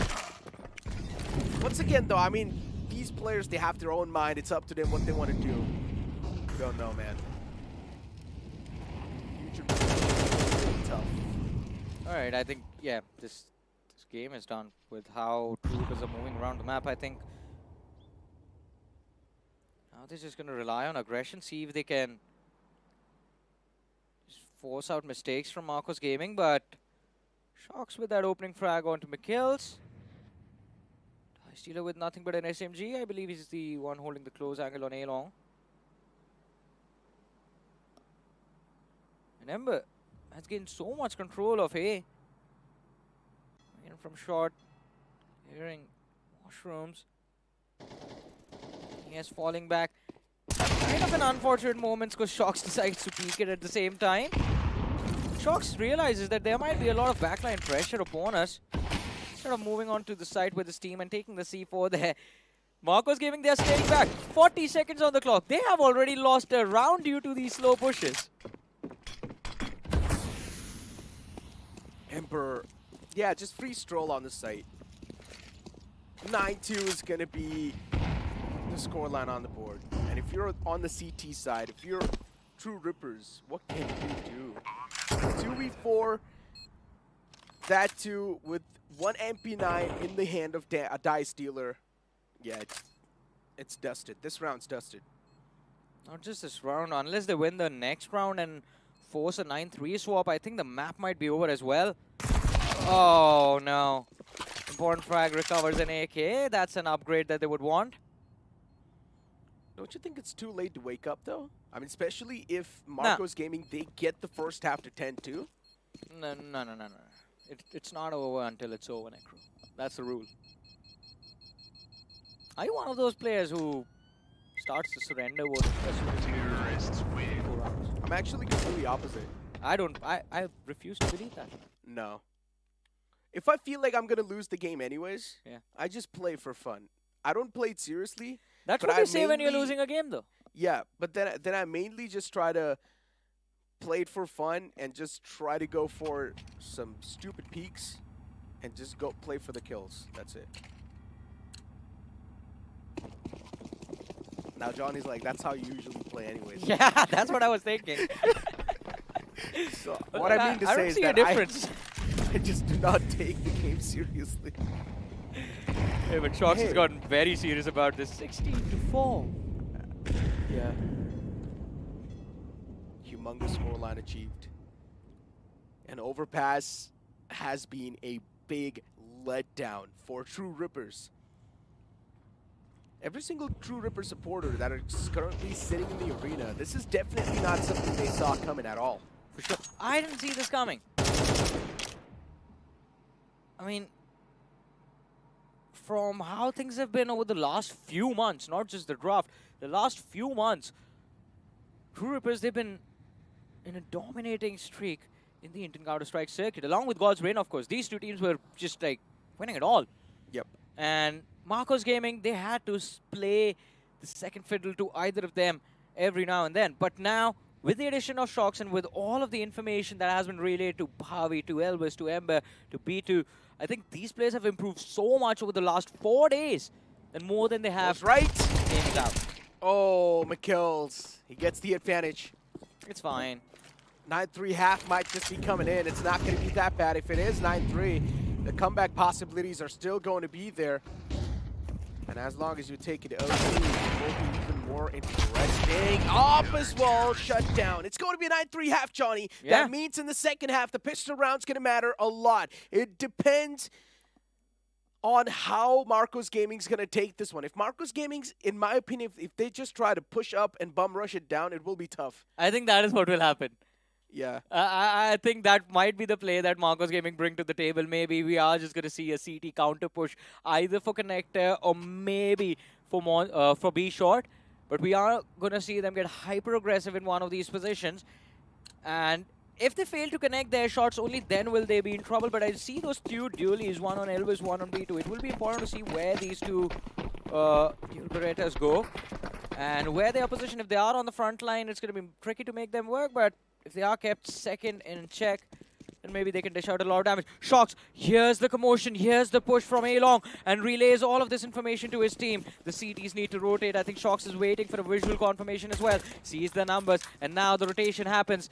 The T's need to take control and shut down Shox as quickly as possible. There's the first team. Shox finding the first, and the second, and the third. Looking for more. Get the fourth. Is this gonna be an ace? There's just one more man behind him on site. But no, the shutdown comes from Elvis. And Shox, what a steal was that?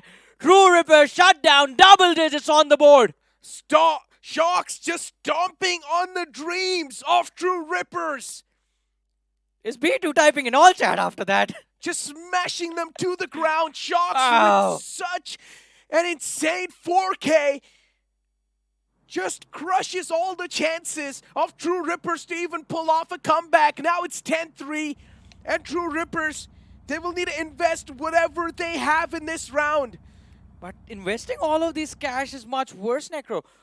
I mean, not worse, all right. It doesn't change much. They walk away with Tech-9s. It's going to be kind of a force. They run into the round. If they lose it all, it's 11-3. They're forced on an eco again. They go to the map point.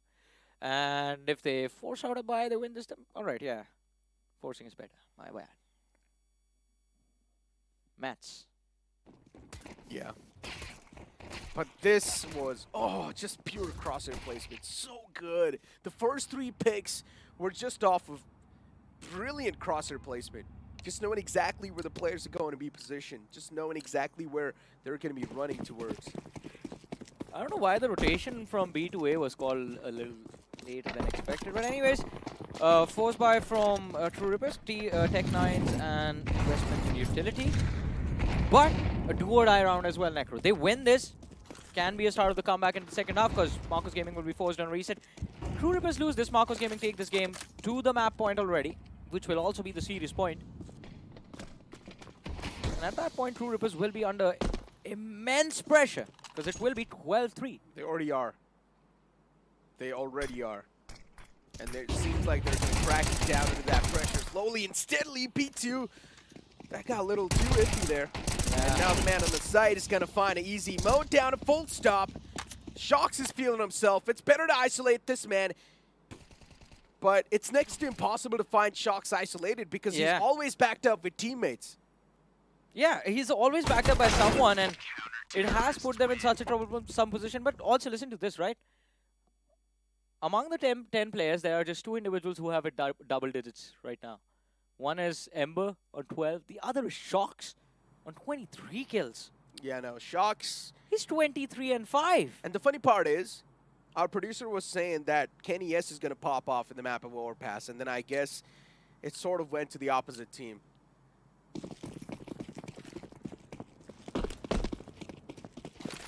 Yeah, I mean, I expected that as well, to be honest. honestly, Yeah. low-key, I expected that as well. Considering Shox in the previous map was not able to get a lot done because Kennyus was just popping off. Yeah. He was connecting some of the most insane op shots. But I mean, you called it, Necro. After a while, your shoulders start to hurt if you carry too much. Yeah, that is true. And even the pressure is too much, right? You cannot expect for someone to perform all the time. So I guess we can give him that leeway. And now that there's also an eco, it's a 3v5. The chances, the lifeline's fading away. At this point, somewhere down the line, we all know the reality, what it's going to be. It's almost done for True Rippers. It's just time for us to put the final nail in the coffin. And time for Marcos Gaming to send him back home. They're gonna travel back to get the match. This is the finals. Yeah, so they're gonna escort him back home. Yeah, that would be better. But anyways, 12-3, last round, potentially the last round of this map and this entire series. Marcos Gaming with a big lead in this decider. And yeah, this is going to be very difficult for True Rippers to bring themselves back into this game. 12-3, a complete steamroll. Yeah, the probability would be like less than 1%. Yeah, I mean, it's a complete steamroll at this point. Marcos Gaming, they're just feeling themselves, especially when someone's feeling themselves. It's way too tough. Time for the final round, ladies and gentlemen. For the players of True Rippers, this means a lot. But somewhere down the line, even they must have accepted the reality that it's next to impossible to pull off this comeback. Marcos Gaming, they can already feel this victory coursing through their veins. And with that kill from B2, it might just nail it down. Second one to follow up as well. Now they definitely can't feel it coursing through their veins. They've already won this. No one can stop them. B2 stopped. Another man towards connector, trying to make it up. Oh, aggression from the side of Marcos Gaming. What's there? They're going to look for another one. Last two players left. Mikils and Dice Dealer, and Ember knows exactly where both of them are. One player spotted in connector. One was spotted out in T-spawn. Mikils has the upgrade on the AK. Dice Dealer as well, but how much value can you secure from these two weapons? That is the question. Pushing up A-long with the C4, but they have the Danger Man to worry about. Shox on site itself, and Ember waiting in the washrooms. He's lurking right outside that mid stairs. Dice Dealer slowly and steadily moving up. They convert 1 or 2 more kills. Maybe they can win this round and still keep the hopes and dreams of winning the series alive. No, there's a crossback. Dice Dealer, there's Ember right behind him, and the kill is going to be confirmed. 13-3. There's the closure Marcos Gaming were looking for, and, well, the celebrations as well, ladies and gentlemen. What a game, what a series. They are going to be your champions for the draft season 1. Marcos Gaming, they pull off a big upset in the grand finals. And for True Rippers, when it mattered the most, they lost out against Marcos Gaming. True Rippers, they've been stomping on Marcos Gaming through and through. But Marcos Gaming in the grand finals, they reply back in a great fashion. Yeah, what a series, what a comeback from both these teams. I mean, Marcos Gaming bring themselves back on Overpass, and True Rippers overall series losing first 2 games, first 2 maps in a completely one-sided manner, and yet the next 2 they survived one way or the other, on Mirage first and then on Inferno, taking us all the way towards that decider Overpass. But the D-side start that Marcos Gaming have gave them an advantage too big for anyone to deal with. A hard-fought victory, and Shox moving towards Kenny S. Indeed must be a nostalgic moment for these guys. Yeah. Yeah, these guys go such a long time back. Good friends inside of the game. And foes as well. But in general, for Marcos Gaming, this is something that they would have barely anticipated. Shox's addition in the lineup has been perfect. This whole tournament was something we never expected, to be honest. I mean, imagine being on a stage with the legends of Counter-Strike, playing with them, learning from them, winning with them. I swear, Necro, I mean, I've known these lads for a long time, and their faces do not really show what must be going through their hearts and their heads, but it is a big moment for every single one of these players. And props to True Rippers as well.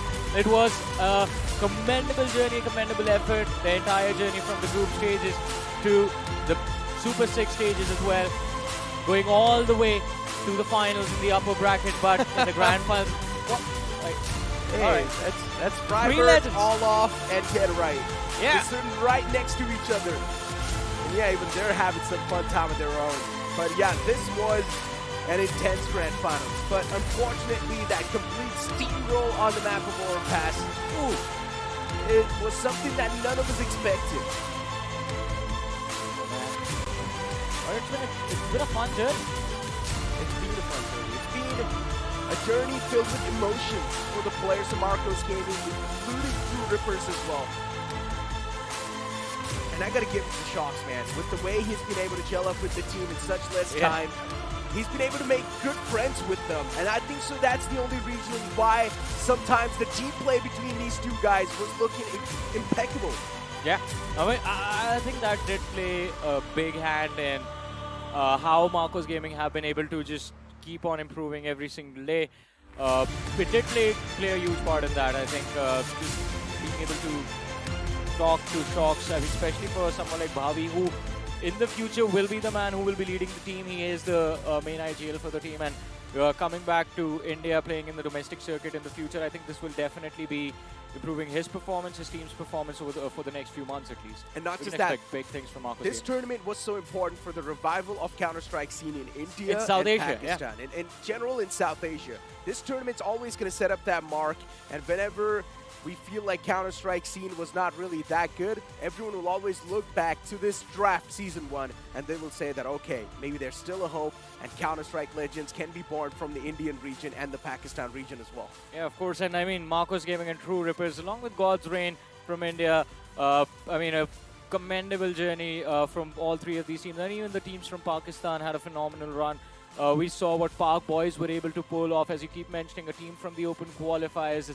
The underdog story was there for the side of Park Boys, and they made it quite far into this tournament, losing out to Marcos Gaming in the lower bracket final, and Marcos Gaming, of course, eventually ended up winning everything.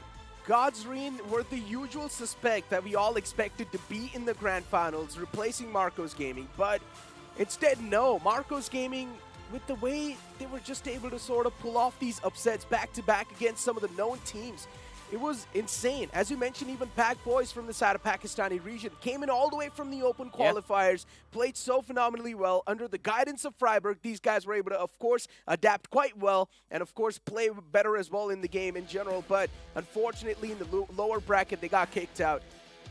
But you have to say, I mean, it was quite entertaining to watch our lads also pop off. We had those days when we would see B2, Bhavi, or even Dice Dealer perform phenomenally. There was one day where Mikhels was on fire. I mean, every single entry frag, he was getting it extremely comfortably. But ladies and gentlemen, it's time to talk to the man who made it all happen for Marcos Gaming in the Super 6. Ladies and gentlemen, we have Shocks returning after winning the BO5 series. Shocks, first of all, congratulations on the win. How do you feel winning the draft with the boys of Marcos Gaming? Thank you very much first, and honestly I'm really happy and I'm proud of the guys because I think it was really a tough event for them, you know. They were not playing as far, plus it was really an important event for them, so I really wanted to try my best for the boys, and this is what I also told them before we going into the last map of the series today. I told them no matter what happened, honestly, thank you guys, thank you for like how they actually welcomed me in the team, and thank you for that week because honestly I really felt like I was a part of the team, and I think it's the same for them towards me, so it was really an insane experience. Yeah, and we also saw that Vertigo pick in the map poll, right? I think somewhere down the line, True Rippers wanted to actually throw you guys off guard and catch you over there. How did that sort of go? I mean, you guys came out on top on Vertigo. Honestly, I don't know because the guys told me that they didn't play it like since 3-4 months, and me honestly, like I played a lot on CSGO, but I didn't really play it on CS2, so I was a bit lost as well. Even my cursor placement, like on some situation, was not on point. So honestly, I don't know. I think we just like didn't think about the score, you know, and we were just playing like runs, and somehow it went for our sides. But honestly, like I can't claim that win. It could have definitely like be them. We are just like really happy, like, oh fuck, damn guys, we won Vertigo. That's cool. But I think you expected to close out the series after Vertigo and Ancient. I think you also expected to close out the series on Mirage. So could you tell us a little bit of what went wrong on that Mirage pick? First, I think we were not playing a very good Mirage since all the tournaments. It was a map where we were kind of struggling together. So of course it will be hard. And plus, I guess we were not showing on the map 3 and the map 4. We didn't show the same face, I would say, as the two first. I guess that's my guess, I don't know, but it's probably because of the score, you know. And like we are 2-0, there was only one map left to win the whole thing, and that's really important for the guys. So they probably like put more pressure on their side because they wanted to win so badly that actually we just didn't really play, like we misplayed, you know, because of the pressure. It happened on map 3 and also on map 4, and we managed to actually reset totally on map 5, and it was not the same team. Not the same players, not the same communication, not the same mindset, you know. Like we went back to what we showed the first two maps. So I'm really proud for that because it's not something that is easy to do. Shocks, we can tell the friendly nature and the friendly aura that you have really help the players of Marcos Gaming get quite comfortable around you, right? And I feel like it's something that Marcos Gaming also helped them inside of the game to have a better synergy with you as well. Now, for the upcoming players from our region, from the South Asian region, you must have a lot of choice words to say, right? Honestly, I don't really know, because at the beginning of the event I would probably like pick one of two, but now, for example, on my team I can see that they all got their roles, you know, and I think like all of their players can be really good on their role, you know. But I think Bavi is doing a really good job at being in-game leader, and I think if he continues like working, he can like definitely like be a real strong leadership man, you know. Like when he's speaking with confidence, and you want to follow him, and that's what you want from a leader. So that's really nice. We also got Ember with a clutch. We got B2 who can do like almost everything. Elvis, who is really good also at going in. So like, you know, like it's really hard to say because like you can see they got specific roles and they are good in it.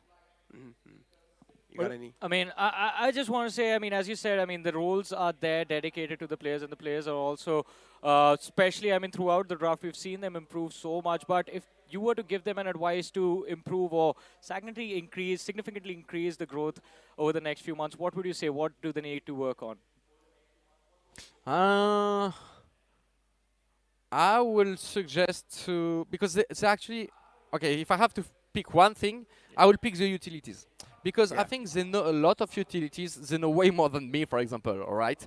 But they actually know it, but they don't know when to use it, you know? So so this will be my advice, is make sure you have utilities, because there was a lot of rounds on T's that we finished the end of the round, but it's just too hard because we don't have any nades.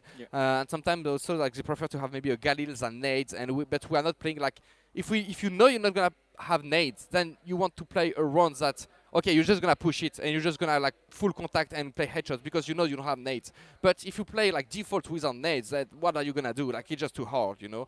So I would say like it's really good that they got a lot of knowledge about that, but trying to improve when to use it, how to use it, and getting more support as well, like going on site, you know. Like there is only that guy behind that he knows he got that the last flash, the last smoke, that's gonna make the people in front like way more easy to actually open the site. That's brilliant advice. Yeah, that's of course pretty much like play a lot on the contact plays, set your team up with the flashes and the smokes and stuff like that, and rely much more on the team play, right? Because I'm not gonna lie, before this entire Super 6 started, when we were witnessing these teams in the group stages, we were seeing a lot of those individual plays. They were just gunning each other down. They were just pressing W's on the site. We were seeing much more less of utility utilization and less executions. But now, as we moved in forward inside of the Super 6, we're seeing more of those executions. And I think so it's only because of you guys coming in and helping them out much more.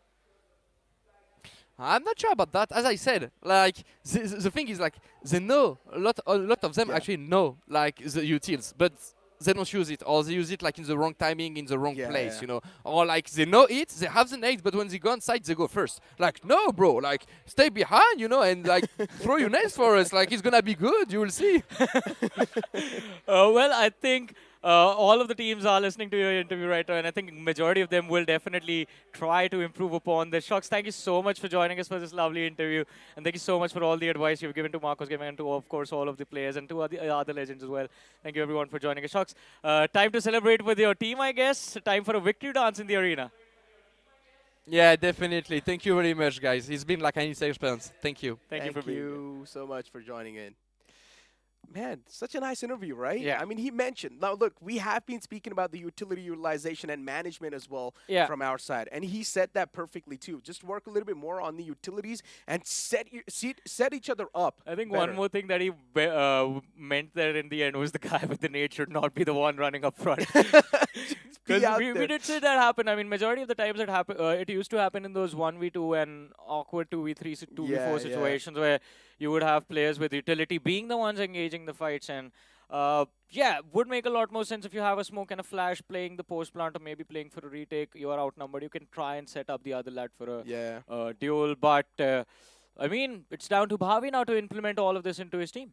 That is true. I mean, he clearly mentioned Bhavi is a man who speaks with confidence. And if you follow his lead, it will be good for you. And Bhavi just needs to work a little bit more, just a little bit more on his leadership skills, and he will be there. And in general, utility management is something that every single team needs to learn about from our region, knowing when to use it, how to use it. That's what exactly Shocks mentioned. And we have seen a lack of that a lot of times. But still, a lot of improvement has been made in these teams in general. Of course, I think I wouldn't say it's like the utility utilization is completely off. It's completely off timings. I think the only thing that needs major fixing is like the early dump.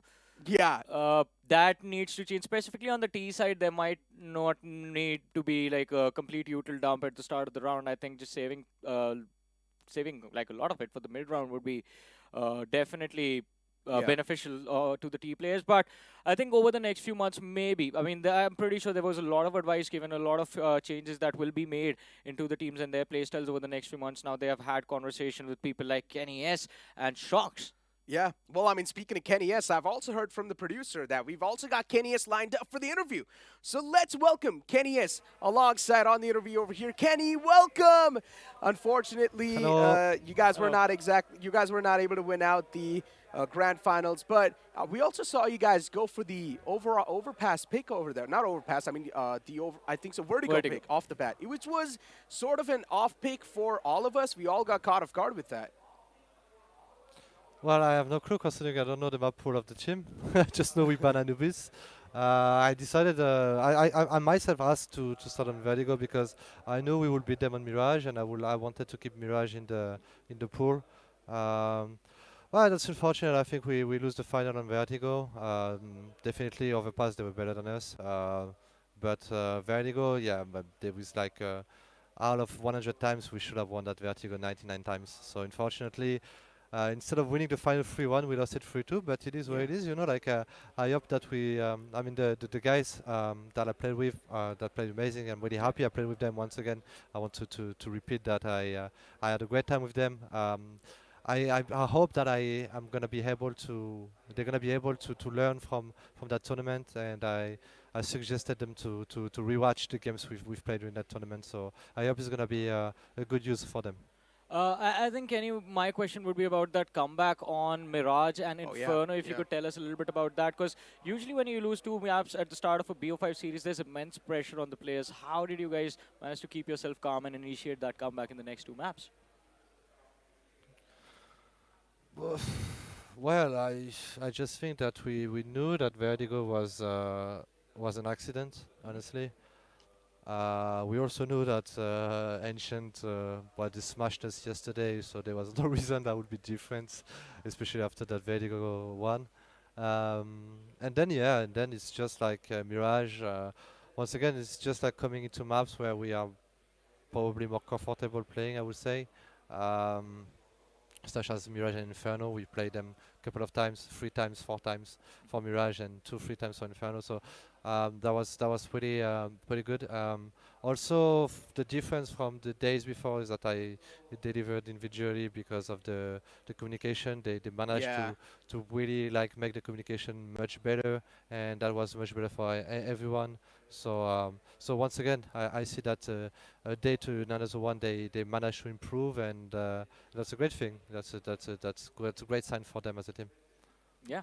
Exactly. I mean, as you mentioned that you were able to focus on that individual performance much more, and that was clearly seen on the map of Inferno as well, where you were just popping off, hitting flicks left, right, and center, some insane shots. But Kenius, thank you so much for joining alongside this interview, man. Really means a lot. And yeah, thank you so much. Thank you. Thanks to you guys. Have a good one. You too.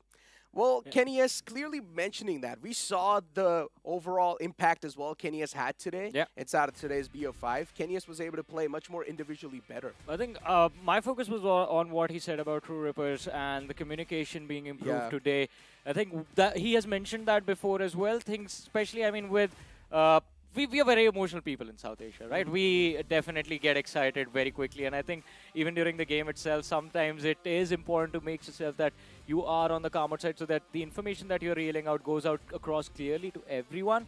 And I think that is something that definitely will be helpful for True Rippers. Just being calm, even in the heat of the moment, no matter what happened, you are just focused on the round and making sure that everyone is on the same page. It can help work out wonders for a team. And he also mentioned that he had no clue about the map pool of the team itself. Yeah, I mean, it's just been 4 days. You wouldn't They really went for the expect a lot. vertigo. They thought that it definitely can catch the opponents off guard. But ladies and gentlemen, with that being said, the draft season 1 comes to an end. Thank you so much for John alongside. It's going to be me, Necro, and Johnny signing off.